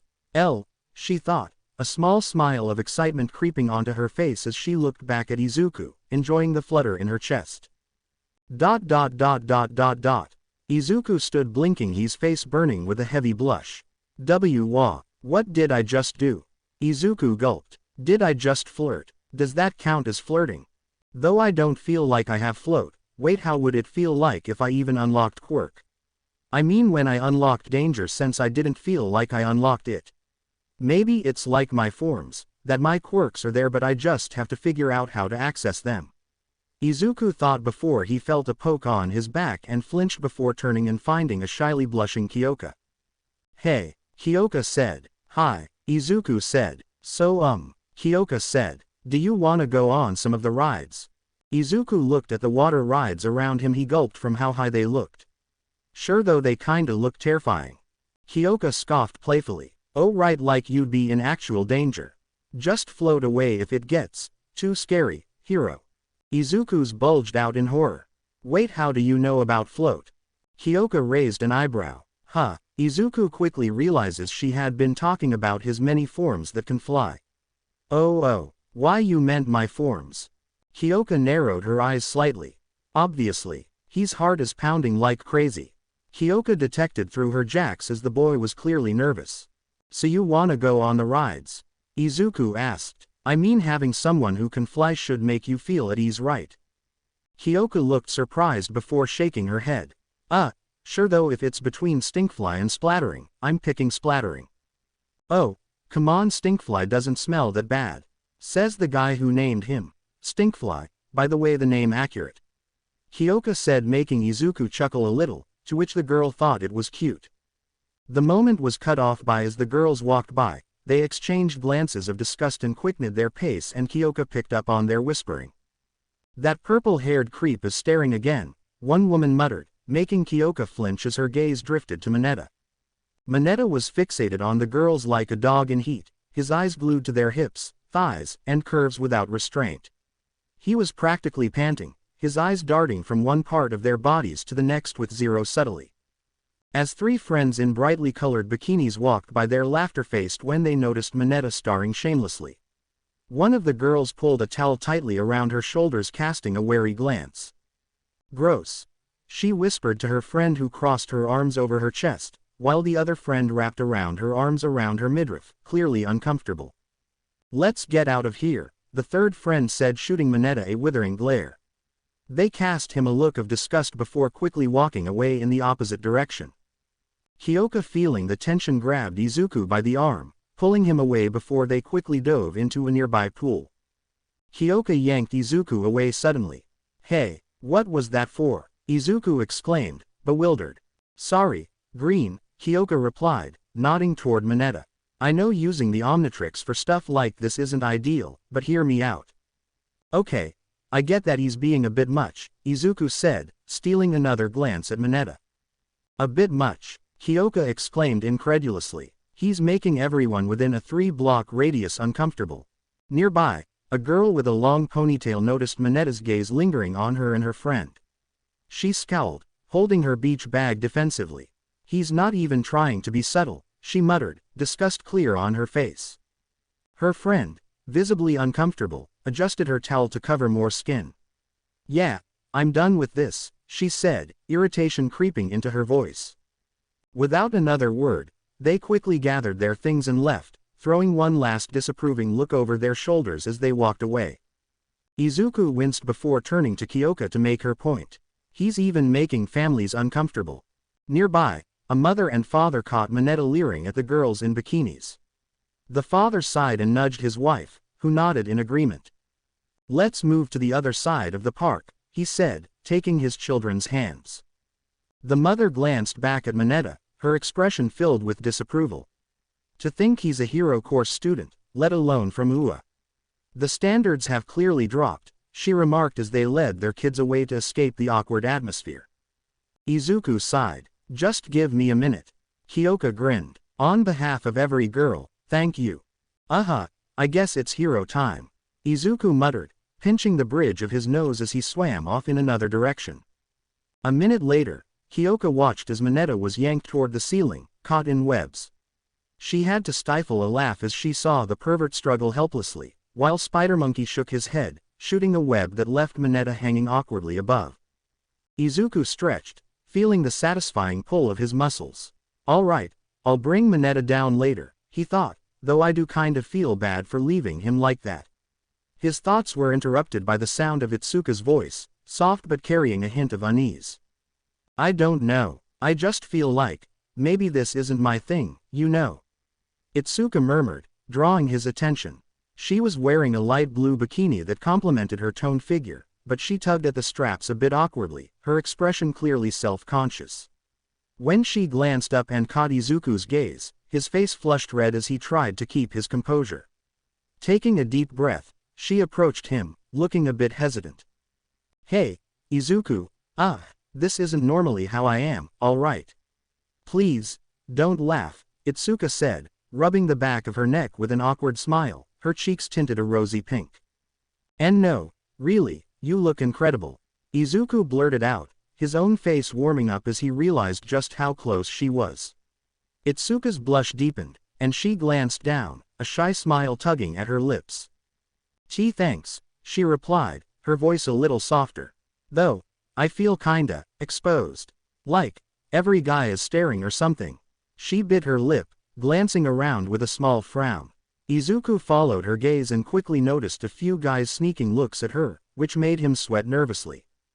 Yeah, he admitted, scratching his head, trying to find something reassuring to say.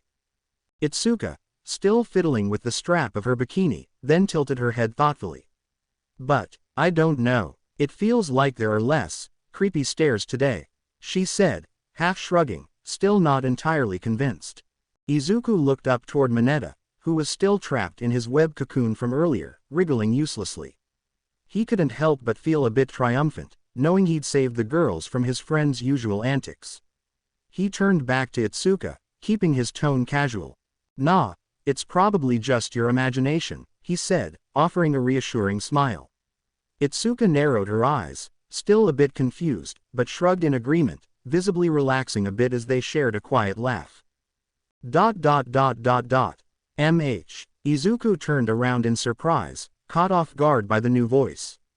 It was Yui Kodai, her quiet but curious gaze fixed on him. Oh, why Yui? Izuku stammered before his face grew warm as he noticed she was leaning in slightly, her calm, questioning gaze focused on him. In her white two-piece bikini, with a flounced top framing her neckline. Izuku couldn't help but notice the gentle curve of her collarbone and the subtle glimpse of her cleavage, making his blush deepen. Why are you still wearing a shirt? Yui asked, her tone calm and casual as ever. She tilted her head slightly, seemingly unaware of the effect her proximity had on him. Izuku looked down, realizing with a jolt of embarrassment that he was still wearing a t-shirt. Oh, I don't know. I guess I just didn't want to be shirtless, he mumbled, scratching the back of his neck and trying to steady his racing heart. But before he could finish his sentence, he felt a pair of hands grip the hem of his shirt, lifting it with a sudden tug. Izuku's eyes shore open as he felt the fabric slip up his torso, quickly yanked over his head and off his body, leaving him completely bare-chested. He felt his face ignited in a blush, realizing he was now standing shirtless. Izuku looked around frantically, his eyes darting about, only to spot the pair of floating hands carrying his shirt away. He finally located the culprit Setsuna, standing nearby in a two-piece purple bikini, her grin heinous as she tossed his shirt aside. Hehehehe, Setsuna chuckled, clearly enjoying his reaction. Setsuna, Izuku exclaimed, still red-faced. What? You get to see the girls in hot bikinis, you won't give us the courtesy of showing off that toned upper body of yours. A little unfair, don't ya think? She teased, a small blush dusting her own cheeks as she crossed her arms playfully. Around them, the other girls couldn't help but sneak glances. Momo quickly looked away, her cheeks pink, but couldn't resist stealing another look, her face reddening even more. Yui, on the other hand, looked with her neutral expression, somehow managing to make her gaze appear both innocent and curious as she assessed him without a hint of embarrassment. Kyoka turned slightly, her cheeks tinged piling as she awkwardly played with her earphone jacks, trying to act indifferent. Mina and Setsuna took in the sight of his toned physique without shame. Hot, Yui commented, standing close enough that Izuku could catch a glimpse of her cleavage, her blunt words catching him off guard. Honestly, Tokage, can you be any more of a sexual deviant? Abara interjected, wearing a modest two-piece with a green cloth tied around her waist. Your ways border on sinful. May God's grace forgive these impious tendencies you so boldly embrace. She walked over to Izuku, giving Setsuna an exasperated look. I'm sorry, Midoriya, Setsuna can't help her tendencies. It's fine, Izuku said, offering an awkward smile. Setsuna just grinned. See, Izuku doesn't mind showing a little skin. Abara sighed, but despite herself, her gaze lingered on Izuku's torso for a moment, her cheeks tinging pink before she composed herself. Ahem, we should get started, she murmured, looking away. Agreed, Momo nodded, breaking the tension. Soon, Class A and B scattered across the water park, excitement palpable. Kirishima, Sato, and Tetsu raced to the steepest slides, their competitive spirits flaring, with Mina and Setsuna laughing as they joined them. Momo stayed near the pools with Toru and Pony, who sported a bright orange bikini and jean shorts, playfully splashing each other. The rest of the students found themselves on various rides or lounging in the shallow waters, each enjoying the carefree day in their own way.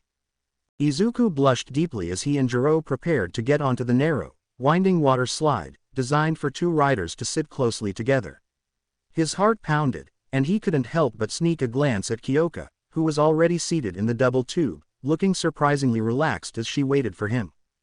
Greenie, come on, Kyoka called, her tone teasing but with a hint of nervousness. Izuku took a deep breath, trying to compose himself.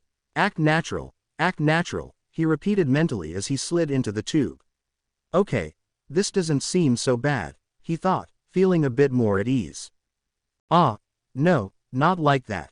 The attendant suddenly called out, interrupting his thoughts. Your legs go forward, right under the arms of the person in front. Both Izuku and Kyoka instantly flushed, faces turning bright red. What? They stammered in unison. No way. Izuku's mind raced. I have to put my legs under her armpits. His heart hammered faster, his fingers fidgeting nervously against the tube.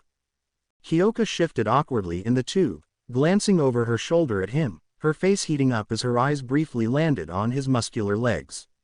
And no way, he's going to be that close, she thought, biting her lip. Miss, if you could lift your elbows for a moment, the attendant asked gently. Kyoka swallowed, her cheeks burning as she lifted her arms to make room. All right, sure, she stammered, glancing forward to avoid eye contact, her hands gripping the sides of the tube tightly as Izuku carefully slid his legs beneath her arms. Oh man, this is nerve-wracking, Kyoka thought, feeling the warmth radiating from his legs against her sides as she tried to keep her breathing steady, each of them hyper-aware of the closeness between them. Izuku settled in behind Kyoka, his legs snugly positioned under her arms. They were uncomfortably close, and both could feel the tension in the air. To distract herself from her racing heart, Kyoka decided to tease him. So, feeling cozy back there, Midoriya, she said, glancing back with a playful smirk. Just don't get any funny ideas, alright? I'm not your personal love seat. Izuku's face went beet red, and he stammered, and no, of course not. He tried to play it cool, but Kyoka could see right through him. Good, she replied, her grin widening. Because if you keep squirming back there, I might start thinking you want a little more than just a ride. As she turned back around, her cheeks flushed, and she tried to convince herself it was just a water slide. Stay cool, Kyoka, she thought, her heart racing. It's not like we're on a date or anything.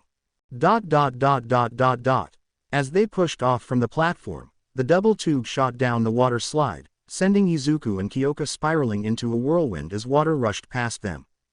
Whoa, Kyoka exclaimed as the tube whipped around tight curves, the sound of rushing water drowning out their laughter and screams. Kyoka's heart raced as they twisted and turned down the slide. She could feel the warmth radiating from Izuku behind her, sending a shiver down her spine and making the ride even more thrilling. Hold on tight. Izuku's eyes widened as he gripped the sides of the tube, unable to do anything but scream as they hurtled down another steep drop. They plunged into a sharp turn, the world around them blurring. Kyoka instinctively leaned back, pressing against Izuku, whose cheeks turned a bright shade of crimson at the feeling of her so close to him. She's so close. With one final exhilarating drop, they flew off the end of the slide and hit the water with a massive splash, sending waves crashing around them. Izuku's eyes shot open as he found himself underwater. He looked around before swimming to the surface, sputtering and gasping for air, his gaze immediately searching for Kyoka. "Are you okay?" he asked, concern evident in his voice. A few feet away, Kyoka was treading water, her face dripping. She shook her head and laughed, water streaming down her cheeks. "Yeah, just a little wet." They swam toward each other, the excitement of the ride still buzzing between them. When they finally met, Izuku noticed how close they were. Her hair was plastered to her face, droplets glistening on her skin. Without thinking, he reached out and brushed a strand of hair from her forehead. A jolt of electricity rushed through both of them. Izuku could have sworn his heart skipped a beat. Kyoka's breath hitched at the soft touch, a shiver running down her spine. Their eyes met, and both felt a spark, their faces turning red as they realized the closeness of the moment. Their gazes locked, hearts racing, as Kyoka slowly lowered his hand. "You know, that was pretty fun," she said, her voice slightly breathless. "Yeah, it was," Izuku replied, his gaze drifting to her lips. Kyoka leaned in, her usual playful smirk returning, with a hint of a blush. "Well, if you ever want to take another ride, just let me know. I might need a stronger life raft next time." Izuku chuckled nervously, his blush deepening. "Deal." His heart pounded in his chest. The rest of the time, everyone continued to revel in the excitement of the water park, enjoying the various rides and attractions. Izuku resurfaced from another thrilling slide, wiping water from his eyes as he swam near the edge of the pool. He settled onto the tile edges, legs dangling in the cool water, taking a moment to soak in the cheerful atmosphere. His gaze swept across the park, where his friends and classmates were laughing and swimming together. He spotted Tsuyu and Ochako playfully splashing each other. Nearby, Reiko and Tokiyami sat on a float, sharing a quiet conversation. Kirishima, meanwhile, was showing off, flexing his muscles as he challenged others to see who could make the biggest splash. Izuku sighed softly, a small smile tugging at his lips. "I wonder if things are going to stay like this," he murmured to himself, his thoughts drifting. "You'll have to work to keep them that way," came a familiar voice. Izuku looked up, startled to see Momo approaching. She gave him a warm smile before sitting down beside him, her skin brushing lightly against his. "Hi, Izuku." "Oh, Momo, I didn't see you there," Izuku said, his heart skipping a beat. Momo tucked a strand of hair behind her ear. "You're not going on any more rides?" "Nah, I think I'm done for the day," Izuku replied, leaning back on his hands. "What about you?" Momo shook her head. "I feel the same, but today has definitely been memorable." "Yeah," Izuku said softly. "I never really had fun on trips like these before. I usually just ended up alone, watching everyone else." Momo scooted a bit closer, her arm brushing against his as a faint blush crept onto her cheeks. I know what you mean. I didn't have many friends back in middle school either. You were actually one of my first real friends." Izuku's eyes widened in surprise, his face flushing a deep red. Really?" Momo nodded, her gaze soft. "Yes, and it's something I treasure. You never let me pay for anything, and you don't ask me for favors like most people would. I appreciate that you're genuine." Izuku rubbed the back of his neck, his own blush deepening. Well, I mean, it's no fun just copying someone's homework. I'd rather work through it with you and actually learn something.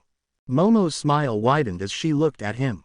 It's nice, Izuku. I don't feel like you're using me for anything, which is refreshing. Izuku met her eyes, feeling a bit embarrassed. I was actually kind of worried you might think I was. You're one of my closest friends, Momo. You mean a lot to me, and I didn't want to give you the wrong idea. Momo's cheeks turned a deeper shade of pink, and she looked away for a moment before gathering her courage. Hey, Izuku, she began softly, do you want to take a walk with me? Izuku blinked in surprise, his heart thudding in his chest, but he smiled and nodded. Yeah, I'd like that. Wait, Momo said as they were about to leave, stopping in her tracks. With a quick focus, she created a green hoodie, the same shade as the one Izuku usually wore. She put it on and zipped it up, covering her cleavage. There. Izuku blushed, his eyes widening. Why you didn't have to do that, Momo? Momo gave a soft smile, noticing his reaction. Izuku, despite what my hero costume may imply, I really don't appreciate men constantly ogling me. Izuku scratched the back of his neck, still flustered. I get that. Momo glanced around, her eyes scanning the area thoughtfully. Though, it's weird, I haven't felt Minetta's creepy stare at all today. Izuku quickly cleared his throat. Oh, don't worry about him. He's, dealt with. Momo raised an eyebrow, curious but decided not to press it further. She smiled, and they continued walking, side by side. The two continued walking in relative silence, comfortable for Momo, but a storm of thoughts raged in Izuku's mind. Should I say something? No, wait, what if I say the wrong thing? Will she think I'm boring? Arg, come on, Izuku, just talk. He fretted internally as they walked side by side. So, Momo, Izuku started, his nerves showing through his voice. Momo turned her head toward him, a soft smile still on her lips. Yeah, she asked, her tone gentle and encouraging, which only made Izuku more flustered. Why did you want to walk with me?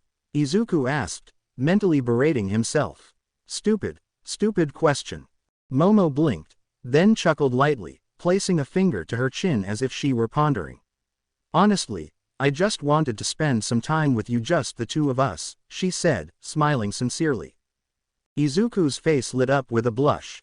Oh, he stammered, scratching the back of his head. Do you, maybe want to get some ice cream? He suggested hastily, eager to shift the focus before he embarrassed himself further.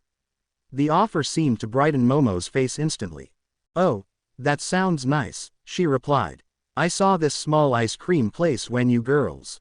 Izuku's face turned crimson. When you tricked me with the whole bikini thing, he stuttered, still visibly embarrassed by the memory. Momo's cheeks reddened as well, her eyes flicking away for a second.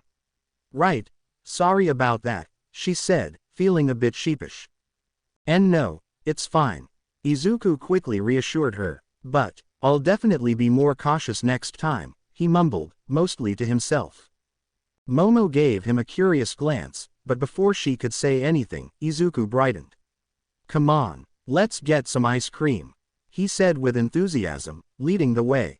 They reached the small ice cream stand where an elderly vendor greeted them with a knowing grin. What can I get for the young couple? Izuku's entire face went bright red as he flailed his hands in protest. And no, we're not a couple. Really. Momo blushed too, though her reaction was much more composed. She smiled politely at the vendor. 2 cones, please. I'll have mint chocolate chip. The vendor chuckled, enjoying their flustered reactions. And for you, young man? He asked. I'll have chocolate. Izuku said, his voice cracking slightly, still trying to recover from the couple comment. As they walked away from the stand with their ice cream, Izuku nervously laughed. See, can you believe he thought we were dating? He said, scratching his head awkwardly. Momo, who had been enjoying her ice cream, suddenly paused. Her heart clenched at his words, and though she managed to keep her smile, it faltered slightly. I've already told him how I feel, but he hasn't said anything. Does he not feel the same? She wondered, her thoughts spiraling. Or maybe he's too shy or unsure to bring it up. She blushed, glancing at Izuku, who remained blissfully unaware of her internal struggle, still nervously licking his ice cream. Honestly, I wouldn't mind if that's how people saw us, Momo said shyly, looking away with a blush on her cheeks. Izuku's heart skipped a beat, his face turning bright red. What? Realizing how bold her comment sounded, Momo quickly tried to backtrack. I mean, it's kind of nice that people think we're close, don't you think? She said, her blush deepening. Well, Momo. Izuku stammered, his face now fully red, even his ears were tinged pink. His words fumbled into an incoherent mess as his mind raced. Before the awkward silence could grow, a sudden voice broke through. So the rumors weren't just idle gossip after all. Momo Yaoyorozu, the brilliant heiress of the Yaoyorozu name, has decided to settle for Izuku Midoriya. A condescending chuckle followed. Both Momo and Izuku turned to see a group of girls approaching.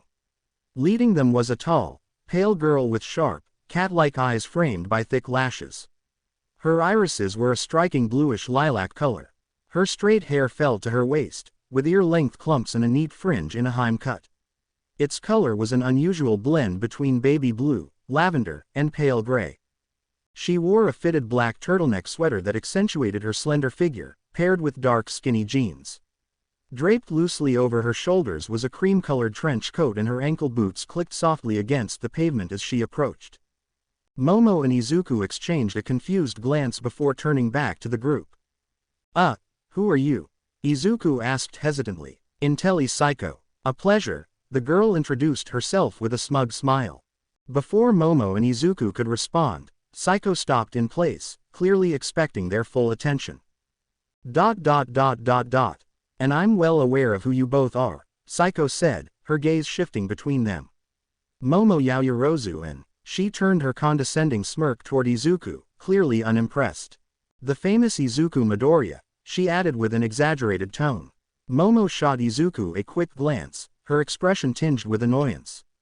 Psycho smiled sweetly. I always thought someone of your caliber would have more discerning tastes, Yaoyorozu. But I suppose even heiresses can have lapses in judgment. Momo narrowed her eyes, folding her arms defensively. I don't appreciate how you're speaking about Izuku. First name basis already, how cute, Psycho teased, a smirk playing on her lips as she covered her mouth, stifling a laugh. Her friends snickered behind her, exchanging amused glances. Momo's eye twitched in irritation, while Izuku scratched the back of his head, feeling increasingly uncomfortable. Taking a deep breath to steady herself, Momo forced herself to respond calmly. Oh, where are my manners? Psycho continued, her tone dripping with insincerity. As I mentioned, I'm Seiko Intelli. My friends and I are from CI Academy.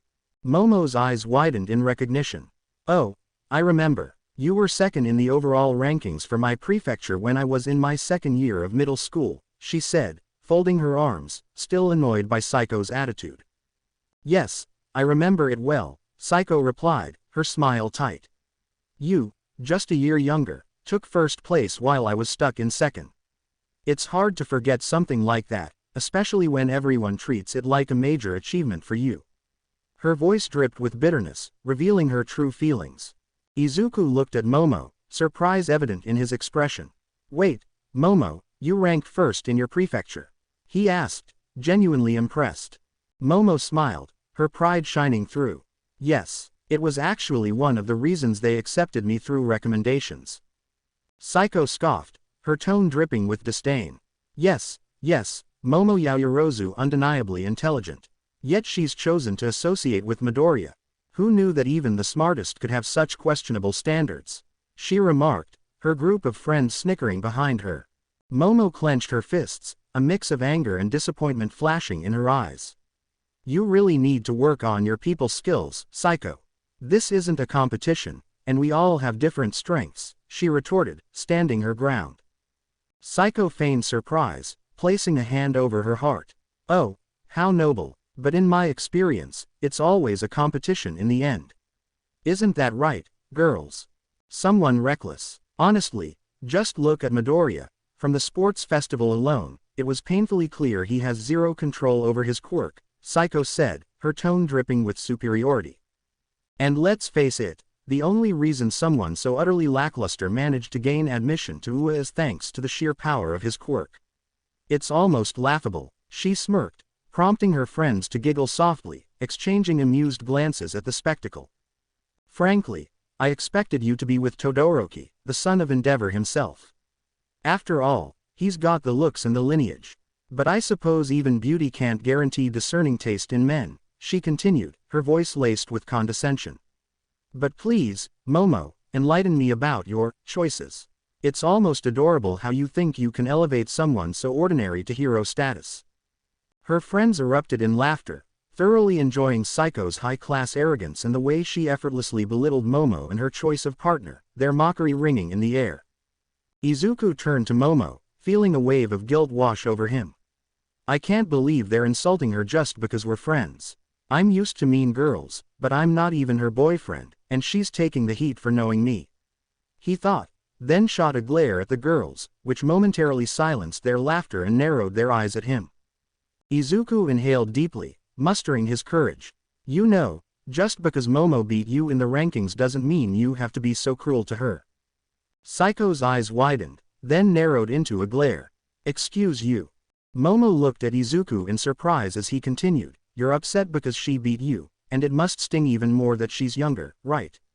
He noted the bitterness simmering in Psycho's gaze. So you're nitpicking at whatever you can just to feel better about yourself. Honestly, that's pretty sad. Izuku's words were steady, and he held Psycho's gaze, refusing to back down. The girls looked ready to slap him for his boldness. Psycho raised an eyebrow, her annoyance palpable. So your boyfriend has a bit of a tongue on him, doesn't he? Oh, no, we're not, Izuku started to say, but Momo suddenly grabbed his arm. Yes, Izuku Midoriya is my boyfriend, Momo declared, confidence shining in her voice. Izuku blinked, surprise flashing across his face as he blushed profusely. Psycho narrowed her eyes, the smirk fading from her face. And you think your intelligence should dictate who you can or can't like? That's an odd conclusion to draw, Momo shot back, her gaze steady on Psycho while Izuku fidgeted beside her. Psycho's eyes flicked to a nearby tea shop before she smirked again, her demeanor shifting to one of challenge. Well, if you're so smart, how about a little friendly competition at shogi? Momo raised an eyebrow, intrigued. What do you mean? A shogi match to see who's truly the smartest. Call it pride. But I can't sit here knowing that someone who picked such a mediocre boyfriend, someone younger than me, somehow beat me in the rankings, Psycho proposed, her voice filled with a mix of challenge and derision. Momo's expression hardened with determination. With pleasure. And when I win, I want a formal apology to Izuku. Psycho shrugged, hiding her annoyance behind a feigned nonchalance. Sure, I'll apologize, she replied. Momo. What exactly are we doing? Izuku asked, confusion evident in his tone as he followed her. What, we're going to beat that stuck-up girl in shogi, Momo responded, her voice firm as they trailed behind Psycho and her group of friends toward a tea shop. Yeah, I get that, Izuku replied, scratching the back of his head. But why? And, why did you call me your boyfriend back there? Momo stopped in her tracks and turned to him, her rare display of anger catching Izuku by surprise. She stomped her foot, her usually composed expression replaced by a frustrated frown. Her hands clenched tightly into fists, her eyes burning with indignation. Weren't you the least bit frustrated with the way they talked about you? The way they belittled you and looked down on you so condescendingly? She snapped. She was so. Momo's voice trembled with frustration as she clenched her fists even tighter. Izuku blinked, momentarily caught off guard by how passionate she was. She looks kinda cute when she's angry, he thought, though the moment was short-lived as he realized how serious she was. I mean, yeah, I was a little frustrated, Izuku admitted, rubbing his neck awkwardly. But, I don't really care all that much. Momo froze, her expression softening from anger to surprise as she looked at him. I'm kinda used to girls like her, you know. Izuku continued, his voice calm but honest. Back when I was quirkless, People like Psycho were everywhere. A lot of girls thought I wasn't worth their time, and even now, it's not like it's that different. People still say stuff, like I'm undateable or whatever. One girl actually said, he paused, giving a wry smile, I'd rather date a sewer rat than him. He shrugged, but there was a small glimmer of pain in his eyes, despite his casual tone. I've learned to deal with it. It's not like anything's going to change. Momo's frustration softened into something more tender. She stared at him for a moment, her heart aching at how casually he brushed off years of hurt. Izuku. Izuku gave her a small, reassuring smile. Don't get me wrong, I'm used to it by now. But, thanks for sticking up for me back there. That meant a lot. He looked down at his feet, his usual shy demeanor returning.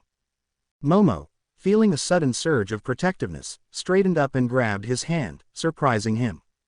Well, I care, she said firmly. You're not undateable or anything less than amazing. And if I have to win some silly game of shogi to prove that, then so be it. Izuku stared at her, his heart pounding a little faster. Momo. Her determination reignited. Momo turned back toward the tea shop, pulling him along with her. Come on, we've got a match to win. Izuku, still flustered, allowed himself to be dragged along. How did we even get here? Momo glanced over at the group of girls, who were whispering and giggling among themselves. When they noticed Momo's gaze, Seiko gave a smug, condescending wave, then leaned over to whisper something to her friends. They all giggled before turning to wave mockingly at Momo and Izuku. Momo's anger flared, her eyes narrowing in irritation. Izuku, Momo muttered, clenching her fists slightly, I know it's childish and immature, but I'm going to beat her in shogi and make her apologize. Izuku let out a small sigh, rubbing the back of his neck awkwardly. Okay, but you know, I could just use brainstorm and beat her in like 5 moves, he suggested, flashing her an awkward grin. Momo shook her head, her expression firm. No, they insulted you because of me. Let me handle this and defend your honor. Izuku blinked, surprised. Like a knight defending her princess. Momo's face immediately flushed red. I mean, if that's how you want to put it, then, yes, she stammered, looking away. Izuku couldn't help but chuckle at how serious she was. Isn't the guy usually the knight, though? Momo blushed even harder, avoiding his gaze. Well, yes, but let's not stick to old traditions. Today, I'm the knight in shining armor, and I'm defending your honor, she declared, puffing out her chest with determination. That's when Izuku couldn't hold back anymore. He started to laugh, trying his best to stifle it behind his hand, but it was no use. Momo's face burned in embarrassment. Don't laugh, she protested, flustered. I'm not. Izuku managed between chuckles, his shoulders shaking. Yes, you are, Momo snapped, her eyes narrowing as she lightly smacked him on the arm. Her face was now completely red. Sorry, Izuku said, still chuckling. It's just, the way you said it was so corny. Oh, shut up, Momo huffed, crossing her arms and turning away, though the corner of her mouth twitched upward. They both ended up sharing a laugh, the tension between them easing as they continued walking toward the tea shop. Their moment was abruptly interrupted by Saiko's voice. We're here. The group stopped in front of Kogen Shogi Tea House, a traditional building with wooden walls and sliding shogi doors. Lush bonsai trees lined the pathway, and the soft sound of a koi pond added to the peaceful ambiance. Izuku and Momo paused, their eyes wide with awe at the serene beauty of the place. Momo took a deep breath, catching a whiff of the air. Her brow lifted slightly, a bit of drool forming at the corner of her mouth. Is that Lopsong Sushong I smell? Lopsong Souch. What? Izuku thought, confused. Wow, color me surprised. You've got a good palate for tea, Saiko remarked begrudgingly, her tone betraying a hint of respect that Momo instantly noticed. It's unfortunate that you can't say the same for your choice in partners, Saiko added with a snicker. Momo's eye twitched, but before she could respond, Izuku placed a comforting hand on her shoulder, offering her a reassuring smile. My taste in partners is just fine, though your attitude could use some work, Momo said calmly. Constantly belittling others to make yourself feel superior only shows your own lack of self-worth. Saiko froze mid-step, turning slowly toward Momo with a strained smile, clearly unsettled by the retort. Momo smiled back, her eyes closed, exuding confidence. Izuku could practically feel the tension crackling between the two. "Welcome to Kogen Shogi Tea House." A friendly attendant in a traditional kimono approached them with a warm smile, expertly breaking the tense moment. "We encourage you to wear our provided yukatas." "Thank you," one of Saiko's companions said, stepping forward. "We would like a private area to enjoy a game of shogi and sample your finest teas." "Miss Intelli will require her own changing room," she added briskly, sounding almost like an assistant. "Please ensure the tea is warm to the appropriate temperature." Izuku and Momo sweat dropped in unison. "Is she your secretary?" they both thought, glancing at Saiko. The attendant maintained her pleasant demeanor without missing a beat. "Of course. Please follow me to the changing rooms. Afterward, we will lead you to your shogi table while we prepare your tea." The group gave a small bow of thanks, following the attendant down the hall. A few minutes later, Momo and Saiko sat across from each other at a low wooden shogi table, their movements graceful, both draped in elegantly styled yukatas. Momo's was a soft pastel pink, adorned with delicate cherry blossoms, while Saiko's was a striking blue, embroidered with intricate, regal patterns. Izuku, seated beside Momo, quietly watched the game unfold, his own yukata complementing hers. Momo cupped her chin, her brow lightly furrowed in concentration, lips pressed as she calculated her next move. Saiko, with her usual air of superiority, leisurely sipped her tea, eyes never leaving Momo's. She placed the cup down with a soft clink, a smirk dancing on her lips. "Are you sure you want to continue this little charade, Yaoyorozu? I'd hate to humiliate you in front of your boyfriend." Izuku opened his mouth, prepared to clarify the term, but Momo's subtle pinch on his thigh silenced him. "Ow," he whispered, rubbing the spot. Ignoring his brief outburst, Momo calmly moved her silver general forward.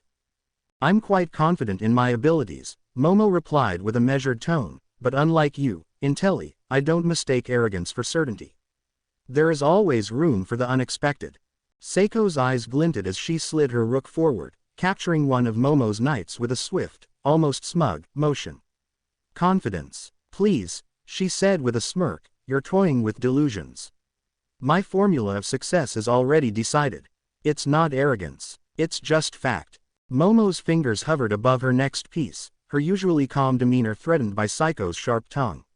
She had lost a few pieces, and Seiko's strategic ruthlessness was hard to ignore.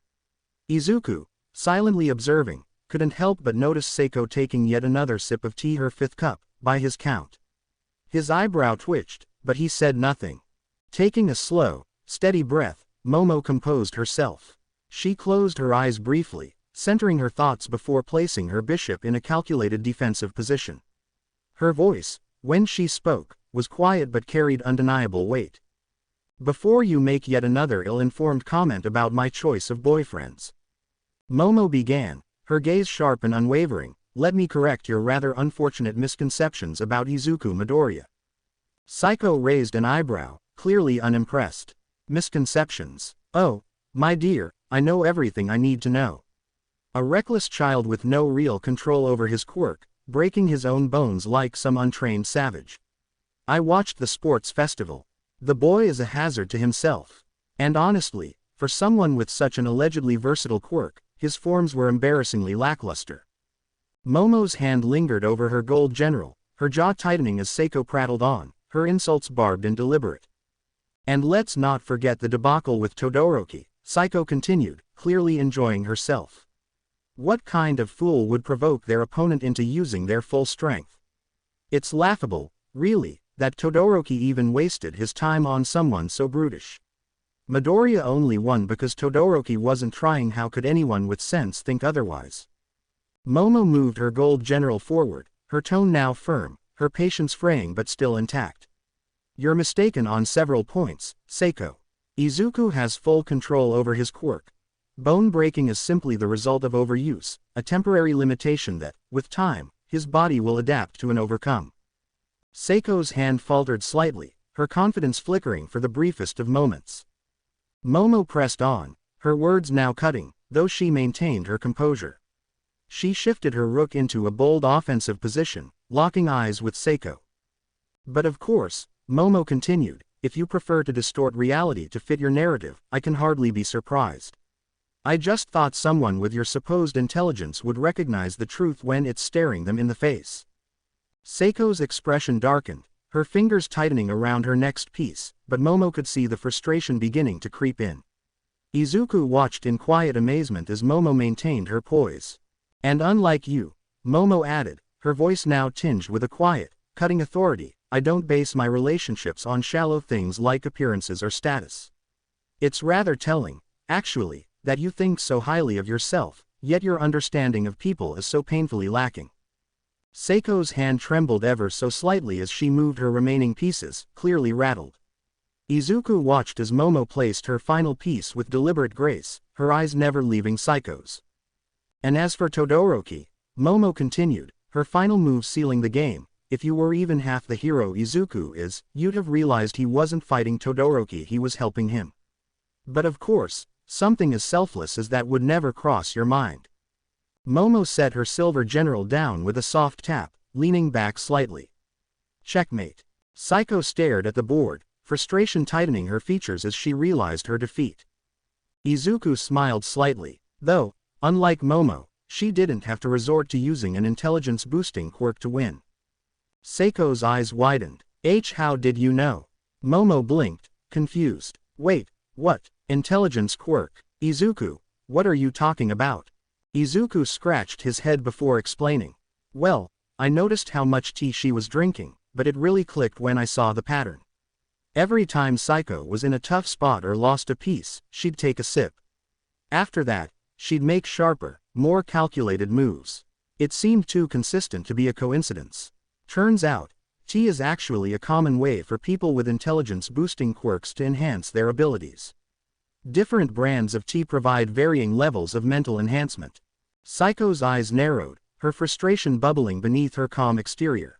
She stood abruptly, motioning for her friends to follow. They scrambled up from their seats, ready to leave.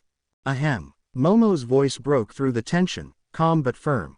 We had an agreement, Intelli. Seiko halted, her back to them. One of her friends muttered, Ms. Intelli doesn't have to. Seiko raised a hand, silencing her friend, her face stiff with annoyance. She turned back toward Momo and Izuku, forcing a tight-lipped smile. Fine. Her voice was clipped, each word sounding like it physically pained her to say. Midoriya, I apologize for my earlier comments. Clearly, I underestimated you. The words came out reluctantly, dripping with condescension despite her attempt at formality. Without another word, she turned on her heel, leaving quickly with her group trailing behind her. The forced apology hung in the air like a thin veneer over her bruised pride. Izuku smiled. Okay, not to sound mean, but I kinda wish I'd used brainstorm. Momo raised an eyebrow, a teasing glint in her eyes. Oh, so you wanted to beat her and insult her in the process. Izuku chuckled, stepping closer. With how arrogant Seiko was, Brainstorm would have had a field day. He really doesn't like people who think they're smarter than him. Or, me, I guess. Momo giggled, a playful light dancing in her gaze. Yes, I can imagine it. He'd probably say something like, how dare someone with such low intelligence try to challenge me? It's almost laughable. She mimicked Brainstorm's voice with surprising accuracy, making Izuku laugh out loud. That's pretty spot on, he admitted, but I think his words would have been more sophisticated. Momo smiled and tapped her chin thoughtfully. Ah, yes, I forgot. Brainstorm only uses advanced vocabulary to show off his knowledge. He'd probably quip, engaging in intellectual discourse with you is akin to solving Fermat's last theorem, an endeavor best left to the more capable. Izuku blinked, tilting his head in confusion. Momo noticed and burst out laughing. Trust me, she said through her giggles, if you were Brainstorm right now, you'd be laughing at how perfect that was. Izuku chuckled, still not quite getting it. I'll take your word for it. As the laughter subsided, the two stood quietly, watching the sun dip below the horizon. The soft, warm glow bathed them in light, the atmosphere comfortable and serene. Then, unexpectedly, Izuku felt a pair of soft lips press against his cheek, quick but full of warmth. His eyes widened in surprise. Thanks for coming with me, Momo said, tugging nervously at her black bangs. Her cheeks were flushed pink as she looked away. I'm sure you would have rather been doing something else. Izuku, still feeling the warmth of her kiss, turned to her, his face turning an even deeper shade of red. And no, really, I had fun. I mean, I could have done without Psycho, but the rest of the day. He trailed off, his voice soft as his blush deepened. Momo's own blush mirrored his as she avoided his gaze, clearly flustered. She wasn't used to being this bold, and the sudden shift in the air between them left her heartbeat racing. In a rare moment of boldness himself, Izuku gently took her hand in his. His touch was careful, almost hesitant. Momo looked at him, wide-eyed. Before she could react, he leaned down and placed a soft kiss on the back of her hand. Momo's breath caught in her throat, her face practically glowing red now. She froze, her heart fluttering uncontrollably at the unexpected gesture. She didn't know what to say, the sudden surge of emotions making her feel lightheaded. If you want, Izuku said quietly, a shy but sincere smile on his lips, we could go inside, play a game of shogi, and maybe have some tea. Momo blinked, trying to regain her composure. A smile slowly spread across her face, though the flustered warmth still clung to her cheeks. I'd really like that, she replied softly.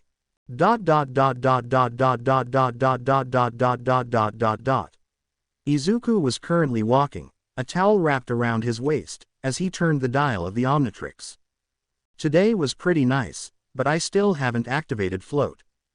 Maybe jumping off a building will trigger my flight or fight instinct, and I'll be able to use All Might's master's quirk. Diamond Head with float sounds exciting. I could be more mobile and attack from the air. He gasped, excitement building. I could make crystal rain.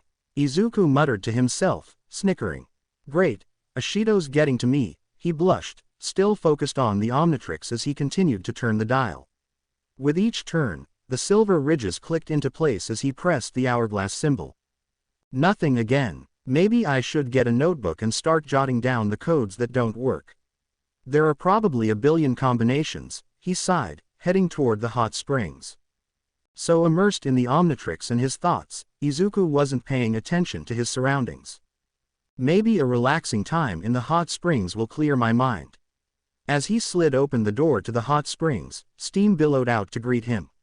He stepped inside, and the warm air enveloped him, eliciting a sigh of relief.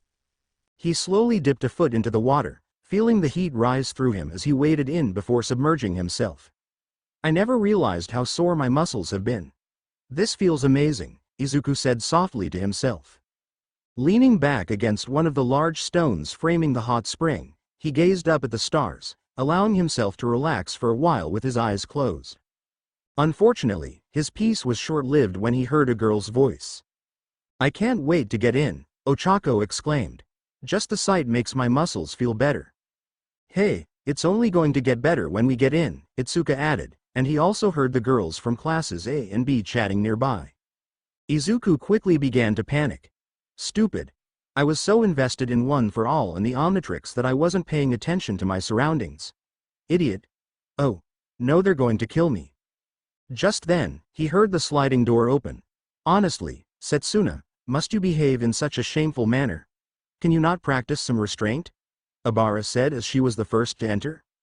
Oh, and maybe you should learn to live a little, Setsuna retorted from inside. Abara stepped further in, her gaze sweeping across the hot spring only to land on Izuku sitting frozen in the water. Hero eyes widened, and she blinked in shock. His eyes equally startled and met hers, and for a second, neither of them moved. The horrifying realization hit her. She was as naked as the day she was born. Her face turned scarlet as she quickly covered herself across her chest and the other between her legs, rubbing her thighs in embarrassment. With a panicked gasp, she turned on her heel and darted out of view, grabbing a towel and wrapping it hastily around her body. The girls looked on, confused by her strange behavior. Her heart was racing. What is he doing here? This is the girl's hot springs. Her face flushed deeply, a mix of shock and indignation flaring within her. He saw me, in such an immodest state. The first man to see me, and he's not even my husband. She pressed her hands against her burning face, her mind racing with mixture of shame and indignation. With determination, She re-entered the hot springs area to confront the first man who had inadvertently witnessed her in such a vulnerable state. "Forgive me, father, for I have sinned," she thought, her heart racing. "I'll have to reprimand this boy for his transgression." Wait, Midoriya is not the kind of person to intrude on the girls' area out of perverse desire. Abara gasped softly. He must have been fooled. Monoma or Mineta have set him up for this. This has Mineta's handiwork written all over to discredit by making him look like a pervert. She sighed before clasping her hands in pray position. "Please forgive them." Taking a deep breath, she wrapped her towel more securely and re-entered the hot springs, finding Izuku still frozen in place, his face a mask of mortification. His eyes darted between her and the door, where the voices of the other girls were growing louder. "So beautiful," Izuku thought helplessly, his mind racing with panic. She's the first woman I've ever seen like this." His thoughts lingered on the way she instinctively covered herself. The soft curves of her body and her bare breasts now seared into his memory, a vivid image he couldn't shake, no matter how hard he tried. No time for that. I need to get out of here." Abara gave him a light scolding. She knew this wasn't his fault, but the fact he had seen her like that. Her cheeks flared crimson once more, and her body trembled in embarrassment. Izuku gave Abara a desperate look, silently mouthing, "Help me." Despite her better judgment, Abara's heart softened. She couldn't just leave him in this situation. She nodded in understanding, but before she could devise a plan, the voices of the other girls grew louder as they approached, and then the door to the hot springs swung open. In a split-second decision, Abara rushed toward Izuku in the hot springs. Without a moment hesitation, she pushed his head underwater, her heart racing, then quickly sat on his lap, instinctively blocking him from view. The warmth of the water enveloped them. The towel wrapped around her felt like a fragile shield against the two. Suddenly, she was straddling me, her body hot against mine. Izuku felt every curve, every inch of her pressing against me. His heart hammered in his chest, a mix of fear and something else I couldn't quite place. As she settled onto him, Abara could feel the heat radiating from his body underwater. "What am I doing?" she thought, her heart pounding against her chest. She was very aware of the intimacy of their positions, the way their bodies were pressed together in the warm water. She felt a wave of embarrassment washed over. Izuku's mind raced as he felt her weight pressing down on him. Izuku tried to focus on anything but the sensation of her hips against his own, the way her towel clung to her skin, barely covering anything. "This is so bad," Izuku exclaimed in brain. Izuku closed his eyes, willing his mind to blank out, to ignore the heat, the closeness, the intimacy of it all. "Ah, that feels nice," Toru said, her voice relaxed. Class A and B gradually made their way into the hot springs, each enjoying the soothing warmth. "You can say that again," Mina moaned, sinking deeper into the water as the tension in her body melted away. Kanoko dipped her toes in, sighing contentedly. "Shrew. This is perfect." "Ribbit. It's so warm," Suyu added softly, letting out a quiet sigh as she sank into the hot springs. Setsuna settled beside Itsuka, her eyes wandering until they landed on Abara. Raising an eyebrow, she leaned over. Shiozaki, I get your religious practices go against going all natural, but..." Abara's face flushed a deep pink, clearly uncomfortable with the attention. Setsuna, however, continued without hesitation. "Aren't you aware it's considered rude to wear towels in hot springs?" Setsuna smirked. I don't see how it's any of your business," Abara stammered, her cheeks still burning. Juru, watching the exchange, decided to step in. "Not everyone feels comfortable showing off their body, you know. She's probably just shy. It's better not to force her." Abara nodded, her heart racing as she felt the eyes on her. She knew how bold and invasive Setsuna could be, and with her current position sitting on Izuku's lap, it was mortifying. The real reason she was clinging to her towel wasn't modesty, though. She was trying to avoid an even more embarrassing situation. She definitely didn't want to be impaled. "How is Midoriya doing, anyway?" Abara glanced down, seeing just the tip of Izuku's nose peeking out from the water. He must have been surfacing for air before sinking back under again. "Oh, by the way, where did you go?" Ochako asked. Momo tilted her head slightly, a curious smile gracing her lips. "I mean, you suddenly left, kinda curious on where you ran off to," Ochako said. I was with Izuku. Momo said with a blush. The other girls exchanged knowing glances, each blush as they knew Mom had crush on Izuku, just like nearly every other girl in the hot spring. So what did you two do all day? Mina asked, leaning in a playful grin. Momo, still flustered, began recounting her day with Psycho, the girls giggling and laughing at the story, teasing her about her closeness with Izuku. Meanwhile, Izuku was trapped in a very awkward situation. He had been so absorbed in the Omnitrix earlier that he hadn't noticed the signs of the male and female baths. Now he found himself in the girls' hot spring with one of the most devout girls in their class. Abara Shiozaki. He could practically hear the upcoming earful he would receive. Her body pressed against him, every little shift she made sent jolts of heat coursing through him. The pressure of her warmth was overwhelming, and as Abara shifted again he felt himself losing control. Come on Izuku, just don't think about Shiozaki, Izuku thought before he began to plead. Please, gods, great Kamui, anyone, help me out here, he thought, a desperate plea echoing in his mind. This is going to be harder than ever, damn it. The pressure of her warmth became too much, and without warning his member reacted, pressing firmly against her towel, pressing firmly on her sensitive folds. Izuku's breath caught in his throat widened as panic set in. Please, let Abara not feel this. And she was so, Momo began, but her words were abruptly cut off. Abara released a sultry moan. Everyone quickly fell silent as it lasted for a few seconds but felt like minutes, as eyes fell to the girl. Abara pressed her fingers tightly against the bridge of her nose. Her face flushed a deep crimson as shame washed over her. She couldn't bring herself to look at anyone. Not after she'd moaned like that. And worse, the unmistakable feel of his member pressed against her through the towel. If the towel hadn't been there she would have been impaled. Abara blushed at the idea alone. I might have been. Setsuna was having the time of her life, sporting the biggest shit-eating grub as she watched the scene unfold.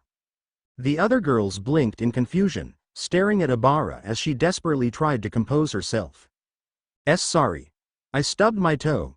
Abara stammered desperately, praying they would buy her flimsy excuse. You. Huh? Really? Because from the sound of it, it seemed like you were moaning. And not in a very holy way, either. Setsuna teased, ready to pounce on Abara's slip-up. I stubbed my toe, Abara insisted, her voice higher-pitched, clearly nervous. Setsuna's eyes gleamed with amusement. Sure. Or maybe you want me to come over there and help you out with whatever got you worked up? She teased, inching forward. No. Abara yelped, moving a little in her panic. The unintended shift on Izuku's lap made his body react instinctively, pressing against her in a way that sent a mixture of joy and mortification through his body. His eyes snapped shut, body tensing up under the sensation. The other girls exchanged knowing glances, the expressions shifting from surprise to suspicion, while Setsuna only grinned wider. Abara, on the other hand, felt like she was drowning in her own embarrassment, her mind racing as she struggled to come up with anything that could explain away what just happened. Sitting away from the others and having let out such a moan, it didn't take much for the girls to connect the dots, and the implication hung thick in the air, unspoken but obvious. Overcome by unbearable shame, Abara impulsively spoke the words that would either damn her further or provide a desperate escape. Sorry. I've had Midoriya on my mind a lot lately. Excuse my sinful action before. Her heart raced as she confessed, her fingers gripping the towel as if it were a lifeline. Silence fell over the hot spring, the mere mention of Izuku sending a ripple of reactions across the girls' faces.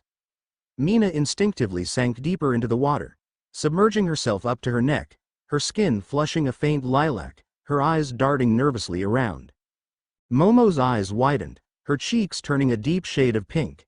She tried to focus on the water's surface, though her fingers fidgeted nervously beneath it, unable to steady herself. Kyoka, face bright red, absent-mindedly twirled her jacks, sinking lower into the hot water as the rising steam added to the heat in her cheeks. The silence grew heavier, each heartbeat thumping louder, almost in sync. Kyoka could hear the quickening pace of everyone's pulse, her own heart racing in response. Setsuna, usually one for teasing remarks, was uncharacteristically quiet. Her playful grin faded, replaced by a soft blush as her thoughts deepened. Abara, seated on Izuku's lap beneath the water, could feel the tension building within her. Her entire body was rigid as she tried to maintain her composure, hoping none of the girls would notice her awkwardness. She shifted slightly, keeping her back straight and her gaze forward, but the closeness of Izuku's body beneath hers made it nearly impossible to concentrate. Her heart hammered in her chest as she subtly adjusted herself, her hands gripping the edge of the spring as if for balance. "It's just, after everything with Ghost Freak," Abara began, her voice faltering slightly. She bit her lip, glancing behind her just for a moment to ensure Izuku remained hidden beneath the water. His presence, warm and unavoidably close, made her cheeks burn with a heat that had nothing to do with the springs. She swallowed hard, trying to control the rush of emotions threatening to spill over. "I've realized a few things about how I feel about him," she finished softly, her words barely above a whisper. I know what you mean," Ochako murmured, her usual blush deepening, eyes flicking to the water, hesitant to meet anyone's gaze. "I can't stop thinking about him either," she admitted, her voice barely above a whisper, but the sincerity in her words was unmistakable. Underneath the water, Izuku's heart pounded furiously, his face turning a deep shade of red as he tried to stay still, caught between embarrassment and disbelief. Every word felt like a weight pressing on his chest, his emotions swirling around like the steam rising from the hot spring. I didn't realize how being a hero meant we could lose each other," Ochako continued, her voice soft, vulnerable. She hugged herself, sinking a little deeper into the water, her knees pressing to her chest. "That losing Dekiru was such a real possibility, and I didn't even get to say goodbye." "I know what you mean," Suyu added, her calm voice a reassuring contrast. "Ribbit. But we didn't lose him. He's still with us." Mina, her cheeks flushed lilac, lowered herself further into the water, trying to hide her growing embarrassment. "He's always saying the nicest things out of nowhere, you know. Like, I tease him all the time, but it's different when he says something." Her eyes darted around nervously. "I get guys calling me cute or whatever all the time, but with him, it's just different." She sank lower, only her eyes above the water now, hiding her flustered state. Toru, her unseen form making little ripples in the water, giggled softly. "And the way he gets all dorky and flustered, it's kinda cute." "He's getting better, though," Momo chimed in, her fingers brushing the surface of the water. "He didn't get as flustered by those CI Academy girls." Ochako frowned slightly at the mention of CI but quickly softened. "Well, they were pretty rude, so I can see why he wasn't impressed." Momo nodded, her cheeks pink. "Even though they insulted him and his abilities, he didn't feel the need to prove himself. I admire that about his humility." "The way he's always watching over everyone," Suyu said, her voice gentle, her fingers skimming the water. "Ribbit." Setsuna's usual grin returned as she shook her head. "He's funny like that. Goes from stuttering to total badass in no time." Najire joined in, her hands splashing softly in the water. "And he can't ignore someone in trouble. I remember when he tried to help Aoi." She smiled warmly, her admiration clear. "And how he stands up for what's right, no matter what," Hyoka added, her blush deepening as her jacks flicked lightly in the water. She glanced away, her heart racing. Even when he was quirkless, he still wanted to be a hero. "When we're together, I feel like everything will be okay, you know," Ochako said, her voice soft, almost like she was speaking more to herself than to the others. "Yeah," the others echoed, each of them sinking a little deeper into the water as their emotions weighed on them. Itsuka, her arms resting on the edge of the spring, finally spoke up. "He always walks on the side closest to the road," she said with a fond smile. "And he tells us to be careful in rescue training, but he's always the first one to jump into danger," Hyoka added, a small, fond chuckle escaping her. "He's somehow the biggest idiot and the biggest nerd in the world," Setsuna teased, her grin widening. "How is that even possible? Oh, you should see him geek out with Pony when they talk about manga and comics," Yui added, her usual quiet voice coming out a bit more playfully. "Biggest dork in the world," she muttered just before Pony slapped her arm in embarrassment, her face turning a deep pink. "Hey, don't talk about him like that," Pony squeaked, her voice flustered, cheeks puffing out. Yui, ever calm, blinked. "I wasn't talking about Izuku." Pony's face turned crimson as she squealed and submerged herself completely under the water, the others laughing softly. Najire's eyes sparkled as she animatedly splashed her hands in the water. Oh, you should have seen him when he was undercover. He grabbed me, pulled me close, and told that creep, she's mine. She mimicked his dramatic gesture, throwing her arms wide. No way, Mina exclaimed, leaning in, eyes wide in disbelief. You expect us to believe Izuku Midoriya, who can barely make physical contact with girls, held you like that? Toru added, laughing in disbelief. Ochako chuckled knowingly. I'll believe it. When he's in hero mode, he's a different person. Told you, Setsuna said with a grin. He goes from stuttering mess to badass in no time. As the girls' laughter filled the air, Izuku's heart swelled with emotion. Hidden beneath the water, with Abara seated on his lap, he felt an overwhelming mix of pride, embarrassment, and gratitude. Their words echoed in his mind, and for the first time in a while, he smiled to himself, the memory of Goro's false vision from Seijuku fading into the background. So, this is how they see me, Izuku thought, his face burning with a blush that the hot water only intensified. If it weren't for his situation submerged and trying desperately not to be noticed, he might have been overwhelmed with emotion. Toru's voice softened, a gentle smile forming on her invisible face. There's just something about the way he makes everything feel safe. Yeah, but it's still a mystery how someone so cute can be so damn hot, Setsuna added with a mischievous grin. Aren't all the boys muscular? Yanagi asked, her calm voice cutting through the light laughter. Sure, but when it's someone you actually have feelings for, they just look different, you know. Setsuna replied, her grin softening into something more serious. The girls giggled in agreement, the mood shifting between playful and contemplative as they shared glances. I wasn't going to say anything before, you know. But after the whole Ghost Freak incident, Mina thought, her face turning a deeper shade of lilac as her heart raced. The other girls glanced at her, each one feeling a similar tug at their heartstrings. Maybe I should tell him how I feel, Ochako thought, her chest tightening as the thought crossed her mind. She quickly pushed it aside, but the idea lingered, making her heart beat faster. As their quiet conversation continued, each of them silently came to the same conclusion: whatever the walls they had put up to protect themselves before had started to crumble, bit by bit, ever since they nearly almost lost him. As the girls finally left the hot springs, Abara lingered behind, her face flushed, telling the others she wanted a few more minutes alone. Kyoko was the last to leave, her jacks twitching as she paused, an eyebrow raised. For a brief moment, she swore she picked up 2 heartbeats, but she quickly dismissed it, assuming it was a mistake, and left. Abara let out a long sigh, her heart racing, as she slid off of Izuku's lap, her face burning with embarrassment. She couldn't believe she had stayed like that for so long, her body practically trembling as she stood up, still avoiding eye contact with him.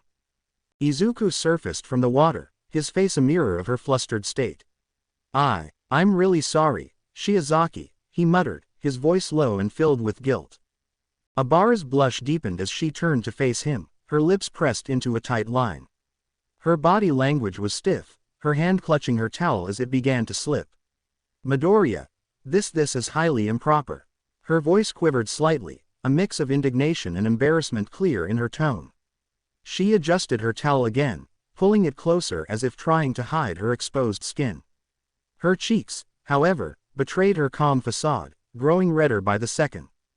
I know, I'm sorry, Izuku stammered, rubbing the back of his neck, his hands shaking from nerves. Abara let out a breath, steadying herself, though the blush remained. Midoriya, she started, her voice softening for a moment, I can only assume this was not intentional. You wouldn't willingly sin in such a way. Surely, Mineta or Monoma must have tricked you into entering this spring, yes. It's the only explanation I can think of. Izuku blinked, confusion overtaking his face. What? Abara's brows furrowed, her gaze sharpening, though her face remained flushed. That's why you're here, isn't it? They must have switched the signs or schemed against you, something sinful to lure you into temptation. Her hands gripped the towel tighter, her words reflecting both her anger and her discomfort. Izuku's heart pounded. I could use this excuse, he thought, but his honesty won out. He lowered his head. Actually, no, it wasn't them. Abara's face hardened, her flush deepening as her eyes narrowed. What? Her voice dropped, a dangerous edge in her tone. I was so distracted by the Omnitrix. I didn't notice I walked into the girl's hot spring, Izuku admitted, voice barely above a whisper as if confessing a grave sin. For a second, silence reigned. Then, slap, Izuku winced, holding his cheek where Abara's hand had connected. Ow, he muttered, the sting of both the slap and his embarrassment searing into him. Have you completely lost your senses, Midoriya? Abara snapped, her tone a mix of frustration and embarrassment. Do you not realize the gravity of this?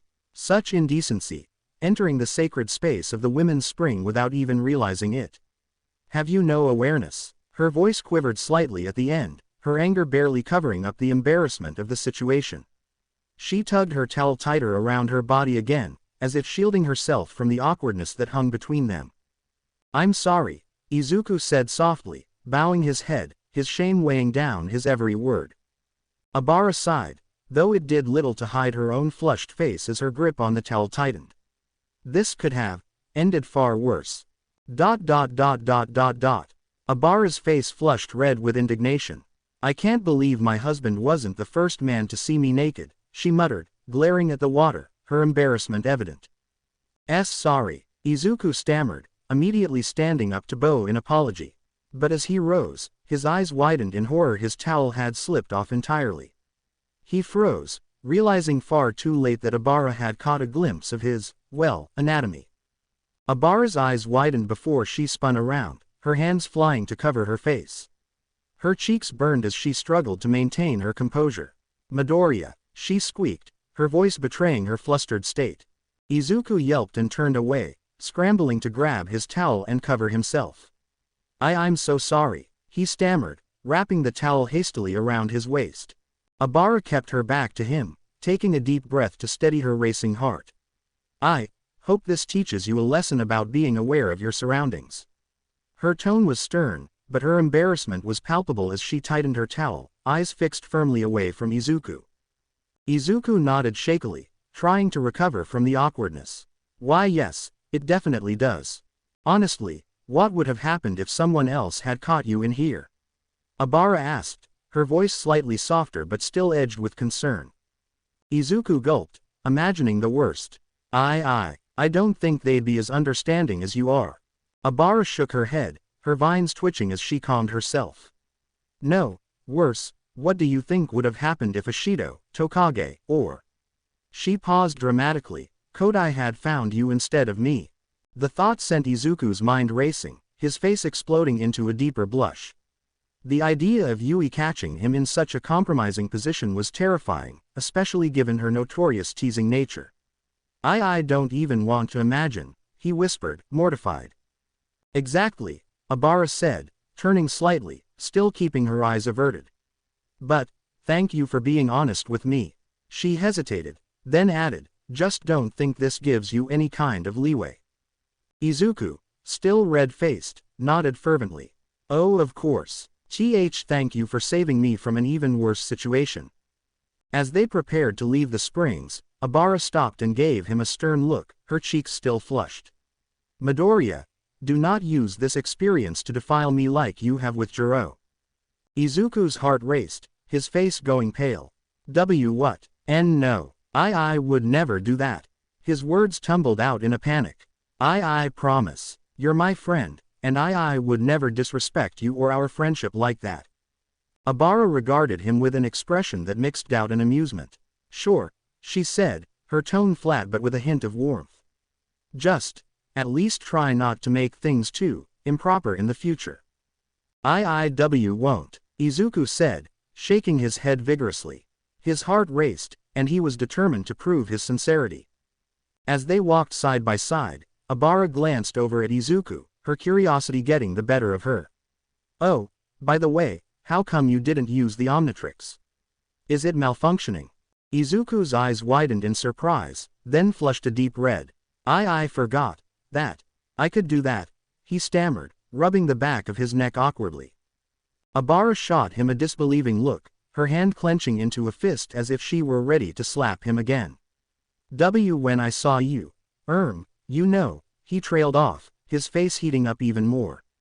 Her cheeks flushed as she realized what he was implying. I got so flustered that I didn't think of going hero. Izuku confessed, his voice barely above a whisper. Abara sighed, the tension in her shoulders easing slightly. It's just that seeing a girl naked, especially one as pretty as you, for the first time was honestly. He paused, his words hanging awkwardly in the air. Wait, I'm the first girl you've ever seen naked? Abara asked, her surprise evident. She looked at him with wide eyes, a mix of embarrassment and disbelief crossing her face. Why yeah, he admitted sheepishly, avoiding her gaze as his own embarrassment deepened. Abara's expression softened, the anger and flusteredness she had felt moments ago melting away. She turned on her heel, her heart racing as she tried to process what he had just said. Just be careful next time, she managed to say, her voice quieter now, a hint of vulnerability creeping in before she walked away, leaving Izuku to stare after her, his mind racing. Izuku was putting on his clothes, putting on a hoodie as he walked to his resort room. I feel like I'm forgetting something, Izuku thought, taking out his phone and looking at his phone. A few hero articles as he passed through them mindlessly. He stopped at All Might, who took down a staggering of 15 villains today alone. Izuku smiled. He scrolled past before stopping at an interesting. Whoa MT. Lady, Death Arms and Kamui Woods were all taken down, Izuku said mindlessly as he scrolled. Today in Must Up to Japan, the upcoming heroes MT. Lady, Death Arms had come across a villain. He had a skull tattoo face and staff-like weapon. People think he's a yokoi, Izuku said, cupping his chin. Bystanders said he beat 3 pros after making some incantation and disappeared in a puff of smoke, Izuku said.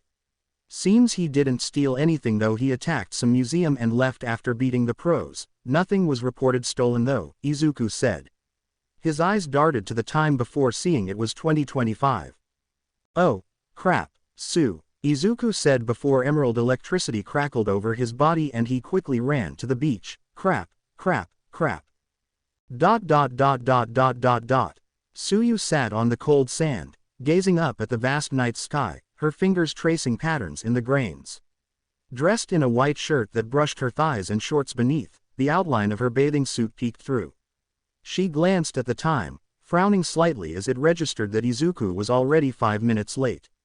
Ribbit, he's late, she murmured, a hint of worry crossing her face.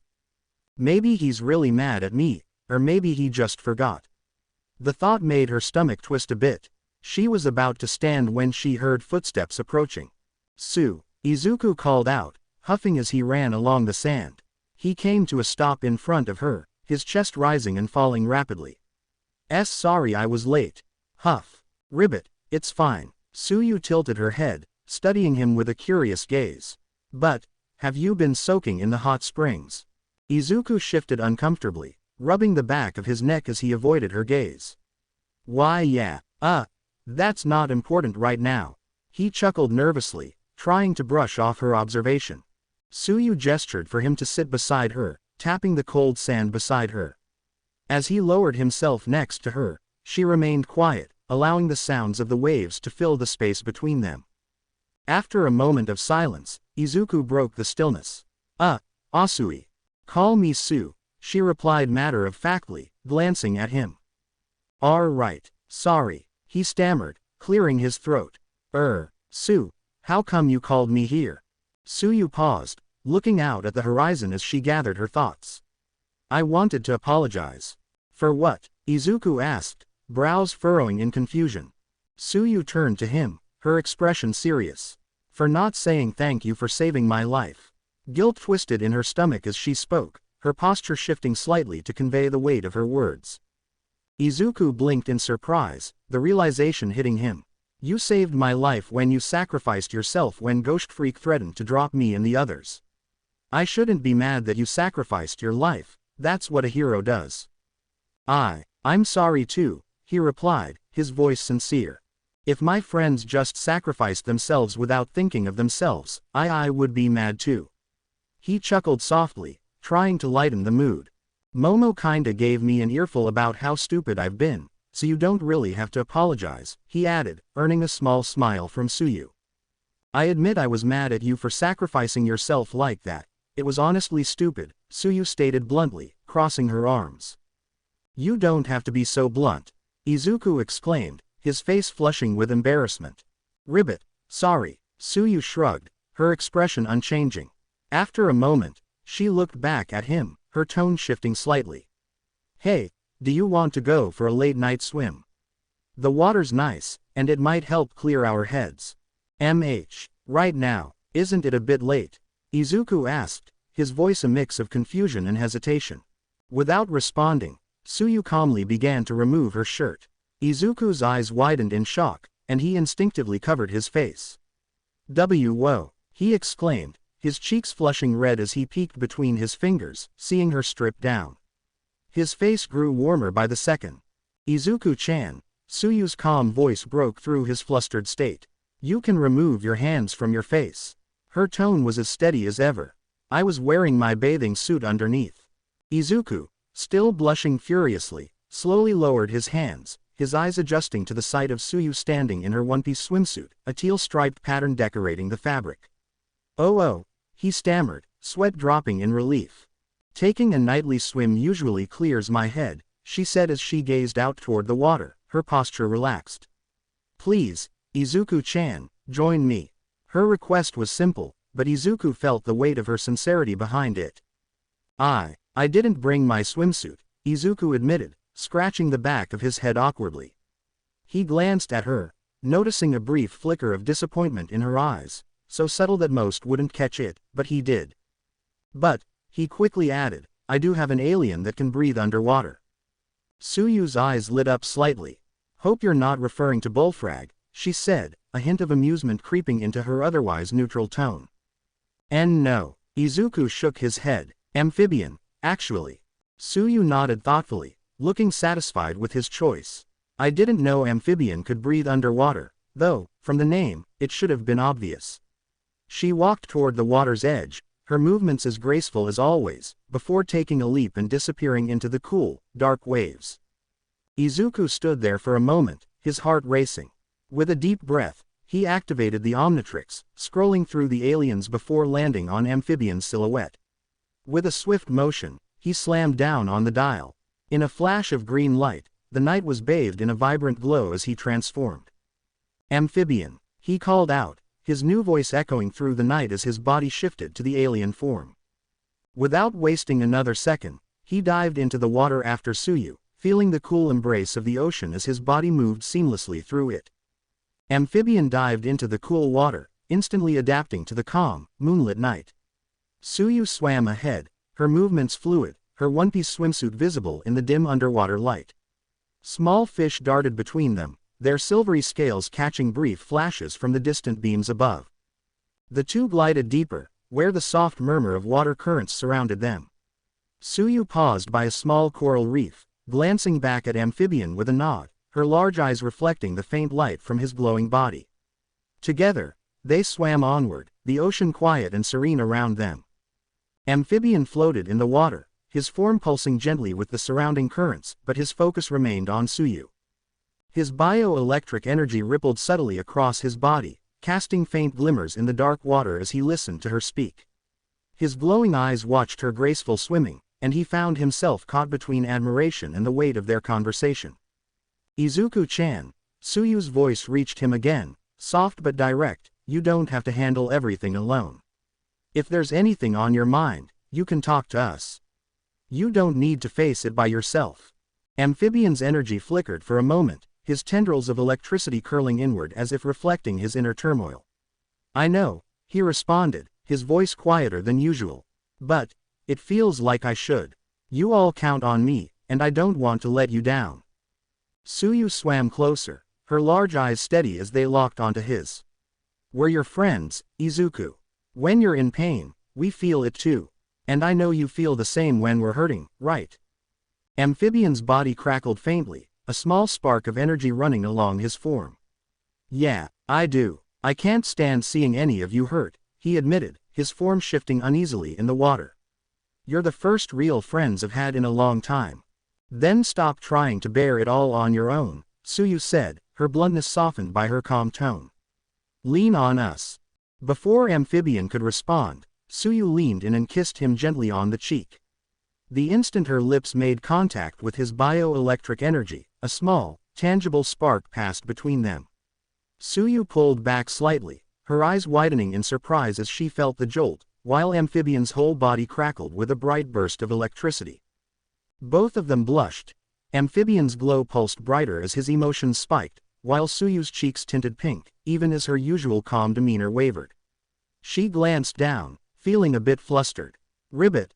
Sorry about the shock, she murmured, rubbing the back of her neck.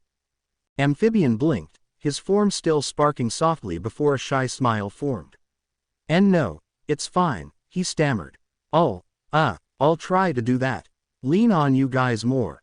The water around them seemed to settle as they floated together, the quiet hum of Amphibian's electricity now a gentle rhythm in the night.